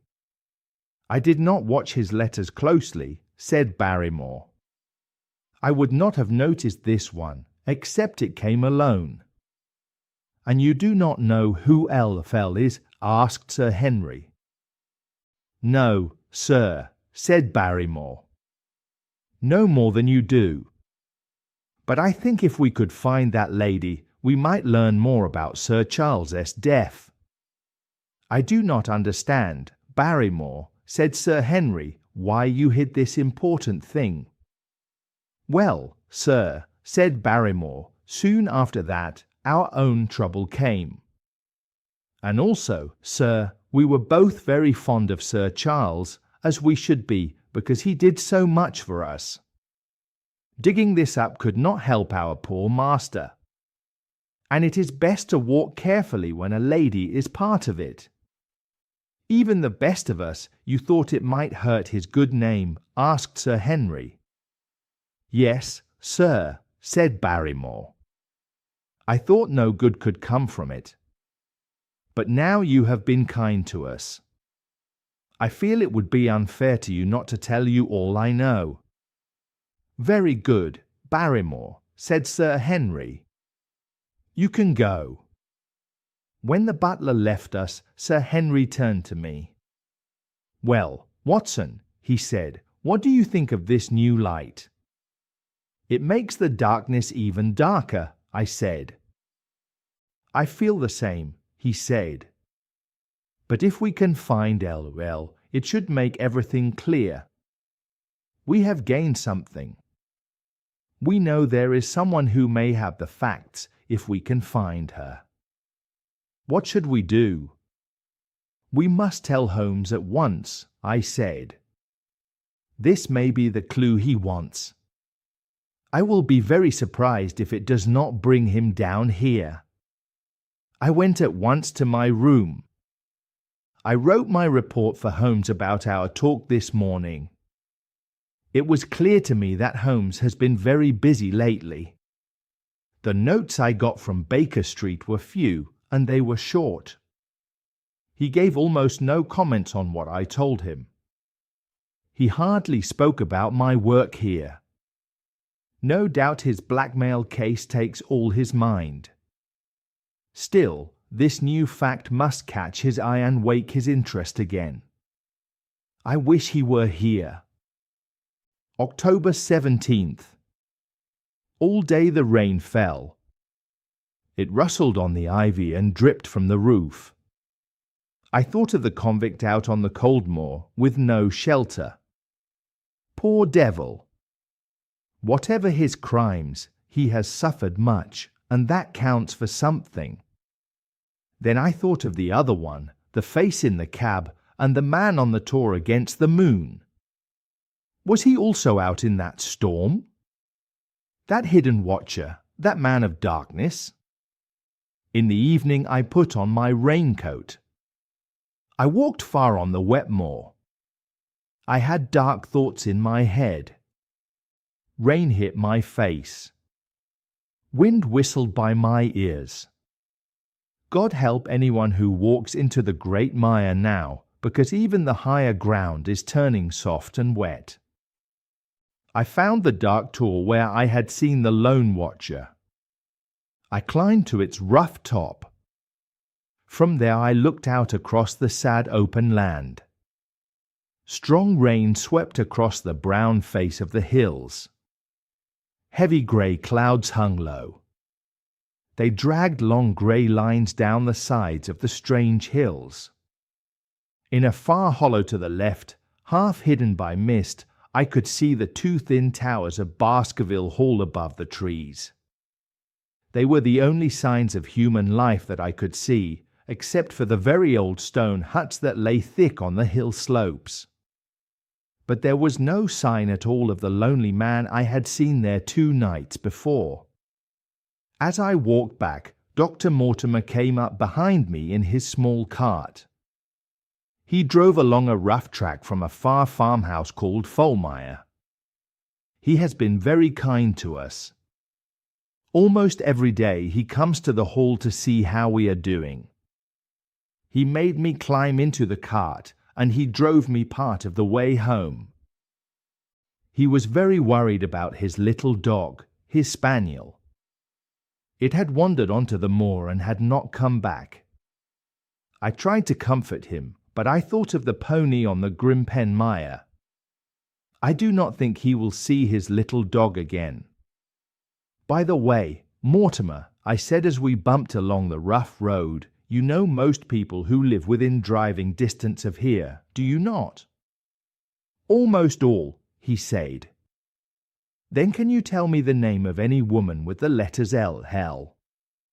I asked. He thought for some minutes. No, he said. There are some gypsies and poor workers that I do not fully know. But among the farmers and the richer people, there is no one with those letters. Wait, he added after a pause. There is Laura Lyons. Her letters are L. But she lives in Coombe Tracey. Who is she? I asked. She is Frankland's daughter, he said.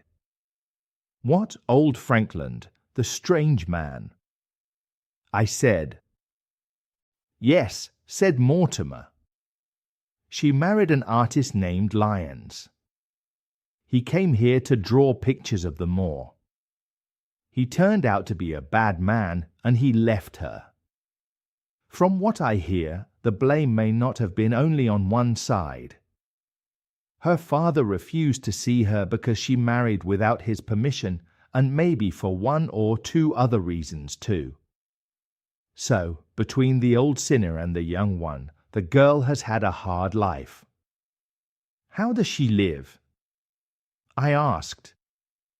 I think old Frankland gives her a little money, he said.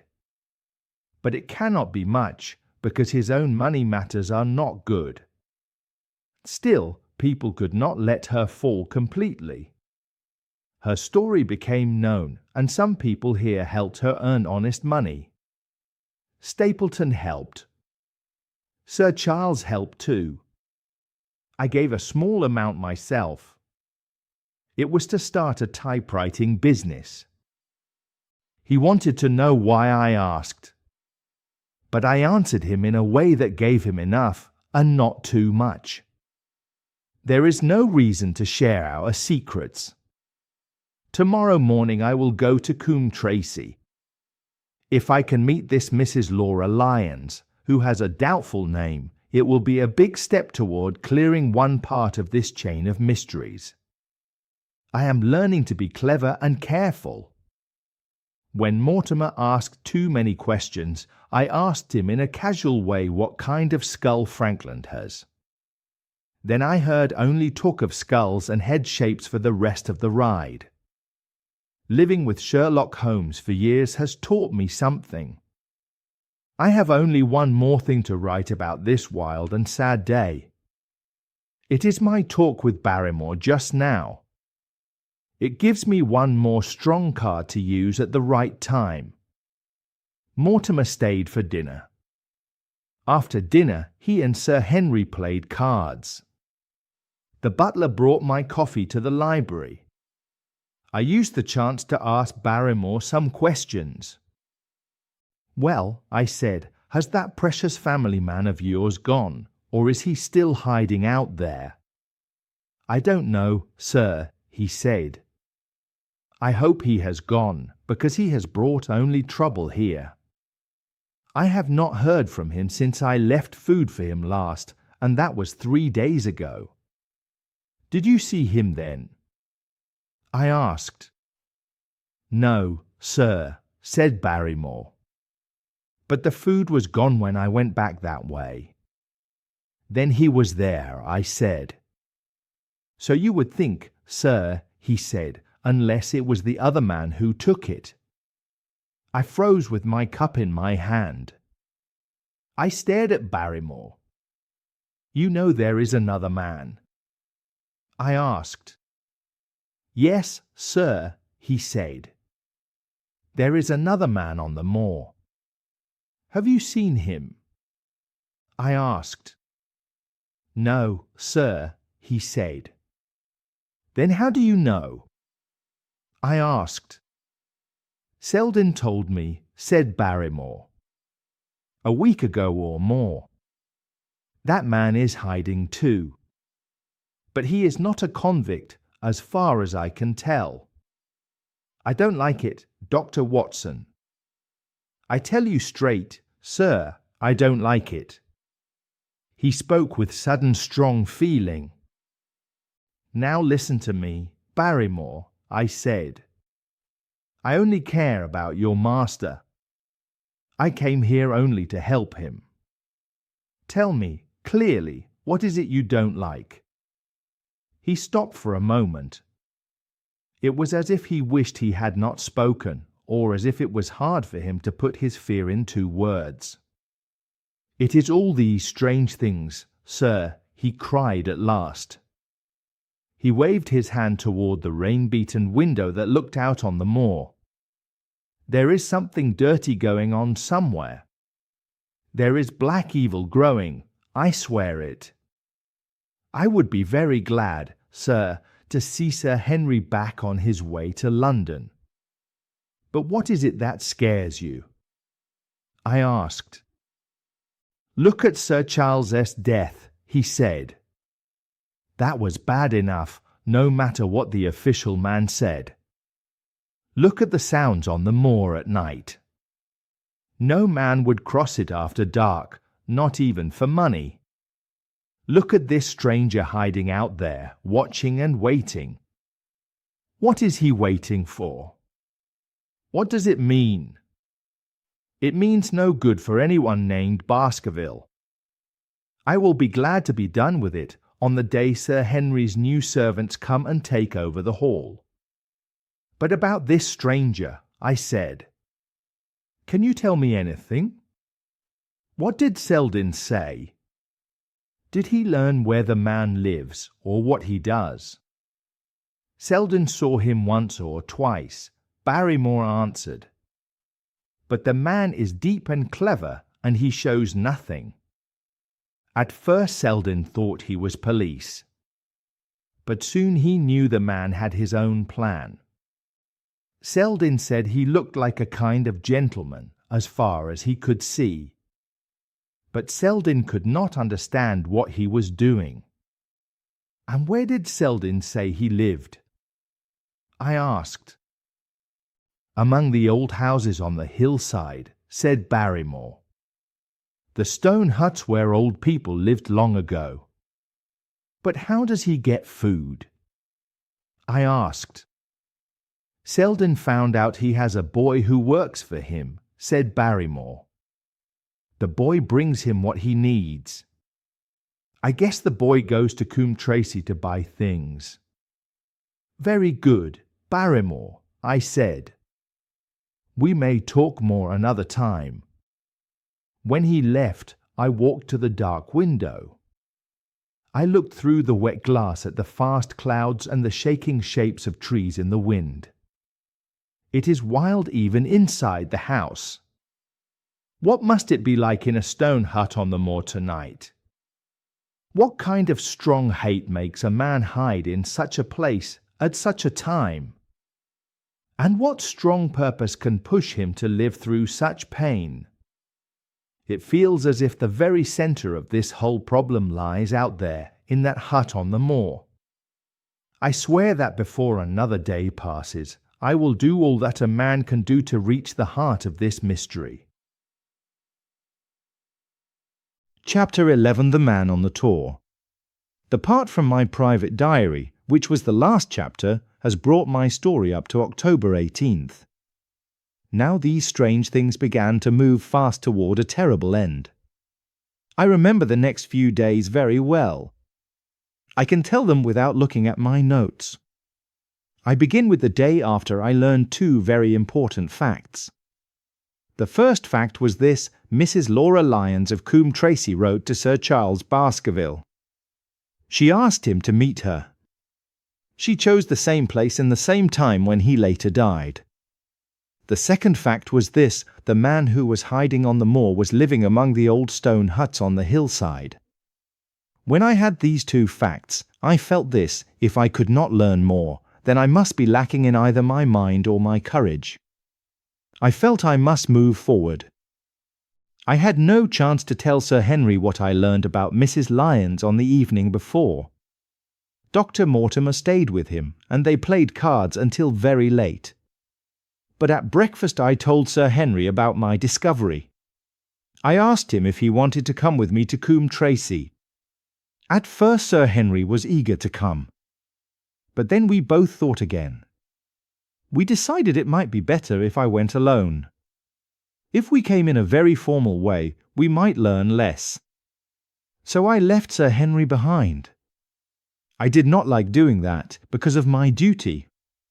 Still, I drove away on my new task. When I reached Coombe Tracey, I told Perkins to stable the horses. Then I asked where the lady lived. It was easy to find her rooms. They were in the middle of the town, and they looked good. A maid showed me in at once. I went into the sitting room. A lady was sitting there in front of a Remington typewriter. When I entered, she stood up with a friendly smile. But when she saw I was a stranger, her smile fell. She sat down again. She asked why I had come. My first thought about Mrs. Lyons was that she was very beautiful. Her eyes and her hair were the same rich hazel colour. Her cheeks had many freckles, but they were also warm with colour. They had a soft pink. It was very pretty. So my first feeling was admiration. But my second feeling was not the same. Then I began to see something wrong.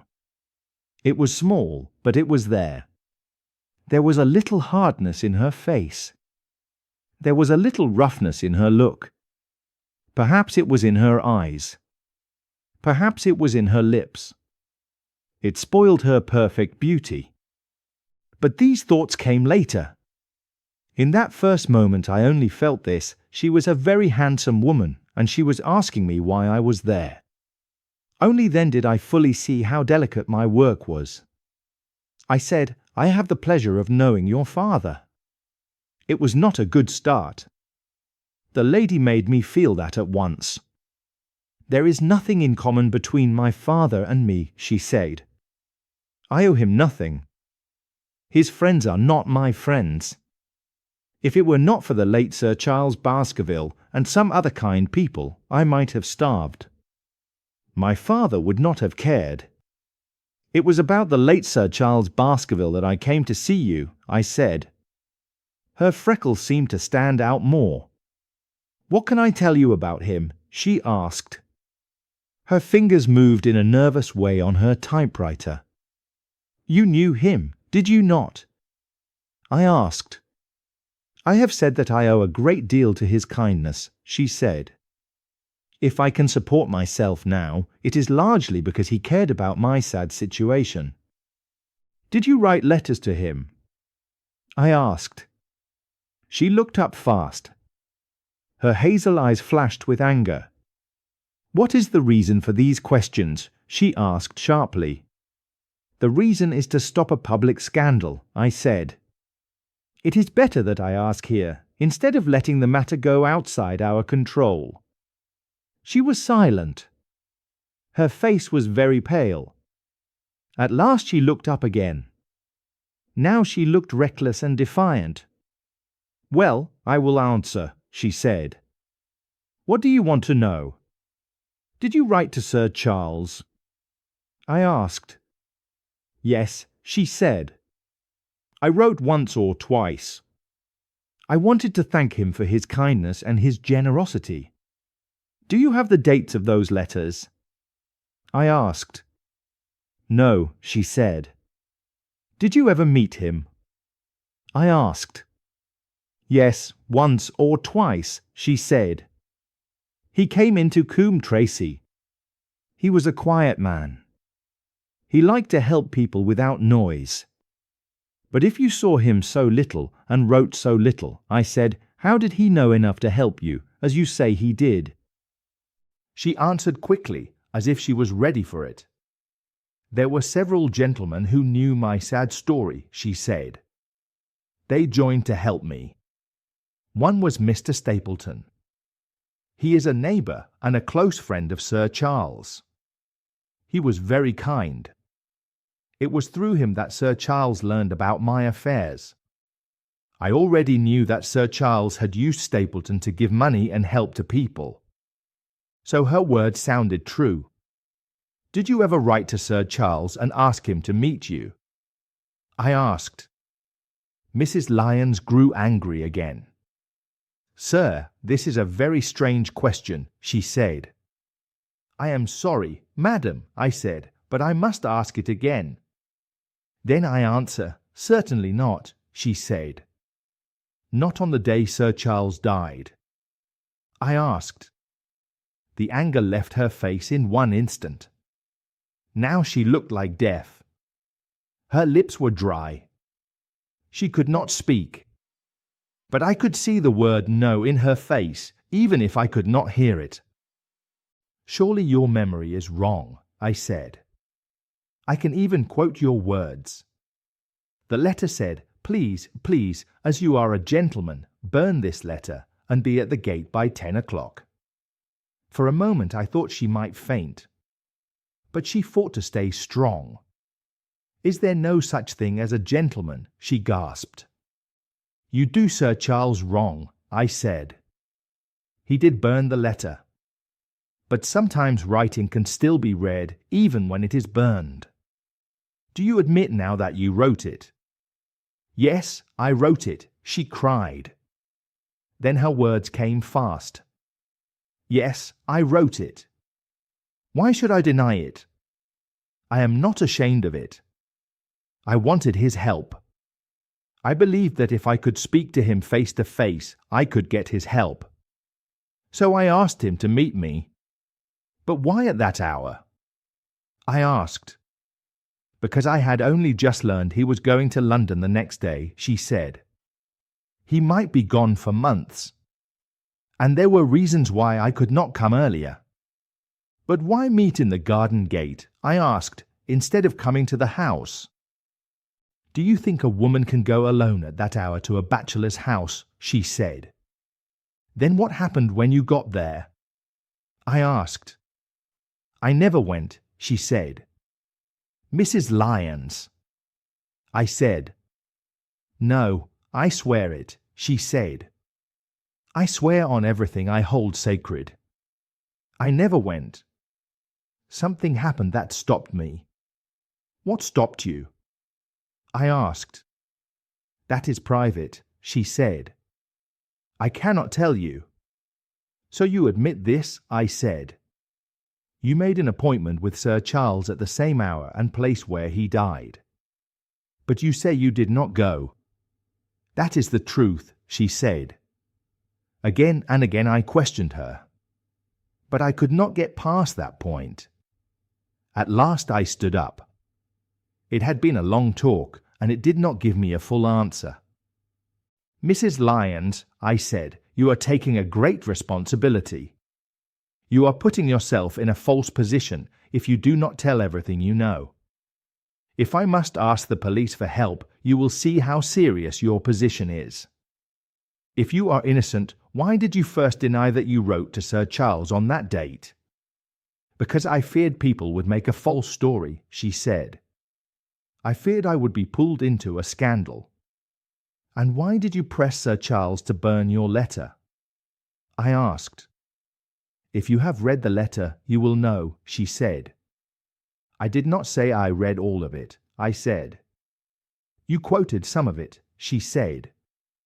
'I quoted the postscript,' I said. 'The letter was burned. It was not all readable. So I ask again, why did you press Sir Charles to destroy the letter he got on the day he died?' 'It is very private,' she said. 'That is the very reason you should avoid a public investigation,' I said. She looked at me. Then she spoke. 'I will tell you,' she said. 'If you know anything of my sad life, you know I made a rash marriage. I had reason to regret it. I have heard that much, I said. My life has been constant trouble from my husband, she said. I hate him. The law is on his side.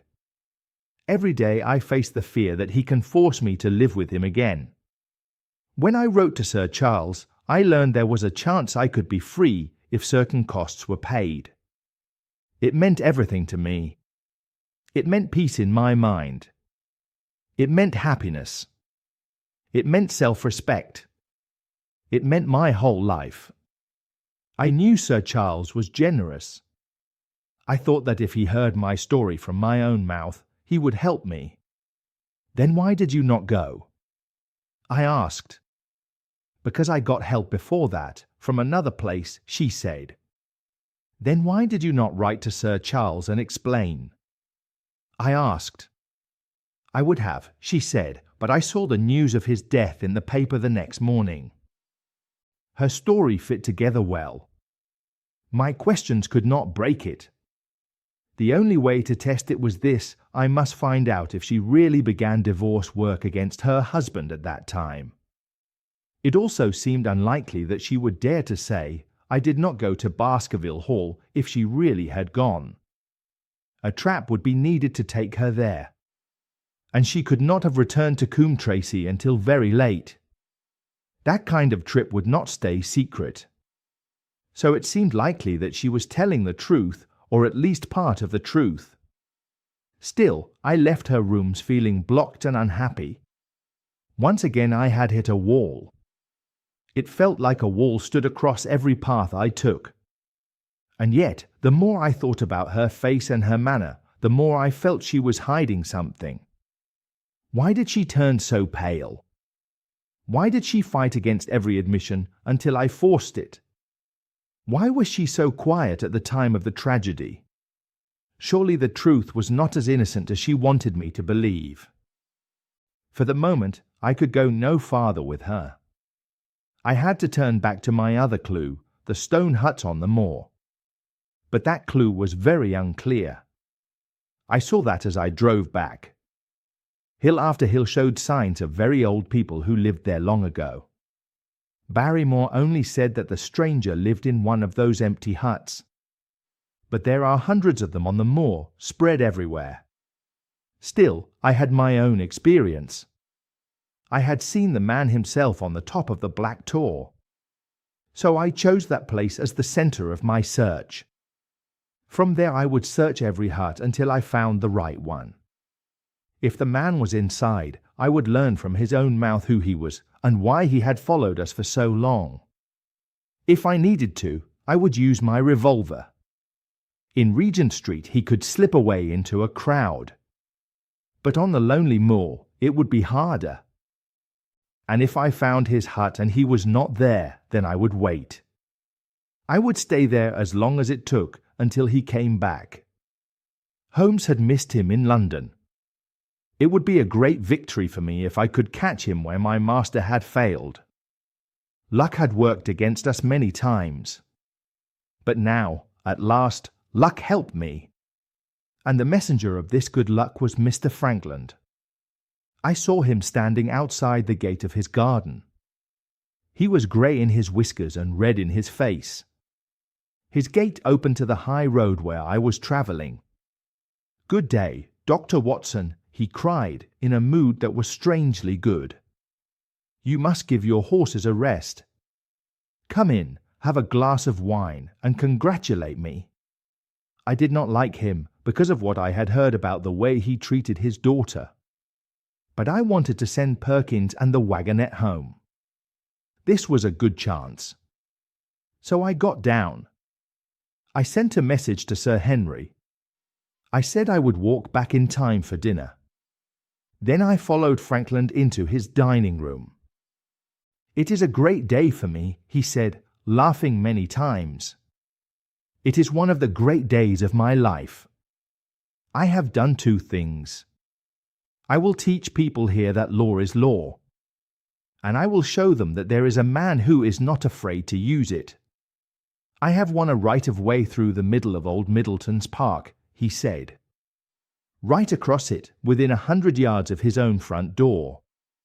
What do you say to that? We will teach these big men that they cannot crush the rights of common people. And I have closed the wood where the Fernworthy people used to picnic, he said. These bad people think there are no property rights. They think they can come anywhere they like with their papers and bottles. Both cases are decided, he said. Both are in my favour. I have not had such a day since I sued Sir John Morland for trespass because he shot in his own rabbit place. How did you do that? I asked.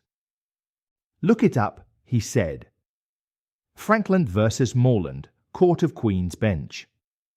It cost me £200, but I got my verdict. Did it help you? I asked.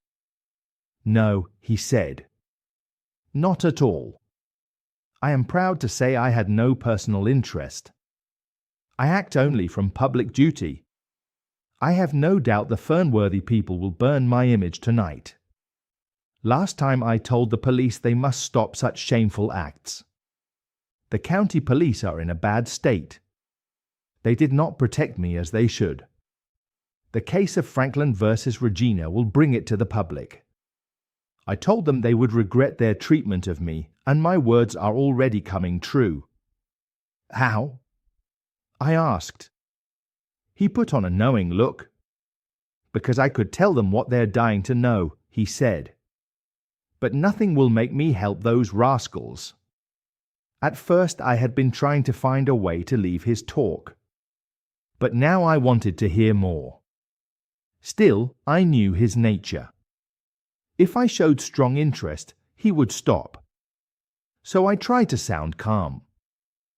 Some poaching case, perhaps. I said in a careless voice. Ha, ha, he cried. Much more important than that. What about the convict on the moor? I stared at him. You do not mean you know where he is? I asked. I may not know the exact place, he said, but I am quite sure I could help the police catch him. Has it never struck you that the way to catch him is to find out where he gets food and then follow that? He was getting too close to the truth about Barrymore. My heart sank. It was dangerous for Barrymore to be under the power of this spiteful old man. But then Frankland said something else, and it eased me. You will be surprised, he said. His food is taken to him by a child. I see the child every day through my telescope on my roof. He goes along the same path at the same hour. Who can he be going to, if not the convict? This was great luck. But I hid my feelings. A child? Barrymore had said that the unknown man was supplied by a boy. Frankland was not following the convict's trail. He was following the stranger's trail. If I could use Frankland's knowledge, it could save me a long, hard search. So I acted doubtful. It seems more likely, I said, that it is the son of a shepherd taking his father's dinner. The smallest disagreement set Frankland on fire. His eyes became sharp and angry. His grey whiskers stuck out like an angry cat. Indeed, sir, he said. He pointed out over the wide moor. Do you see that black tor over there? Do you see the low hill beyond it, with the thorn bush on it? That is the stoniest part of the whole moor. Would a shepherd choose that place for his work? Your idea is absurd. I answered meekly that I spoke without knowing all facts. He liked that. He began to speak more. You may be sure, he said, I have good grounds before I decide. I have seen the boy again and again with his bundle. Every day, and sometimes twice a day, I have been able to, but wait a moment, Dr. Watson. Do my eyes deceive me, or is something moving on that hillside now? It was many miles away, but I could see a small dark dot on the dull green and grey. Come, sir, come! Frankland cried. He ran upstairs. You will see with your own eyes. His telescope was strong. It stood on a tripod on the flat roof. Franklin put his eye to it and cried with joy. "Quick, Dr. Watson, quick, before he goes over the hill." I looked. There he was, a small boy with a little bundle on his shoulder. He walked slowly up the hill. When he reached the top, I saw him clearly for a moment. He was ragged and rough. He stood against the cold blue sky. He looked around him in a sneaky way, like someone who fears someone is following him. Then he went over the hill and vanished. "Well," said Franklin. "Am I right?" "Yes," I said. "There is a boy, and he seems to be on a secret job." "And even a simple policeman could guess what that job is," Franklin said. "But they will get not one word from me. And I bind you to secrecy too, Dr. Watson." "Not a word." "Do you understand?" "Just as you wish," I said. "They have treated me shamefully," he said. "When Franklin versus Regina becomes known, people will be angry. Nothing will induce me to help the police. They did not care when those men burned my image. For all they cared, it could have been me they burned. Surely you are not going. Stay and help me empty the decanter to honor this great day." But I refused. I also stopped him from walking home with me. I stayed on the road while he watched me. Then, when I was out of his sight, I left the road. I crossed the moor toward the stony hill where the boy had gone. Everything was working for me now. I swore that I would not miss this chance through laziness or weakness. The sun was already going down when I reached the top of the hill. The long slopes below me were golden green on one side and grey shadow on the other. A low haze lay on the far line of the sky. Out of it rose the strange shapes of Belle-Liver Tor and Vixen Tor. Over the wide land there was no sound. There was no movement. One big grey bird, a gull or a curlew, flew high in the blue sky. He and I seemed to be the only living things between the great sky above and the empty land below. The bare land, the loneliness, and the urgent mystery of my work made my heart feel cold. I could not see the boy anywhere. But below me, in a crack between the hills, I saw a circle of old stone huts. In the middle of them was one hut with enough roof left to block the weather. My heart jumped when I saw it. This must be the hole where the stranger hid. At last my foot was near his hiding place. His secret was close. I went toward the hut carefully as Stapleton goes when he moves toward a butterfly with his net ready. I saw signs that the hut had been used by someone living there. There was a faint path among the rocks, leading to the broken opening that served as a door. Inside, all was quiet. The unknown man might be hiding there, or he might be out on the moor. My nerves were alive with the feeling of danger and adventure. I threw away my cigarette. I closed my hand on my revolver. I walked quickly to the door and looked in. The place was empty, but I could see many signs that I was not wrong. This was the man's home. Blankets, wrapped in waterproof cloth, lay on a stone slab. Long ago, a very old man of the Stone Age had slept on such a slab. The ashes of a fire lay in a rough fireplace. Near it were simple cooking things and a bucket half full of water. Many empty tins lay around. They showed that someone had lived there for some time.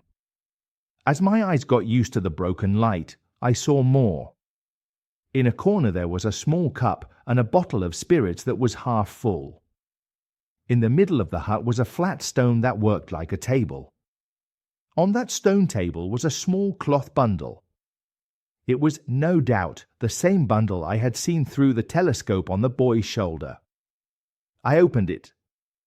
Inside was a loaf of bread, a tin of tongue, and 2 tins of preserved peaches. I put it back, and then my heart jumped again.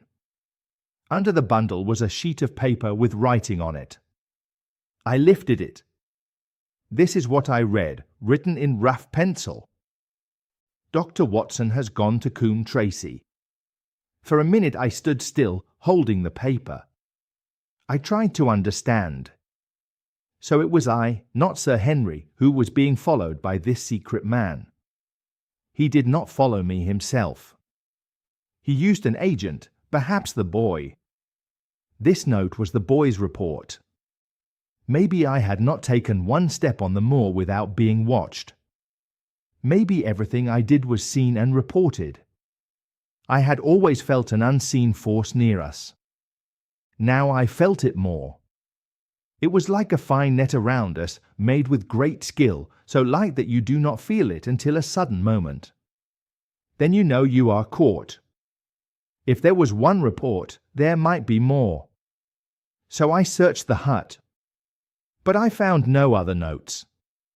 I also could not find any clear sign that told me who this man was or what he wanted. I only saw that he lived in a hard way. He did not care about comfort. When I thought about the heavy rain and I looked at the broken roof, I understood this. His purpose must be very strong to keep him in this hard place. But what was he? Was he our enemy? Or was he, by chance, protecting us? I swore that I would not leave the hut until I knew. Outside, the sun was low. The west sky was bright with red and gold. Far away, on the great Grimpen Mire, small pools shone with red light. I could see the 2 towers of Baskerville Hall. I could see a distant blur of smoke that marked the village of Grimpen. Between those places, behind a hill, was the house of the Stapletons. Everything looked soft, warm, and peaceful in the golden evening light. But I felt no peace. My heart shook with fear because I knew an interview was coming. It came closer every minute. With nerves that tingled, but with a firm purpose, I sat in the dark back part of the hut. I waited in silence for the man who lived there. At last I heard him.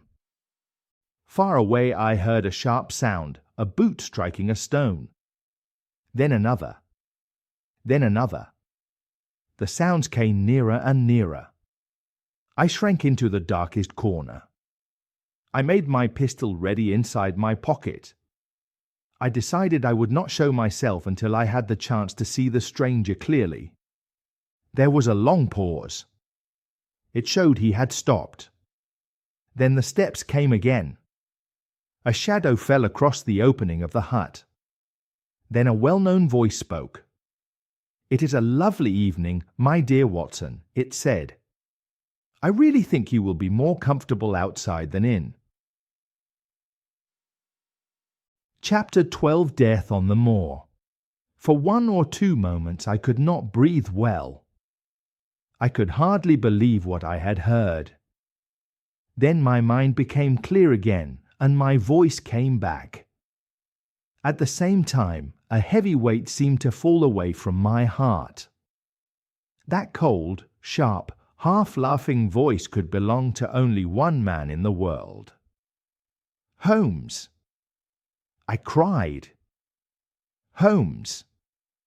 Come out," he said, "and please be careful with the revolver." I bent down under the rough stone top of the door and went outside. There he was, sitting on a stone. His grey eyes looked at my face. They were full of amusement.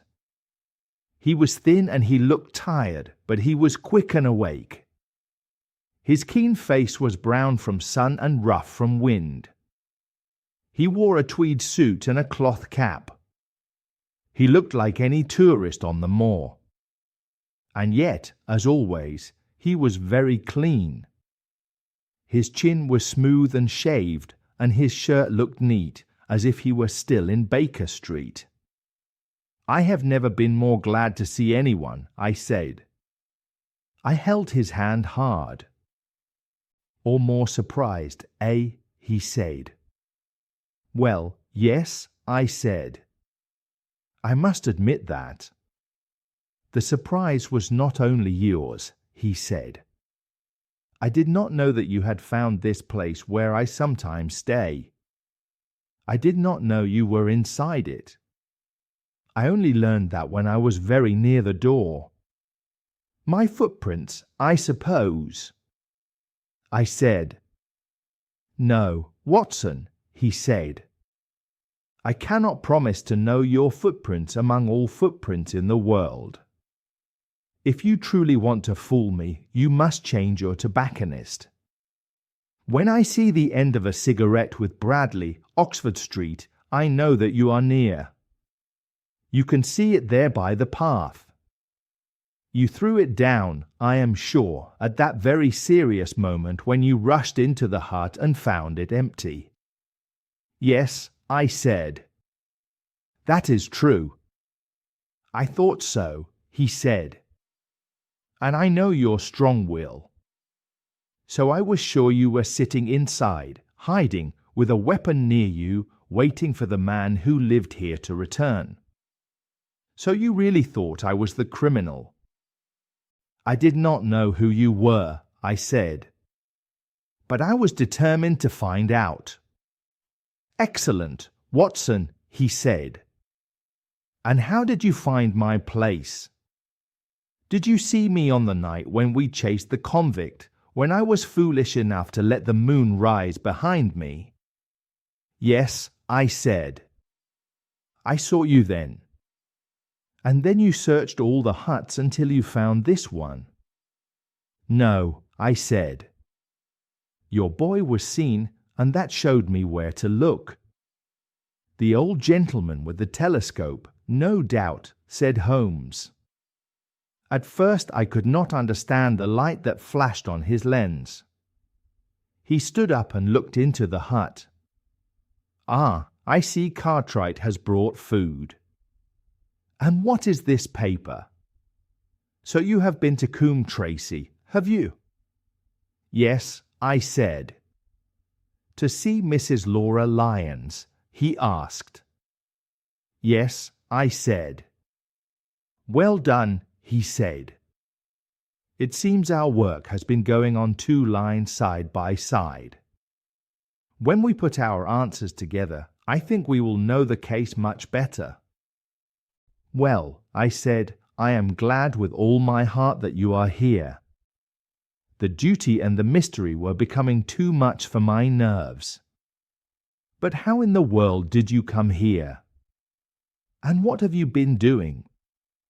I thought you were in Baker Street with that blackmail case. That is what I wanted you to think, he said. Then you use me, and you do not trust me. I cried. I felt bitter.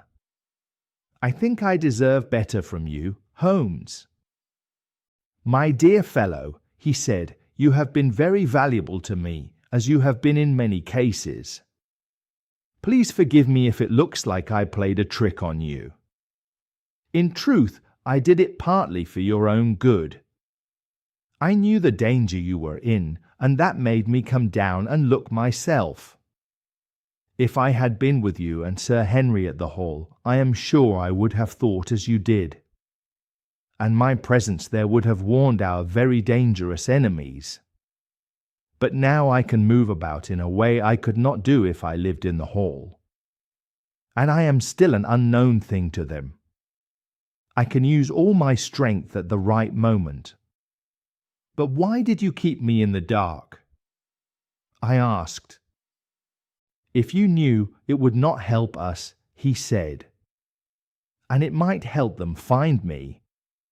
You would want to tell me something, or you would bring me some comfort because you are kind. Then we would take a risk for no reason. I brought Cartwright down with me. You remember the small boy at the express office. He takes care of my simple needs. A loaf of bread and a clean collar. What more does a man want? He also gives me an extra pair of eyes and quick feet. Both have been very useful. Then all my reports were wasted. I said. My voice shook when I thought of the hard work and the pride I had put into them. Holmes took a bundle of papers from his pocket. Here are your reports, he said, and I assure you they are well used. I made good plans, and they are only one day late on the way. I must praise you. You have shown great effort and clear thought in a very difficult case. I still felt hurt about the trick, but Holmes's praise drove my anger away, and in my heart I knew he was right. It was truly better for our work that I did not know he was on the moor. That is better, he said, when he saw my face change. Now tell me what happened with Mrs. Laura Lyons. It was easy for me to guess that you went to see her. I already knew she is the one person in Coombe Tracey who might help us. In fact, if you did not go today, I would very likely go tomorrow. The sun was down now, and evening was coming over the moor. The air was cold, so we went into the hut to be warmer. There, sitting together in the dim light, I told Holmes about my talk with the lady. He listened with great interest. I had to say some parts 2 times before he was satisfied. This is very important, he said when I finished. It fills a hole which I could not fill in this very complex matter. Perhaps you already know that this lady and Stapleton are very close. I did not know they were very close, I said. There is no doubt, Holmes said. They meet. They write. They understand each other fully. Now this gives us a strong weapon. If I can use it to pull his wife away from him, his wife. I said, I will give you some news now, because you have given me so much, Holmes said. The lady who has been called Miss Stapleton is really his wife. Good heavens, Holmes! I cried. Are you sure? How could he let Sir Henry fall in love with her? Sir Henry falling in love could hurt no one except Sir Henry, Holmes said. Stapleton took care that Sir Henry did not truly make love to her, as you yourself have seen. I repeat, she is his wife, not his sister. But why would he do such a big lie? I asked. Because he knew she would be more useful if people thought she was free, Holmes said. At that moment, all my small feelings and weak doubts became clear. They all pointed to Stapleton. When I thought of that quiet man with the straw hat and the butterfly net, he now looked terrible to me. I saw a man with great patience and great skill, with a smiling face and a heart ready to kill. So he is our enemy, I said. He followed us in London. That is how I read the puzzle, Holmes said. And the warning letter, I said. It must have come from her. Exactly, said Holmes. I felt that a great evil thing, half seen and half guessed, was now standing near me in the dark. But are you sure? I asked. How do you know the woman is his wife? Because he made one mistake, Holmes said. When he first met you, he told you a true part of his own life story. I am sure he has regretted it many times. He was once a schoolmaster in the north of England. And a schoolmaster is easy to trace. There are offices that can find any man who worked in schools. I looked, and I found that a school had closed in a terrible way, and the man who owned it, under another name, had run away with his wife. The descriptions fit. Then I learned the missing man loved insects. After that, I was sure. The night was growing darker, but some things were still hidden. If she is his wife, I asked, then where does Mrs. Laura Lyons come into this? That is where your work helps, Holmes said. Your talk with her makes it clearer. I did not know she planned a divorce from her husband. If Stapleton seemed to be an unmarried man, then she would hope to become his wife. And when she learns the truth, I asked. Then she may help us, Holmes said. Our first duty is to see her tomorrow, both of us. But, Watson, do you not think you have been away from your man too long? Your place should be at Baskerville Hall. The last red light in the west was gone. Night was on the moor. A few weak stars shone in the purple sky. One last question, Holmes, I said as I stood up. Surely you do not need secrets from me now. What is the meaning of all this? What does he want? Holmes spoke in a lower voice. It is murder, Watson, he said. Cold and planned murder. Do not ask me for all details yet. My nets are closing on him, and his nets are closing on Sir Henry. With your help he is almost in my power. Only one danger can hurt us. He may strike before we are ready. Another day, or two at most, and I will have the case complete. Until then, guard Sir Henry as closely as a loving mother guards a sick child. Your work today has helped us, and yet I almost wish you had not left his side. Listen! A terrible scream broke out on the moor.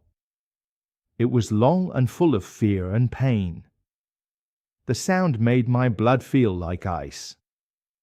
Oh my God! I said.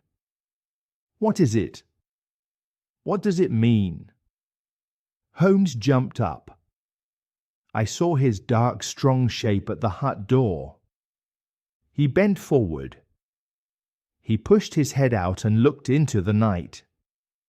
Hush, he whispered. Hush! The cry was loud because it was so full of pain. But it came from far away on the dark flatland. Then we heard it again, closer, louder, more urgent than before. Where is it? Holmes whispered. I heard a shake in his voice. He, the Iron Man, was shaken. Where is it, Watson? There, I think, I said. I pointed into the darkness. No, there, said Holmes. Again the cry cut through the night. It was louder and much nearer. And with it came another sound, deep and low, like a heavy rumble. It was almost like music, but it was also full of threat. It rose and fell like the low sound of the sea. The Hound, cried Holmes. Come, Watson, come! Great heavens, if we are too late! He ran fast over the moor, and I ran after him. Then, from the broken ground close in front of us, we heard one last wild cry of despair, and then a dull, heavy thud. We stopped and listened. After that, nothing. The night was still. There was no wind. No sound came. I saw Holmes put his hand to his forehead like a man in pain. He stamped his feet. He has beaten us, Watson, he said. We are too late. No, no, surely not. I cried. I was a fool to wait, he said. And you, Watson, see what comes from leaving your charge. But by heaven, if the worst has happened, we will pay him back. We ran on through the darkness. We hit rocks. We pushed through bushes. We ran up hills and down slopes, always toward the place where the sounds had come from. Each time we reached a higher place, Holmes looked around. But the shadows were thick and nothing moved on the sad face of the moor. "Can you see anything?" he asked. "Nothing," I said. "But listen, what is that?" he said. We heard a low moan. Then again, on our left. On that side a line of rocks ended in a high cliff. Below it was a slope full of stones. On the rock face we saw a dark shape. It was spread out in a strange way. We ran to it. The shape became clear. It was a man lying on the ground, face down. His head was bent under him at a horrible angle. His shoulders were round. His body was twisted as if he had fallen in a roll. The position was so strange that for a moment I did not understand that the moan had been the last sound of his life. Now the dark shape made no sound. No whisper, no rustle.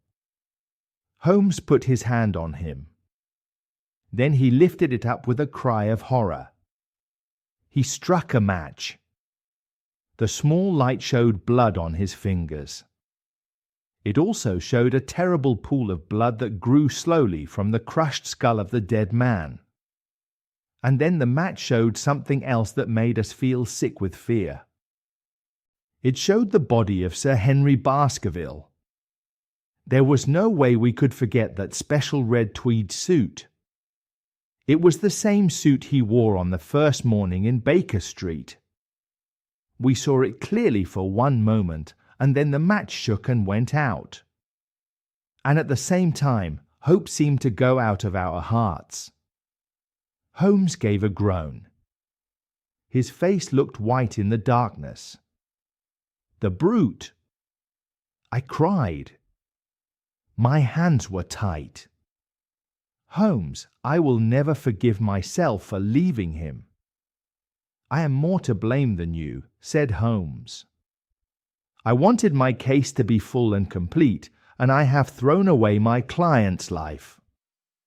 This is the worst blow of my career. But how could I know that he would go alone onto the moor after all my warnings? That we heard his screams, I said, those screams, and could not save him. Where is that terrible hound that drove him to death? It may be near these rocks now. And Stapleton, where is he? He must answer for this." "He will," said Holmes. "I will see to it. Uncle and nephew have been murdered. One died of fear from seeing a beast he thought was not natural. The other was driven to death in his wild run from it. But now we must prove the link between the man and the beast. We only have what we heard. We did not see the beast. And Sir Henry seems to have died from the fall. But by heaven, clever as he is, that man will be in my power before another day is past." Chapter 12. Death on the moor. For 1 or 2 moments I could not breathe well. I could hardly believe what I had heard. Then my mind became clear again, and my voice came back. At the same time, a heavy weight seemed to fall away from my heart.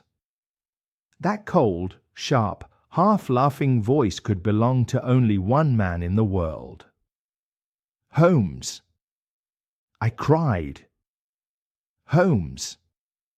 "Come out," he said, "and please be careful with the revolver." I bent down under the rough stone top of the door and went outside. There he was, sitting on a stone. His grey eyes looked at my face. They were full of amusement. He was thin and he looked tired, but he was quick and awake. His keen face was brown from sun and rough from wind. He wore a tweed suit and a cloth cap. He looked like any tourist on the moor. And yet, as always, he was very clean. His chin was smooth and shaved, and his shirt looked neat, as if he were still in Baker Street. "I have never been more glad to see anyone," I said. I held his hand hard. "Or more surprised, eh?" he said. "Well, yes," I said. "I must admit that." "The surprise was not only yours," he said. "I did not know that you had found this place where I sometimes stay. I did not know you were inside it. I only learned that when I was very near the door. My footprints, I suppose." I said. "No, Watson," he said. "I cannot promise to know your footprints among all footprints in the world. If you truly want to fool me, you must change your tobacconist. When I see the end of a cigarette with Bradley, Oxford Street, I know that you are near. You can see it there by the path.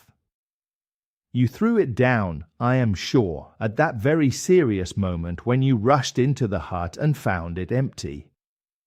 "Yes," I said. "That is true." "I thought so," he said. "And I know your strong will. So I was sure you were sitting inside, hiding, with a weapon near you, waiting for the man who lived here to return. So you really thought I was the criminal." "I did not know who you were," I said. "But I was determined to find out." "Excellent, Watson," he said.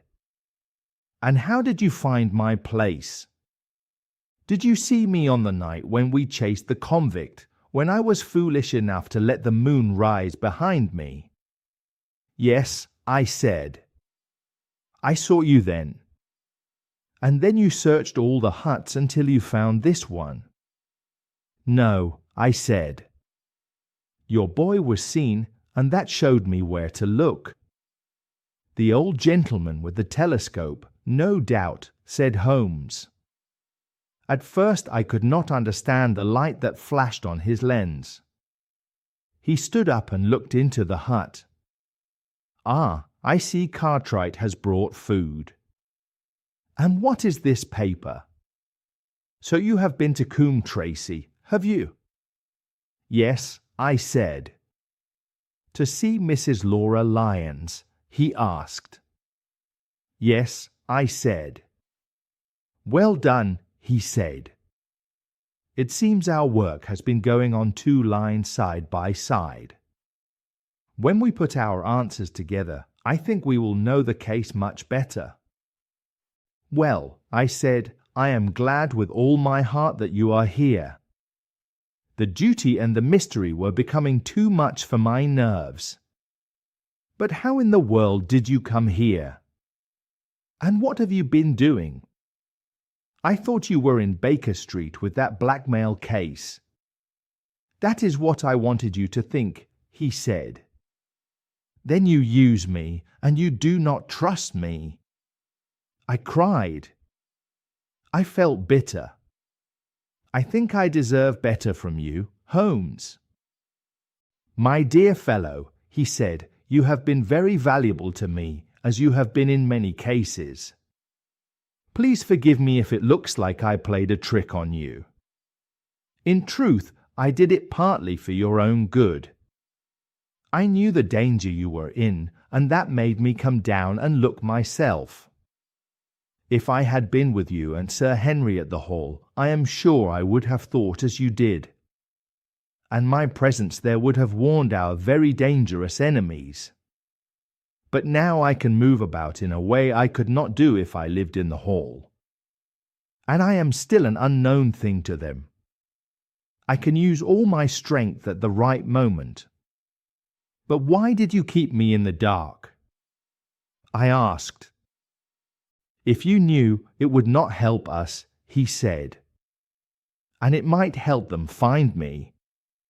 You would want to tell me something, or you would bring me some comfort because you are kind. Then we would take a risk for no reason. I brought Cartwright down with me.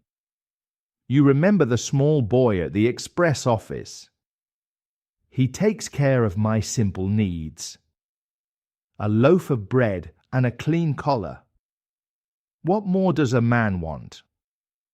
He also gives me an extra pair of eyes and quick feet. Both have been very useful. Then all my reports were wasted. I said.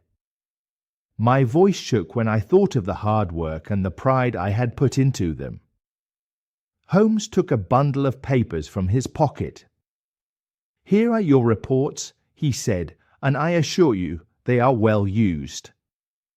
I made good plans, and they are only one day late on the way. I must praise you. You have shown great effort and clear thought in a very difficult case. I still felt hurt about the trick, but Holmes's praise drove my anger away. And in my heart I knew he was right. It was truly better for our work that I did not know he was on the moor. That is better, he said, when he saw my face change. Now tell me what happened with Mrs. Laura Lyons. It was easy for me to guess that you went to see her. I already knew she is the one person in Coombe Tracey who might help us. In fact, if you did not go today, I would very likely go tomorrow. The sun was down now, and evening was coming over the moor. The air was cold. So we went into the hut to be warmer. There, sitting together in the dim light, I told Holmes about my talk with the lady. He listened with great interest. I had to say some parts 2 times before he was satisfied. This is very important, he said when I finished. It fills a hole which I could not fill in this very complex matter. Perhaps you already know that this lady and Stapleton are very close. I did not know they were very close, I said. There is no doubt, Holmes said. They meet. They write. They understand each other fully. Now this gives us a strong weapon. If I can use it to pull his wife away from him, his wife. I said, I will give you some news now, because you have given me so much, Holmes said. The lady who has been called Miss Stapleton is really his wife.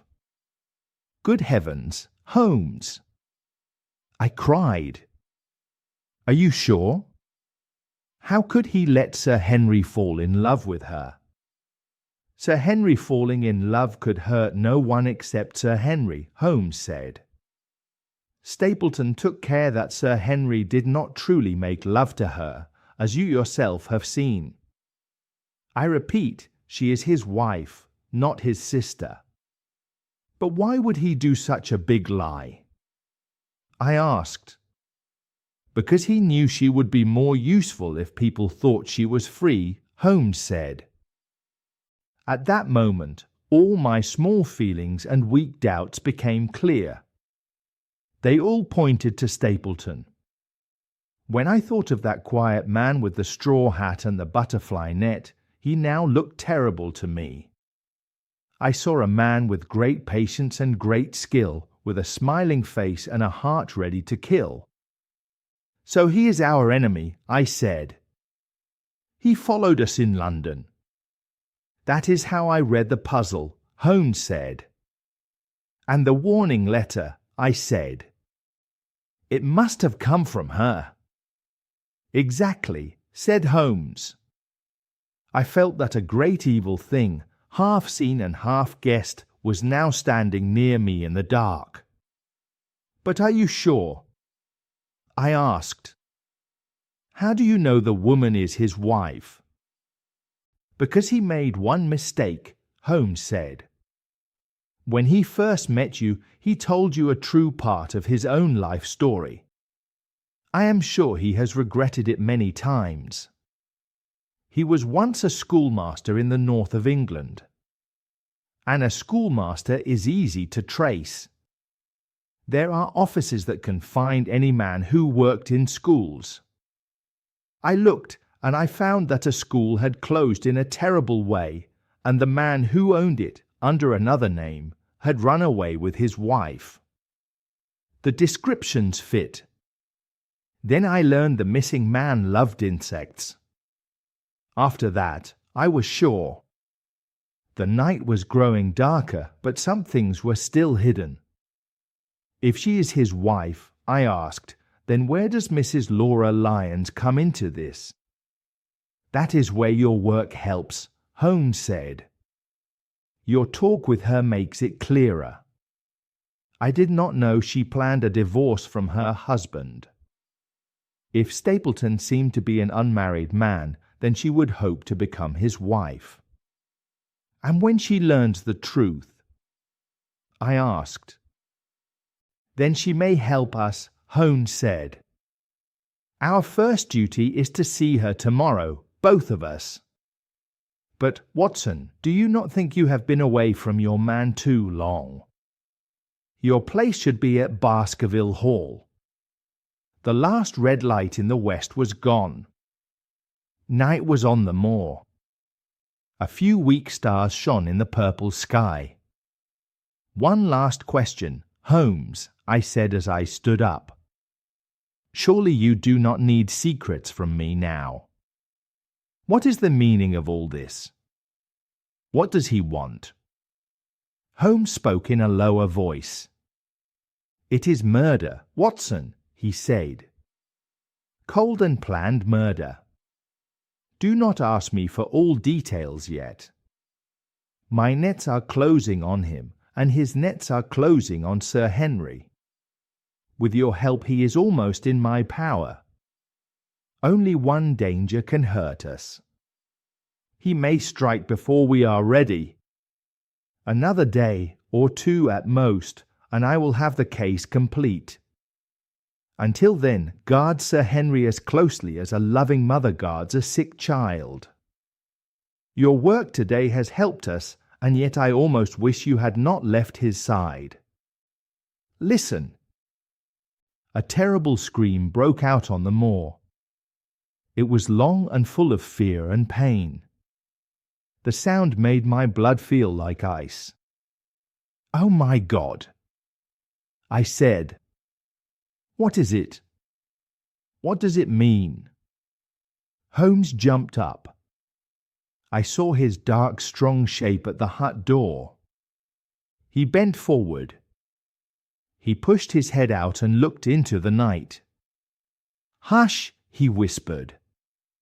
Hush! The cry was loud because it was so full of pain. But it came from far away on the dark flat land. Then we heard it again, closer, louder, more urgent than before. Where is it? Holmes whispered. I heard a shake in his voice. He, the Iron Man, was shaken. Where is it, Watson? There, I think, I said. I pointed into the darkness. No, there, said Holmes. Again the cry cut through the night. It was louder and much nearer. And with it came another sound, deep and low, like a heavy rumble. It was almost like music, but it was also full of threat. It rose and fell like the low sound of the sea. The Hound, cried Holmes. Come, Watson, come. Great heavens, if we are too late. He ran fast over the moor, and I ran after him. Then, from the broken ground close in front of us, we heard one last wild cry of despair, and then a dull, heavy thud. We stopped and listened. After that, nothing. The night was still. There was no wind. No sound came. I saw Holmes put his hand to his forehead, like a man in pain. He stamped his feet. "He has beaten us, Watson," he said. "We are too late." "No, no, surely not." I cried. "I was a fool to wait," he said. "And you, Watson, see what comes from leaving your charge. But by heaven, if the worst has happened, we will pay him back." We ran on through the darkness. We hit rocks. We pushed through bushes. We ran up hills and down slopes, always toward the place where the sounds had come from. Each time we reached a higher place, Holmes looked around. But the shadows were thick and nothing moved on the sad face of the moor. "Can you see anything?" he asked. "Nothing," I said. "But listen, what is that?" he said. We heard a low moan. Then again, on our left.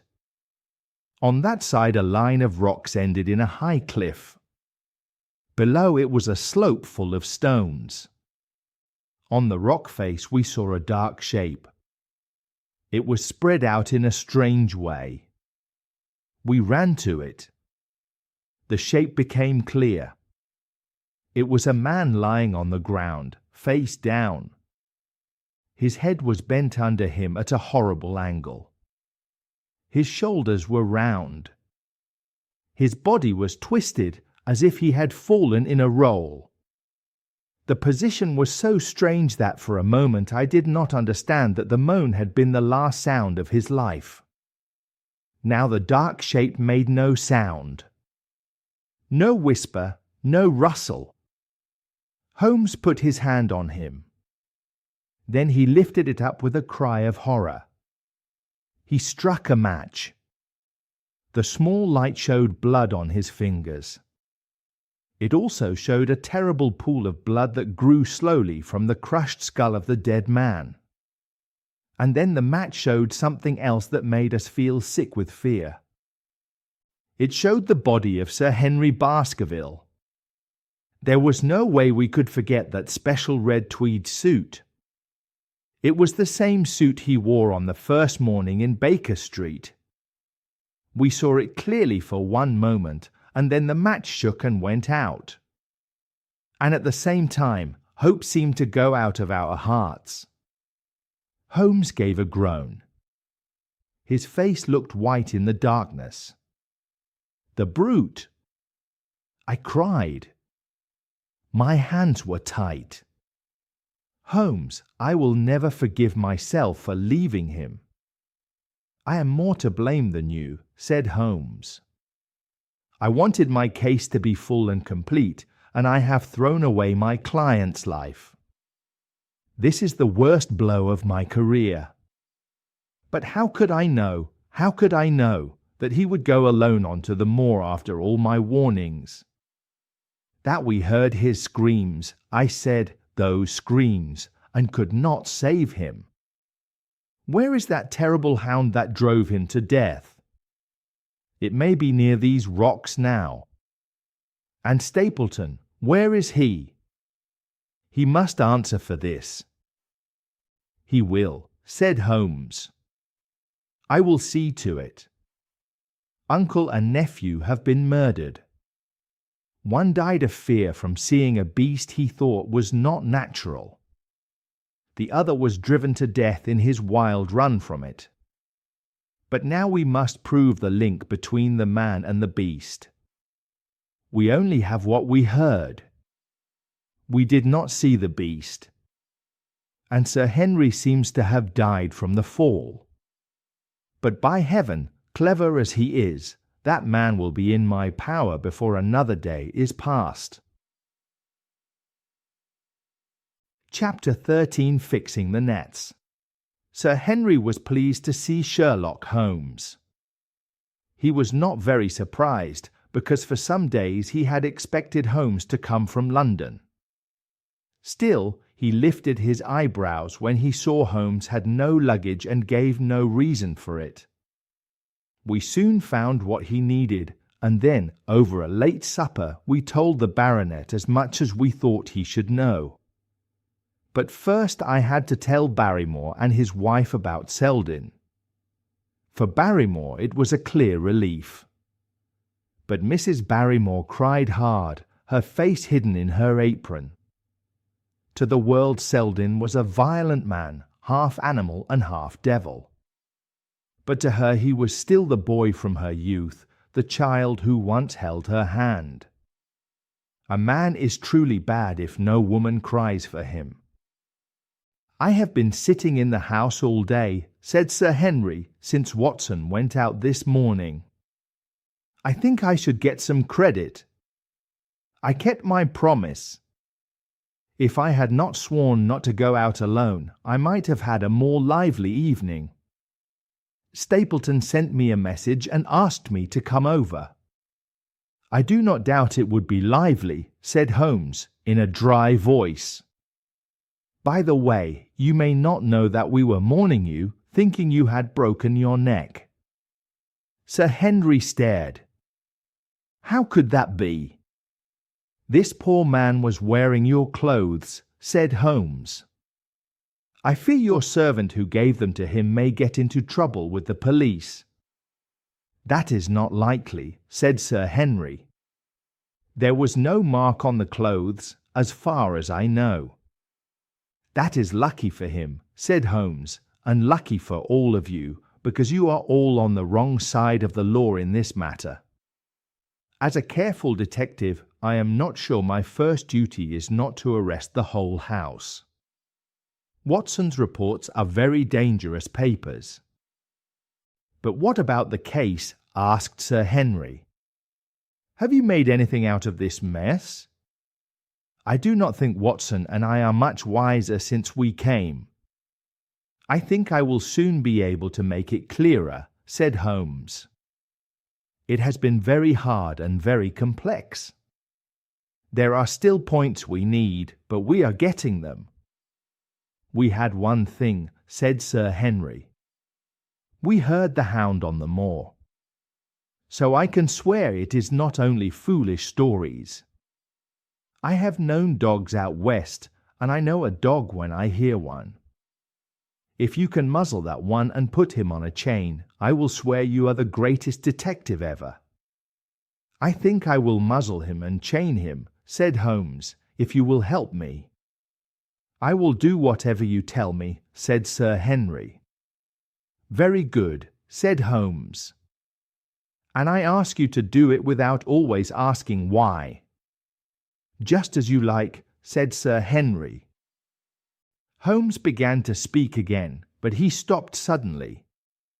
He stared up over my head, fixed and still. The lamp shone on his face. He looked so quiet and so alert that he could have been a stone statue. "What is it?" we both cried. Holmes looked down. He was holding back some feeling. His face was calm, but his eyes shone with quiet joy. "Forgive me," he said, "I speak as a man who knows fine things. Watson will not allow that I know art, but that is only because we disagree. Now, these are truly fine portraits." "I am glad you say so," said Sir Henry. He looked surprised. "I do not know much about pictures. I know a horse better than a painting. I did not know you cared for such things." "I know what is good when I see it," said Holmes. "And I see it now. That lady in blue silk looks like a Nella. And that stout man with the wig should be a Reynolds. They are family portraits, I think." "Everyone," said Sir Henry. "Do you know their names?" asked Holmes. "Barrymore has been teaching me," said Sir Henry. "I think I can say them now." "Who is the man with the telescope?" asked Holmes. "That is Rear Admiral Baskerville," said Sir Henry. "He served under Rodney in the West Indies." The man in the blue coat with the roll of paper is Sir William Baskerville. He worked in the House of Commons under Pitt. And this man opposite me, said Holmes, the cavalier in black velvet and lace. Ah, said Sir Henry, you have a right to know him. That is wicked Hugo. He began the story of the Hound of the Baskervilles. We will not forget him. I looked at the portrait with interest and surprise. Dear me, said Holmes, he seems quiet enough. But I suppose there was a devil in his eyes. I had imagined him bigger and rougher. There is no doubt it is real, said Sir Henry. His name and the date, 1647, are on the back. Holmes said little after that. But the picture seemed to hold him. Again and again, during supper, he looked at it. Later, when Sir Henry went to his room, Holmes took me back into the great hall. He held a candle up to the old portrait. Do you see anything? He asked. I looked at the wide hat, the curled hair, the white lace collar, and the hard face between them. It was not brutal, but it was firm and cold, with a thin mouth and a strict eye. Is it like anyone you know? asked Holmes. There is something of Sir Henry in the jaw, I said. Perhaps, said Holmes. But wait. He stood on a chair. He held the light high in his left hand. Then with his right arm he covered the hat and the long curls. Good heavens! I cried. The face of Stapleton seemed to jump out of the canvas. Now you see, said Holmes. My eyes are trained to study faces, not clothes and hair. A true investigator must see through a disguise. This is amazing, I said. It could be his portrait. Yes, said Holmes. It is a strange throwback. It is in body and in spirit. A man only has to study family portraits to believe in people returning again. The fellow is a Baskerville. That is clear. And he wants the family money, I said. Exactly, said Holmes. This picture gives us a missing link. We have him now, Watson. I swear that before tomorrow night he will be caught like one of his own butterflies. A pin, a cork, and a card, and he will join the Baker Street collection. Holmes laughed one of his rare laughs as he turned away. I do not often hear him laugh, and it always means trouble for someone. I got up early next morning, but Holmes was up even earlier. I saw him, as I dressed, coming out the drive. Yes, he said, rubbing his hands, we will have a full day. The nets are set, and the pull is about to begin. Before the day ends we will know if we caught our big fish, or if he slipped out. Have you been on the moor already? I asked. I sent word from Grimpen to Princetown about Selden's death, said Holmes. I can promise none of you will be bothered about it. And I also sent word to Cartwright, because the poor boy would wait at my hut like a dog at a grave if I did not tell him I was safe. What is our next move? I asked. To see Sir Henry, said Holmes. Ah, here he is. Good morning, Holmes, said Sir Henry. You look like a general planning a battle with his staff. That is exactly it, said Holmes. Watson was asking for orders. And so am I, said Sir Henry. Very good, said Holmes. You are to dine with the Stapletons tonight, as I understand. I hope you will come too, said Sir Henry. They are kind people. I am sure they would be glad to see you." "I fear that, Watson, and I must go to London," said Holmes. "To London," said Sir Henry. "Yes," said Holmes. "We will be more useful there just now." Sir Henry's face grew long and unhappy. "I hoped you would see me through this," he said. "The hall and the moor are not pleasant when one is alone." "My dear fellow," said Holmes, "you must trust me fully and do what I tell you. You will tell the Stapletons that we wanted to come, but urgent business called us to town. We hope to return very soon. Will you remember to say that?" "If you insist," said Sir Henry. "There is no choice," said Holmes. I saw Sir Henry was hurt. He felt we were leaving him. "When do you want to go?" he asked, coldly. "Right after breakfast," said Holmes. "We will drive to Coombe Tracey. But Watson will leave his things here as a promise he will come back. Watson, you will send a note to Stapleton to say you regret you cannot come." "I feel like going to London with you," said Sir Henry. "Why should I stay here alone?" "Because it is your duty," said Holmes. "Because you gave me your word. And I tell you to stay." "All right," said Sir Henry. "I will stay." "One more thing," said Holmes.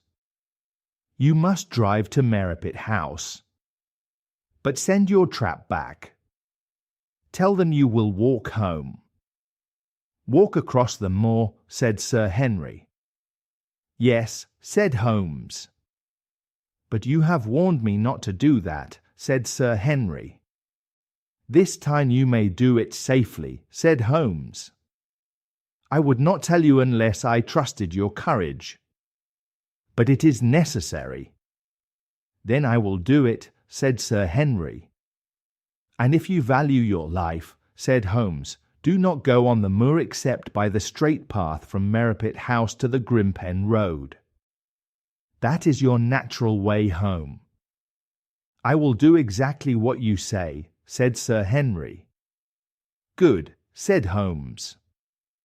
"Let us leave as soon as we can after breakfast, so we can reach London in the afternoon." I was very surprised by this plan. Holmes had told Stapleton the night before that he would leave next day. But I had not thought he would take me. And I could not see how we could both be away at a moment Holmes himself called critical. Still, I had to obey. We said good-bye to our unhappy friend. A few hours later we were at the Coombe Tracey station. We sent the trap back to the hall. A small boy was waiting on the platform. "Any orders, sir?" he asked. "You will take this train to London, Cartwright," said Holmes. "When you arrive, send a wire to Sir Henry Baskerville in my name. Tell him that if he finds the pocket book I dropped, he must send it by registered post to Baker Street." "Yes, sir," said the boy. "And ask at the station office if there is any message for me," said Holmes. The boy came back with a telegram. Holmes gave it to me. It said, "Wire received. Coming down with unsigned warrant. Arrive 5:40. Lestrade." "That answers my message from this morning," said Holmes. "Lestrade is the best of the professionals, I think, and we may need him. Now, Watson, we can use our time well by visiting your acquaintance, Mrs. Laura Lyons." Now I began to see Holmes's plan. He would use Sir Henry to make the Stapletons believe we were truly gone. Then we would return at the exact moment we were needed. And that message from London, if Sir Henry mentioned it, would remove the last doubts from the Stapletons. I could almost see our neck closing on that lean man. Mrs. Laura Lyons was in her office when we arrived. Sherlock Holmes began at once, in a straight and open way that shocked her. "I am investigating the death of Sir Charles Baskerville," he said. "My friend, Dr. Watson, has told me what you said and also what you did not say." "What did I not say?" she asked in a hard voice. "You admit you asked Sir Charles to be at the gate at 10, said Holmes. "We know that was the place and time of his death." "You did not tell us what the link is between your letter and his death." "There is no link," she said. "Then it is a strange coincidence," said Holmes. "But I think we will prove a link. I will be frank. We think this is murder. The evidence may point not only to your friend Mr. Stapleton, but also to his wife." The lady jumped up. "His wife," she cried. "It is no secret now," said Holmes. "The woman called his sister is truly his wife." Mrs. Lyons sat down again. Her hands held the chair arms so hard that her pink nails turned white. "His wife," she said again. "His wife. He is not married." Holmes lifted his shoulders. "Prove it to me," she cried. "Prove it. And if you can." Her eyes flashed. Her look said more than words. "I came ready to prove it," said Holmes. He took papers from his pocket. "Here is a photograph taken in York years ago. It is marked Mr. and Mrs. Vanderleer.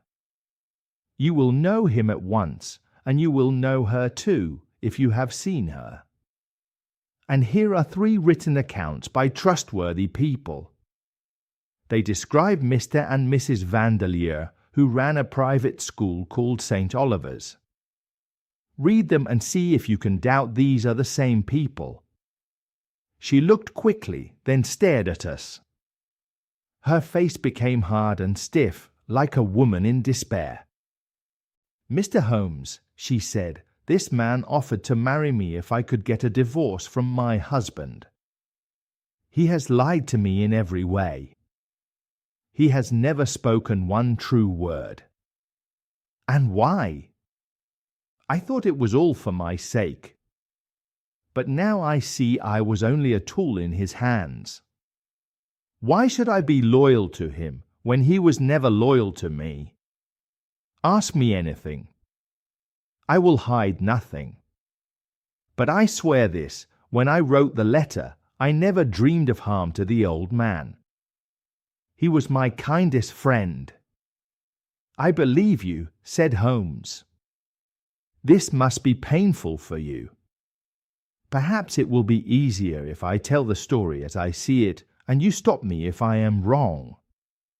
Stapleton suggested that you should send the letter. He dictated it," she said. "And the reason he gave," said Holmes, "was that Sir Charles would pay the legal costs for your divorce."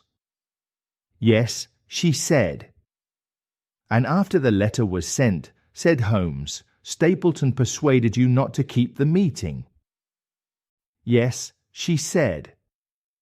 "He told me it would hurt his pride if another man paid for it. He said he was poor, but he would spend his last penny to clear the way for us." "He is consistent," said Holmes. "Then you heard nothing until he read about Sir Charles's death in the paper?" "Nothing," she said. "And he made you swear to say nothing about your meeting?" asked Holmes. "He did," she said. "He said the death was very strange. He said I would be suspected if people learned the facts. He frightened me into silence." "Just so," said Holmes. "But you had your suspicions?" She looked down. She did not answer at once. "I knew him," she said at last. "But if he had been loyal to me, I would have been loyal to him." "I think you escaped in time," said Holmes. "You have had power over him, and he knew it, and yet you are alive. You have been walking close to a cliff for months. Now we must say good morning, Mrs. Lyons. It is likely you will hear from us again soon." After that we went back to the station. We waited for the train from London. "Our case is becoming complete," Holmes said. "Problem after problem is growing smaller. Soon I will be able to tell this as one connected story, one of the strangest crimes of modern times.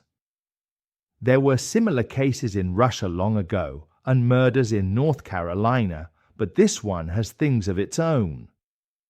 Even now we have no full case against this clever man. But I will be surprised if we do not have enough before we go to bed tonight." The London Express came in with a loud roar. A small tough man jumped down from a first-class carriage. We shook hands. I could see at once that Lestrade now respected Holmes. His eyes followed him with respect. He had learned a lot since old days, when he laughed at Holmes's ideas. "Anything good?" Lestrade asked.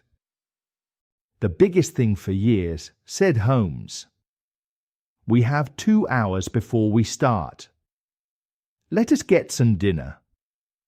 Then, Lestrade, we will clear the London fog out of your throat with the clean night air of Dartmoor. You have never been there? Well, I do not think you will forget your first visit." Chapter 14. The Hound of the Baskervilles. One thing about Sherlock Holmes could be called a defect. He did not like to tell his full plan to anyone until the very last moment, when the plan was already happening. Part of this came from his strong nature. He liked to lead other people, and he liked to surprise them. Another part came from his work as a detective. He was careful, and he did not want to take risks. But this was hard for the people who helped him. I had often felt this. But I never felt it more than on that long drive in the dark. A great test was in front of us. At last we were going to make our final effort. Yet Holmes said almost nothing. I could only guess what he would do. I felt my nerves jump with expectation. At last the cold wind hit our faces. On both sides of the narrow road there was only darkness and empty space.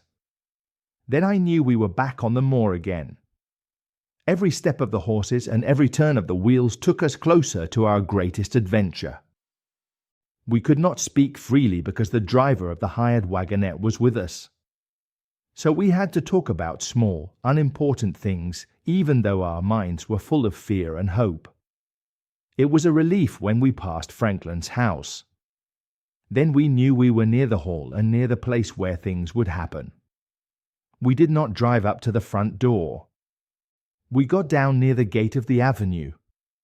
We paid the driver and told him to go back to Coombe Tracey at once. Then we began to walk to Merripit House. Holmes spoke quietly. "Are you armed, Lestrade?" The small detective smiled. "As long as I have my trousers, I have a pocket.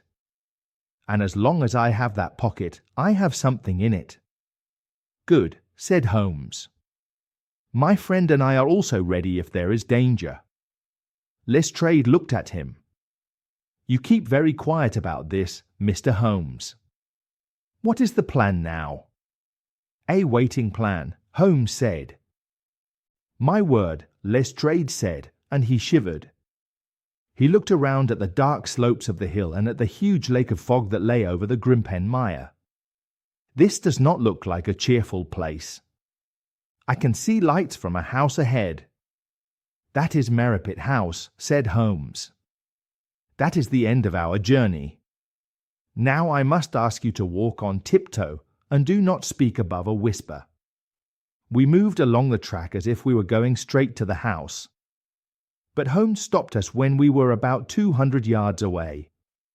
"This is far enough," he said. "These rocks on the right will hide us well." "We wait here," said Lestrade. "Yes," said Holmes. "We will make a small ambush here. Get into this hollow, Lestrade. Watson, you have been inside the house, have you not? Can you tell where the rooms are? What are those windows with bars at this end?" "I think those are the kitchen windows," I said. "And the next one?" Holmes asked. "The one that shines so brightly?" "That is the dining room," I answered. "The blinds are up," said Holmes. "You know the place best.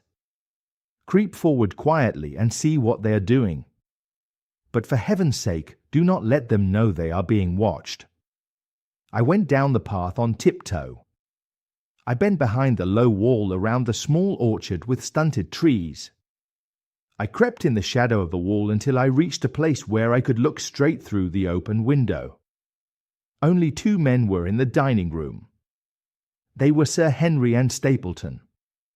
They sat on opposite sides of the round table, turned a little sideways, so I could see their faces in profile. Both were smoking cigars. Coffee and wine were on the table. Stapleton talked with energy, but Sir Henry looked pale and not truly there in his mind. I thought the idea of his lonely walk across the moor was heavy on his heart. While I watched, Stapleton stood up and left the room. Sir Henry filled his glass again. He leaned back and puffed at his cigar. I heard a door creak. Then I heard the sharp sound of boots on gravel. The steps moved along the path on the other side of the wall, close to where I crouched. I looked over the wall. I saw Stapleton stop at the door of a small outhouse in the corner of the orchard. He put a key into the lock and turned it.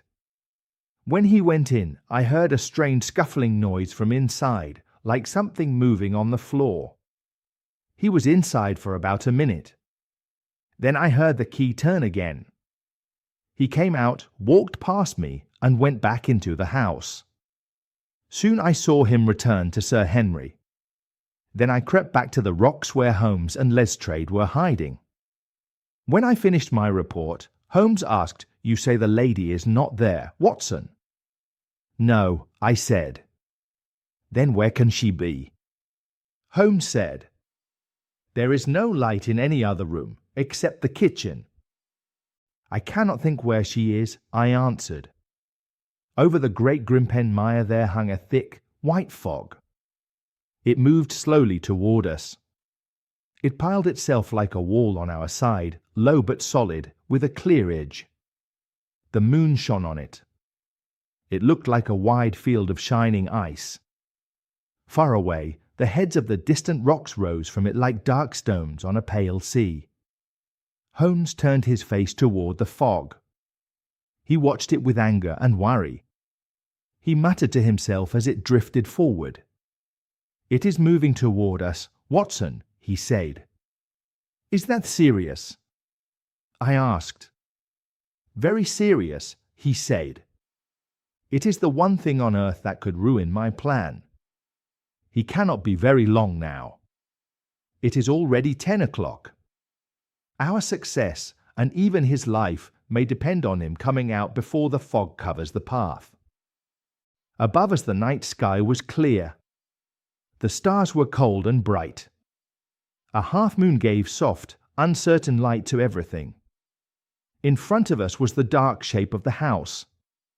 Its sharp roof and tall chimneys were cut against the sky, which looked like silver dots on black cloth. From the lower windows, wide bars of golden light lay across the orchard and the moor.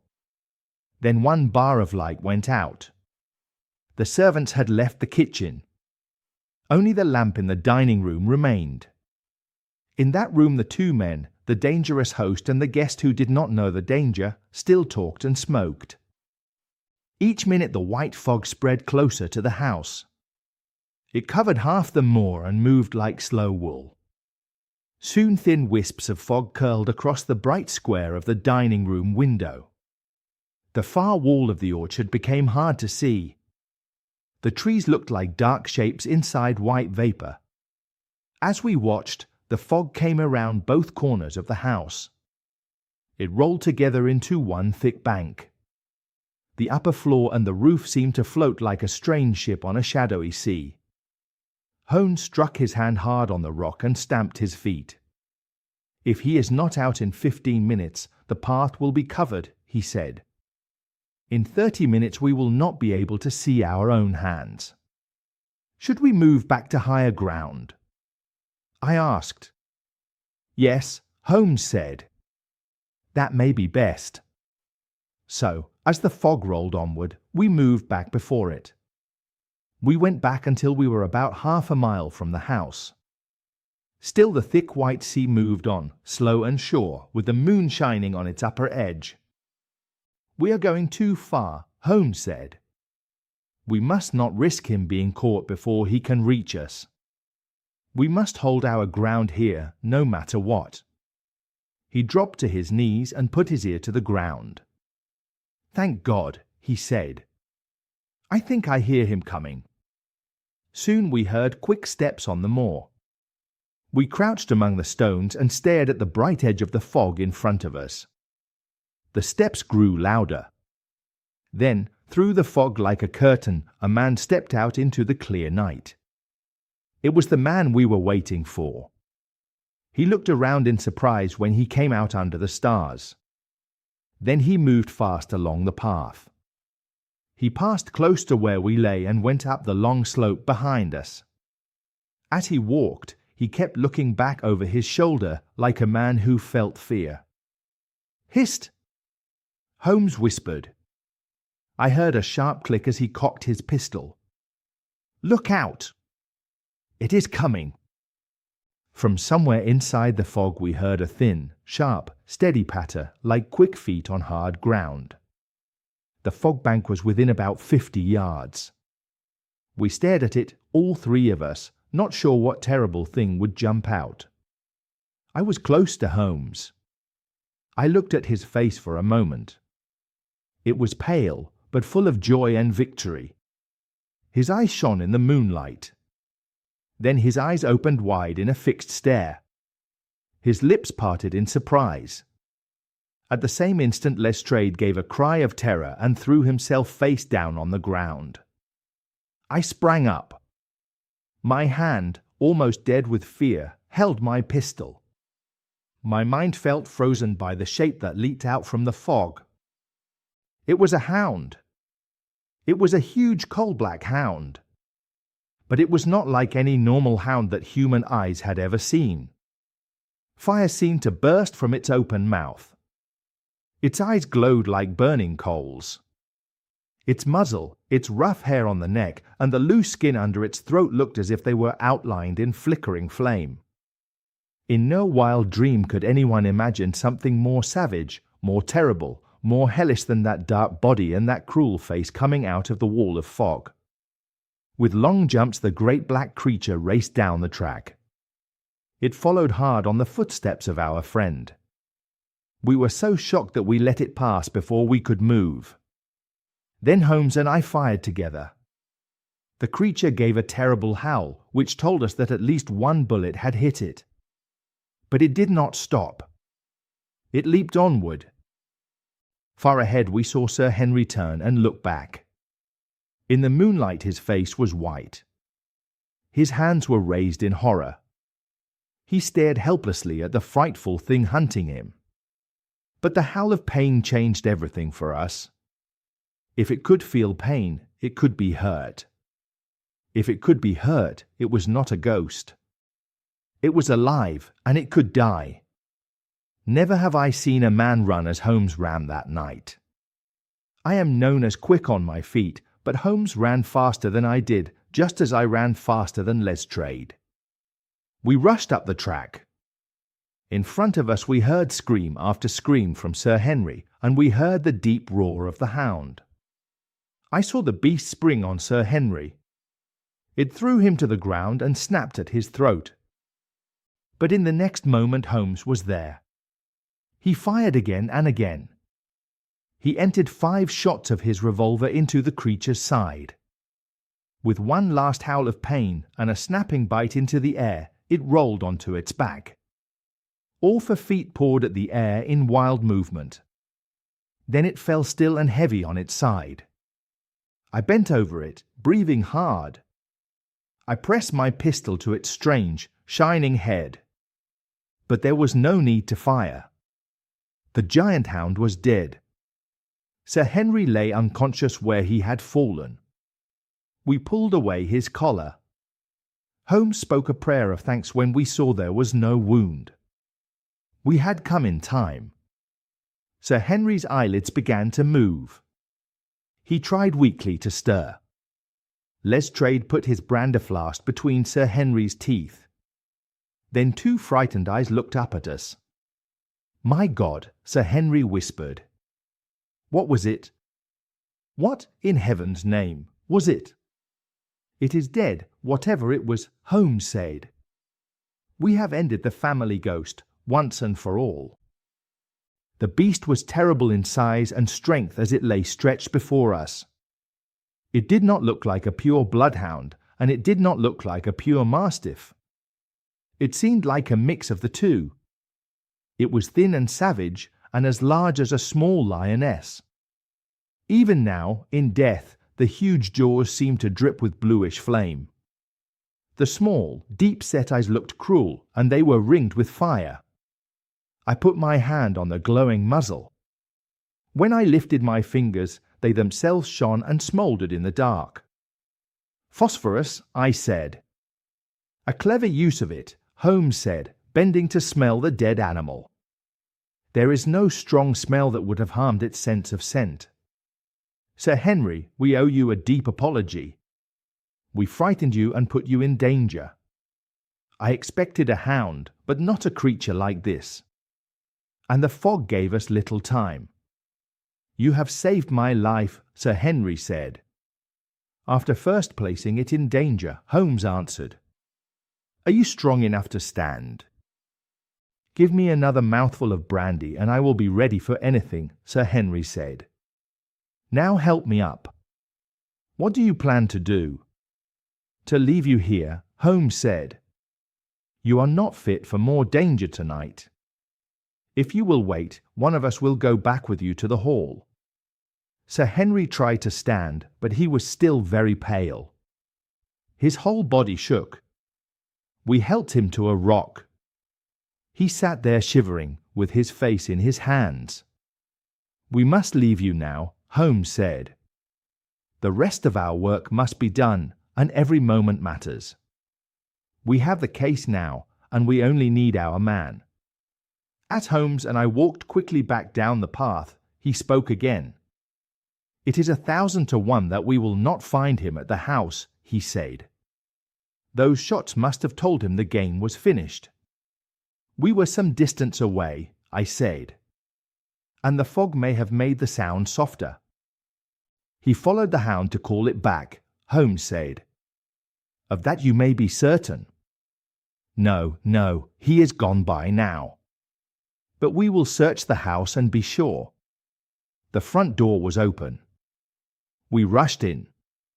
We went from room to room, to the great surprise of a trembling old servant who met us in the passage. There was no light except in the dining room. Holmes grabbed a lamp and searched every corner of the house. We found no sign of the man we chased. Upstairs, however, one bedroom door was locked. "There is someone in there," Lestrade cried. "I can hear movement." "Open the door." A soft moan and a rustling sound came from inside. Holmes kicked the door just above the lock. It flew open.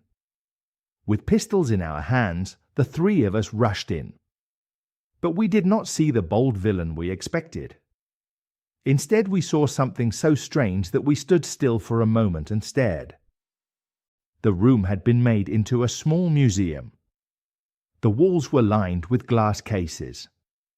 They were full of butterflies and moths. This collecting had been a quiet hobby for Stapleton, even though he was a dangerous man. In the center of the room stood an upright post. It held part of the roof. To this post a person was tied. The body was wrapped and covered in sheets, so we could not tell at first if it was a man or a woman. A towel was tied around the throat and fastened behind the post. Another cloth covered the lower part of the face. Above it, 2 dark eyes stared at us. They were full of grief and shame and fear, and also a hard question. In 1 minute we pulled off the gag and tore away the sheets and bonds. Mrs. Stapleton fell to the floor. When her beautiful head dropped to her chest, I saw a clear red mark of a whip across her neck. "The brute!" Holmes cried. "Lestrade, your brandy bottle. Put her in a chair. She has fainted from cruel treatment and from weakness." After a moment she opened her eyes again. "Is he safe?" she asked. "Has he escaped?" "He cannot escape us, madam," Holmes said. "No, no," she said. "I do not mean my husband." "Sir Henry." "Is he safe?" "Yes," Holmes said. "And the hound?" she asked. "It is dead," said Holmes. She gave a long sigh, full of relief. "Thank God! Thank God!" she cried. "Oh, this villain! Look how he has treated me." She pushed her arms out from her sleeves. We saw with horror that her arms were covered with bruises. "But this is nothing, nothing. It is my mind and my soul he has tortured. I could have borne everything, the cruelty, the lonely life, the lies, all of it, as long as I could still hold on to the hope that he loved me. But now I know he used me. I was only his fool and his tool." She began to sob in a wild, painful way. "You do not wish him well, madam," Holmes said. "Then tell us where we can find him. If you have ever helped him do evil, help us now and make it right." "There is only one place he can have run to," she said. "There is an old tin mine on an island in the middle of the mire. That is where he kept his hound. He also prepared it as a hiding place. That is where he would go. Outside, the fog lay against the window like thick white wool." Holmes held the lamp up toward it. "See," he said. "No one can find his way into the Grimpen mire tonight." Mrs. Stapleton laughed and clapped her hands. Her eyes and teeth shone with fierce joy. "He may find his way in, but he will never find his way out," she cried. "How can he see the guiding wands tonight? We planted them together, he and I, to mark the safe path through the mire. Oh, if only I could have pulled them up today! Then you would have caught him for sure. We knew then that we could not chase him through the mire while the fog was so thick. So we left Lestrade to keep the house. Holmes and I went back with Sir Henry to Baskerville Hall. We could not hide the truth about the Stapletons any longer, so we told him the whole story. Sir Henry took it bravely when he learned the truth about the woman he had loved. But the shock of the night broke his nerves. Before morning he was delirious with a high fever under the care of Dr. Mortimer. In time, Sir Henry and Dr. Mortimer were to travel around the world together, and only then did Sir Henry become again the strong, healthy man he had been before he became master of that ill-omened estate. Now I come quickly to the end of this strange story. I have tried to make the reader feel the same dark fears and uncertain guesses that clouded our lives for so long, and that ended in such a tragic way. On the morning after the death of the hound, the fog lifted. Mrs. Stapleton guided us to the place where they had found a path through the bog. We understood more of her terrible life when we saw how eager and glad she was to help us follow her husband's track. We left her standing on a thin strip of firm, dark soil that stretched into the wide bog like a narrow finger. From the end of it, small wands were planted here and there. They showed where the path zigzagged from one tuft of grass to another among green-scummed pits and foul, deep mud that blocked any stranger. Tall reeds and wet plants gave off a smell of decay. A heavy, unhealthy vapor rose to our faces. More than once a false step sent one of us down, thigh-deep, into the black, shaking mire. The mud trembled in soft waves for yards around our feet.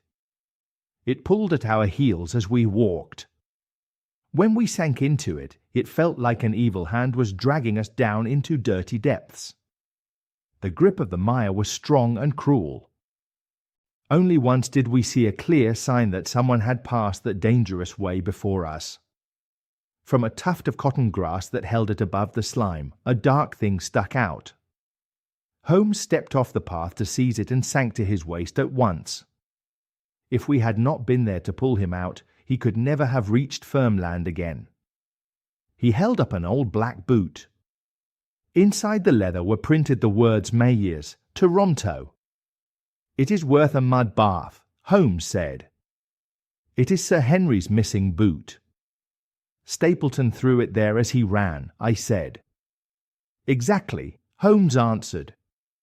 "He kept it in his hand after using it to set the hound on the scent.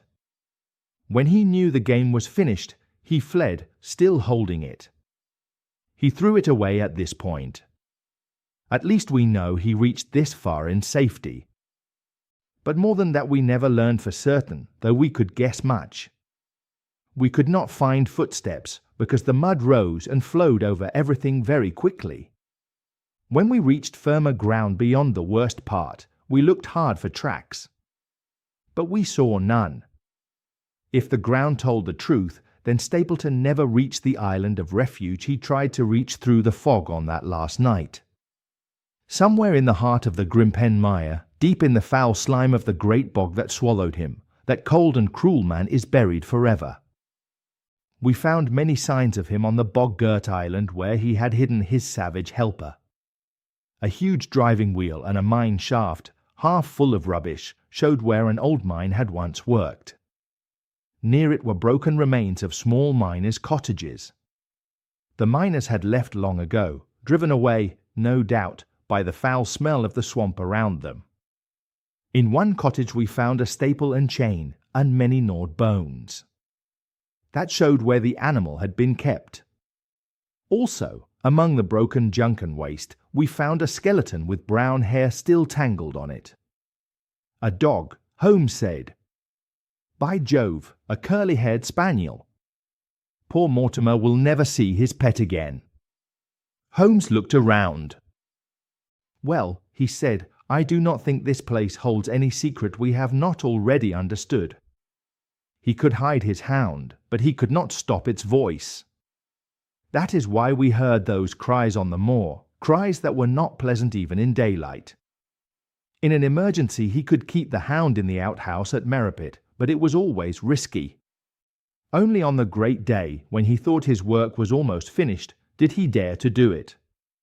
He pointed to a tin with a thick paste in it. This paste, he said, is the glowing mixture he used on the creature. The idea came from the old story of the family hellhound and from his wish to frighten Sir Charles to death. No wonder that poor convict ran and screamed when he saw the glowing beast behind him in the dark, just as Sir Henry ran and screamed, and just as we might have done. Holmes's face grew hard. It was a clever plan, he said. Even if it did not drive the victim to death at once, what simple person would dare to go close and look carefully at such a creature if he saw it on the moor? I said it in London, Watson, and I say it again now. Never yet have we helped to hunt down a more dangerous man than the one who lies out there. He swept his long arm toward the huge, green-splotched bog that stretched away until it met the brown slopes of the moor. Chapter 15A Retrospection. It was the end of November. It was a cold night, and there was fog outside. Holmes and I sat in our sitting room in Baker Street. A big fire burned in the fireplace. Holmes sat on one side, and I sat on the other side. After our sad trip to Devonshire, Holmes worked on two very important cases. In the first case, he showed the very bad actions of Colonel Upwood. This was about a famous card scandal at the Nonpareil Club. In the second case, he helped a poor woman, Madame Montpensier. People said she had killed her stepdaughter, Mademoiselle Carreri. But later, 6 months after that, the young lady was found alive. She was in New York, and she was married. Holmes felt very happy because he had solved many hard cases. He was in a good mood. So I could ask him to talk about the Baskerville mystery. I had waited a long time for this chance. I knew that Holmes did not like to mix cases together. When he worked on one case, he did not want to talk about an old one. His mind was clear and logical, and he stayed with the work in front of him. But Sir Henry and Dr. Mortimer were in London then. They were going to start a long trip because the doctors said it would help Sir Henry's broken nerves. They came to see us that afternoon. So it was natural that we spoke about the Baskerville case. Holmes said if you look at the story from Stapleton's side, it was simple and straight. But for us it looked very complex. In the beginning we did not know his reasons. We only knew some facts, not all. I have talked with Mrs. Stapleton twice now. The case is clear.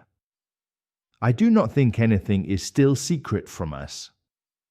You can find a few notes about it under the letter B in my list of cases. I said, please, can you tell me the story from memory? Holmes said, yes, I can. But I cannot promise that I remember every fact. When I use my mind very hard, it can push old things out. A lawyer can know every point of his case, but after a week or two in court, he can forget many things. It is the same with me. Each new case pushes away the last one.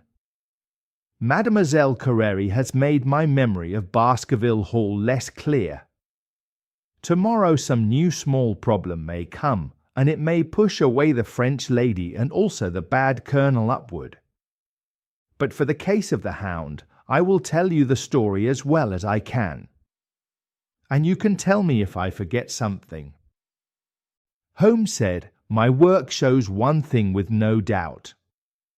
The family portrait told the truth. This man really was a Baskerville. He was the son of Roger Baskerville. Roger was the younger brother of Sir Charles. Roger ran away to South America with a bad name. People said he died there and did not marry. But in fact he did marry, and he had one child. That child was this man. His real name was the same as his father's. He married Beryl Garcia. She was a beautiful woman from Costa Rica. Then he stole a large sum of public money. After that he changed his name to Vandeleur and ran to England. In England he started a school in the east of Yorkshire. Why did he start a school? On the ship back to England, he met a tutor who was very sick. That tutor was good at teaching, and Stapleton used his skill to make the school work. But the tutor, Fraser, died. After that, the school fell. People began to hate it and fear it. It became a bad place. The Vandeleurs thought it was best to change their name again. They became the Stapletons. Then he went to the south of England. He brought what was left of his money.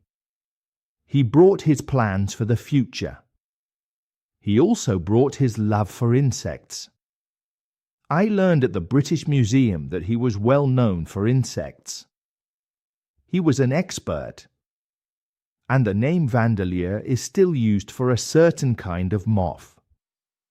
He was the first man to describe it when he lived in Yorkshire. Now we come to the part that is most important to us. This man made questions and learned something. He learned that only 2 lives stood between him and a very rich estate. When he went to Devonshire, his plans were not clear yet, I think. But he meant to do harm from the first. We can see this because he brought his wife and called her his sister. He already planned to use her as a trap for other people. Maybe he did not know all the details yet, but the idea was in his mind. He wanted the Baskerville estate in the end. He was ready to use any tool. He was ready to take any risk. His first act was to live as near to his old family home as possible. His second act was to become friendly with Sir Charles Baskerville and with the neighbours. Sir Charles himself told him the story of the family hound. In that way, Sir Charles helped to make the road to his own death. Stapleton learned that Sir Charles had a weak heart. Dr. Mortimer told him this. Stapleton knew that a great shock could kill him. Stapleton also learned that Sir Charles was superstitious. Sir Charles believed the old family story very strongly. Stapleton's clever mind quickly found a way to kill Sir Charles. And at the same time, it would be very hard to prove a crime. When Stapleton had this idea, he began to act. A normal criminal would only use a savage dog. But Stapleton did more. He used a trick to make the dog look like a devil. That was his great clever idea. He bought the dog in London from Ross and Mangles, the sellers on Fulham Road. It was the biggest and most savage dog they had. He took it down to Devonshire by train on the North Devon line. Then he walked a long way over the moor so that people would not notice him with the dog. Before that, on his insect walks, he had learned how to go into the Grimpen mire safely. So he found a safe hiding place for the dog. He kept the dog there and waited for the right time. But the right time did not come quickly. Sir Charles would not come out at night, outside his own grounds. Many times Stapleton waited with the dog, but nothing happened. During these times, peasants saw something on the moor. They saw the dog, or they saw someone with it. So the old story of the demon dog became strong again. People believed it more than before. Stapleton hoped his wife could pull Sir Charles into danger. But she did not do it. She became more independent than he expected. She would not try to make Sir Charles fall in love with her. She would not help to send him to his enemy. Stapleton threatened her. I am sorry to say he also hit her. But she still refused. She would not help him. So for a time, Stapleton could not move forward. Then he found a way by chance. Sir Charles, who liked Stapleton, asked him to help a woman. Her name was Mrs. Laura Lyons. Sir Charles gave money to people, and Stapleton helped with this charity work. Stapleton said he was not married. So he got full power over Mrs. Lyons. He made her think that if she got a divorce, he would marry her. Then Stapleton learned that Sir Charles planned to leave Baskerville Hall soon. Dr. Mortimer advised this. Stapleton pretended he agreed with the doctor. But inside he knew he must act at once. If Sir Charles left, he might be safe. So Stapleton pushed Mrs. Lyons to write a letter. In the letter, she begged Sir Charles to meet her on the evening before he went to London. Then Stapleton used smooth words and a clever excuse to stop Mrs. Lyons from going herself. So Sir Charles went alone. Stapleton finally got the chance he wanted. That evening Stapleton drove back from Coombe Tracey. He went to get his hound. He put the glowing paint on it. Then he brought the dog to the gate where he believed Sir Charles would be waiting. The dog jumped over the small gate and ran after Sir Charles. Sir Charles ran down the yew alley, screaming. In that dark passage it must have been a terrible sight. A huge black dog, with fire in its mouth and light in its eyes, ran behind the old man. Sir Charles fell dead at the end of the alley. His heart failed from fear and sickness. The dog ran on the grass at the side, while Sir Charles ran on the path. So only Sir Charles's footprints were clear. When the dog saw the old man lying still, it may have come close to smell him. But when it found him dead, it turned away. That is when it left the one footprint Dr. Mortimer saw. Stapleton called the dog back. He took it away to its hiding place in the Grimpen mire. And a mystery was left behind. The police could not explain it. The people of the area were afraid. And at last the case came to us. So that is the death of Sir Charles Baskerville. You can see how very clever and evil it was. It was almost impossible to prove who the killer was. His only helper was a creature that could not speak. And the strange, crazy-looking method made the plan even stronger. Both women, Mrs. Stapleton and Mrs. Laura Lyons, began to suspect Stapleton. Mrs. Stapleton knew he wanted the old man's money, and she knew about the hound. Mrs. Lyons did not know these things. But she knew she had asked Sir Charles to meet her, and he died at that time. Only Stapleton knew about that meeting too. Still, Stapleton had power over both women, and he was not afraid of them. The first half of his plan worked. But the harder part still remained. Maybe Stapleton did not know at first that there was an heir in Canada. But even if he did not know, he would learn soon. Dr. Mortimer was his friend, and Dr. Mortimer told him about Henry Baskerville. Stapleton's first idea was to kill Sir Henry in London, so he would never go to Devonshire. But Stapleton did not trust his wife any more. He feared she would turn against him again. So he did not want to leave her alone for long. That is why he took her to London. They stayed at the Mexborough Private Hotel in Craven Street. My agent actually went to that hotel when he searched for evidence, but we did not find them then. In London, Stapleton kept his wife locked in her room. Then he wore a false beard and followed Dr. Mortimer. He followed him to Baker Street. Then he followed him to the station and to the Northumberland Hotel. Mrs. Stapleton had some idea of his plan. But she was very afraid of her husband. He had treated her with cruel violence. She did not dare to write a normal letter to warn Sir Henry. If Stapleton found it, he could kill her. So in the end, as you know, she cut out printed words and made a message. She wrote the address in a strange hand.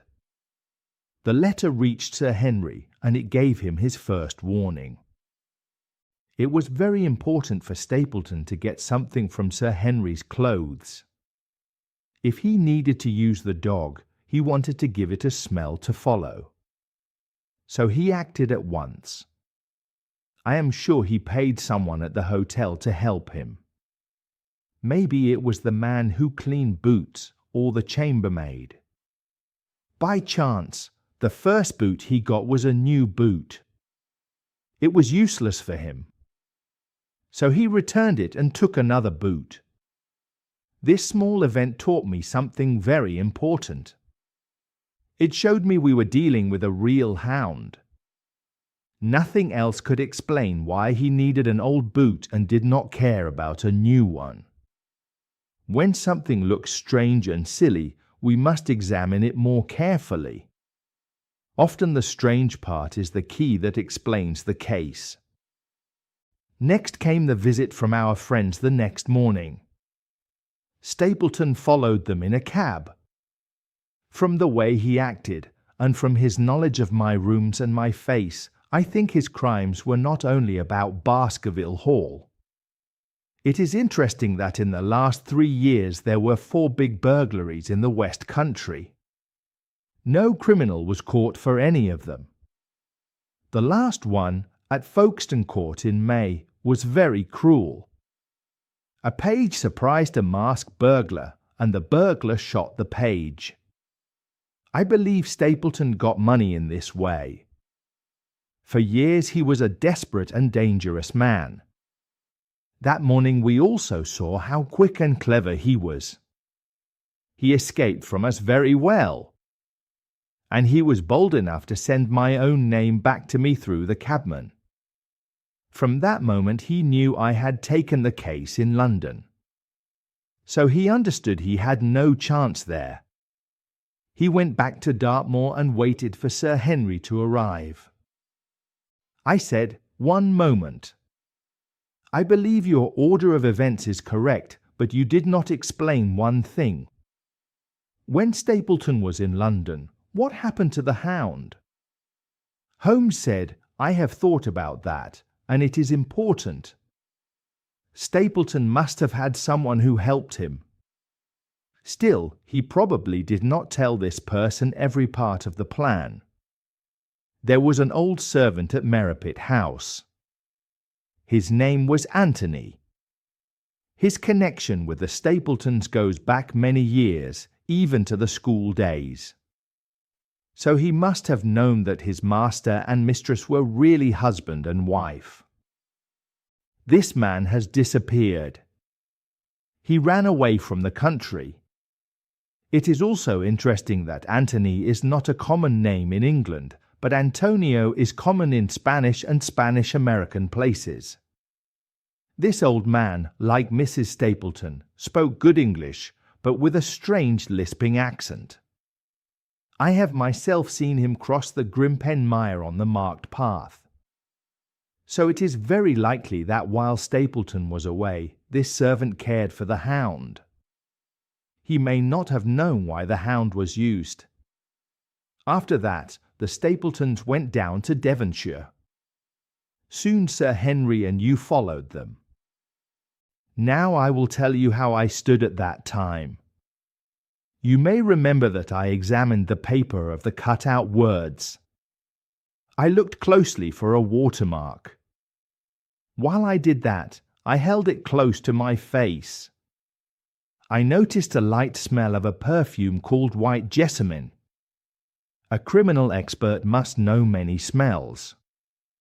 There are 75 perfumes that are useful to know. Some cases depend on that quick knowledge. The smell made me think a lady had been near the letter. Then my thoughts began to turn to the Stapletons. So before we went west, I already believed there was a real hound, and I already guessed who the criminal was. My plan was to watch Stapleton. But I could not do that if I stayed with you. Stapleton would have been more careful. So I fooled everyone, even you. I came down secretly while people thought I was in London. My hardships were not as bad as you imagined. But small things must never stop a case. I stayed mostly at Coombe Tracy. I used the hut on the moor only when I needed to be close to Stapleton. Cartwright came down with me. He dressed like a country boy, and he helped me a great deal. He brought me food and clean clothes. When I watched Stapleton, Cartwright often watched you. So I could keep control of everything. I have already told you that your reports reached me quickly. They were sent from Baker Street to Coombe Tracey at once. They helped me. And especially your true story about Stapleton's life helped me. With it, I proved who the man and woman were. At last I knew exactly where I stood. The case became more complex because of the escaped convict and the Barrymores. You solved that part very well. I had also reached the same answer by my own watching. By the time you found me on the moor, I knew the whole business. But I still did not have enough proof for a jury. Even Stapleton's attack on Sir Henry, which ended with the death of the poor convict, did not give us clear proof of murder. So there seemed to be only one choice. We had to catch Stapleton in the act. To do that, we had to use Sir Henry. We had to leave him alone and make him look unprotected, like bait. We did that. It gave our client a terrible shock, but we succeeded. We finished our case. We drove Stapleton to his destruction. I confess that it is a shame that Sir Henry had to face such danger. But we could not know how unparalysing the beast would look. And we could not predict the fog which let it come at us so suddenly. We reached our goal, and the doctors tell me the cost will not last forever. A long journey should help Sir Henry. It may heal his nerves and also his hurt feelings. His love for the lady was deep and honest. For him, the saddest part was that she had fooled him. Now it only remains to say what part the lady played in all of this. Stapleton had power over her. It may have been love or fear or both. In any case, his power was strong. She agreed to pretend to be his sister. But she showed the limit of his power when he tried to make her help directly in murder. She tried to warn Sir Henry as much as she could without clearly accusing her husband. Again and again she tried. Stapleton also felt jealousy. When he saw Sir Henry showing love to the lady, he could not stay calm. Even though this was part of his own plan, he still broke out in anger. That showed the hot and violent heart he hid under his quiet manner. By letting Sir Henry become close to the lady, Stapleton made it sure that Sir Henry would come often to Merripit House. Sooner or later Stapleton would get the chance he wanted. But on the crisis day, his wife suddenly turned against him. She had learned something about the death of the convict. She also knew the Hound was in the outhouse on the evening Sir Henry came to dinner. She accused her husband. They had a furious fight. In that fight, Stapleton showed her for the first time that he loved another woman too. In one moment her loyalty changed into bitter hate. Stapleton saw that she would betray him. So he tied her up. He did this so she could not warn Sir Henry. He hoped that after Sir Henry died, everyone would blame the family curse, as they surely would. Then Stapleton thought his wife might accept the finished fact and stay silent. But I think he was wrong. Even if we had not come, his end would still have come. A woman with Spanish blood does not forgive that kind of injury easily. And now, my dear Watson, without looking at my notes, I cannot give you more detail. I do not think anything important is still unexplained. I said he could not hope to frighten Sir Henry to death like he did with the old uncle, with the bogey Hound. Holmes said the beast was savage and half-starved.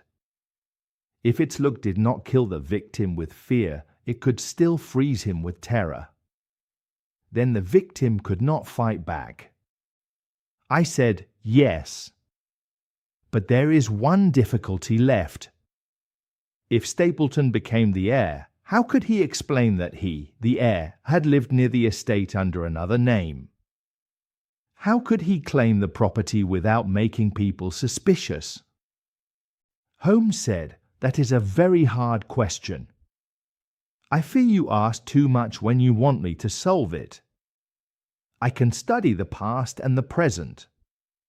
But what a man may do in the future is hard to answer. Mrs. Stapleton heard her husband talk about this problem many times. He spoke of 3 possible ways. First, he could claim the property from South America. He could prove his identity to British authorities there and get the money without coming to England at all. Second, he could come to London for a short time in a deep disguise. Third, he could give the papers to a partner and put that person in as the heir. Then he could keep a claim to part of the income. We cannot doubt that, from what we know of him, he would have found some way. And now, my dear Watson, we have worked hard for many weeks. For one evening, I think we can think of nicer things. I have a box for Les Huguenots. Have you heard the Dereshkas? Can you be ready in half an hour? We can stop at Marcini's for a little dinner on the way. The end.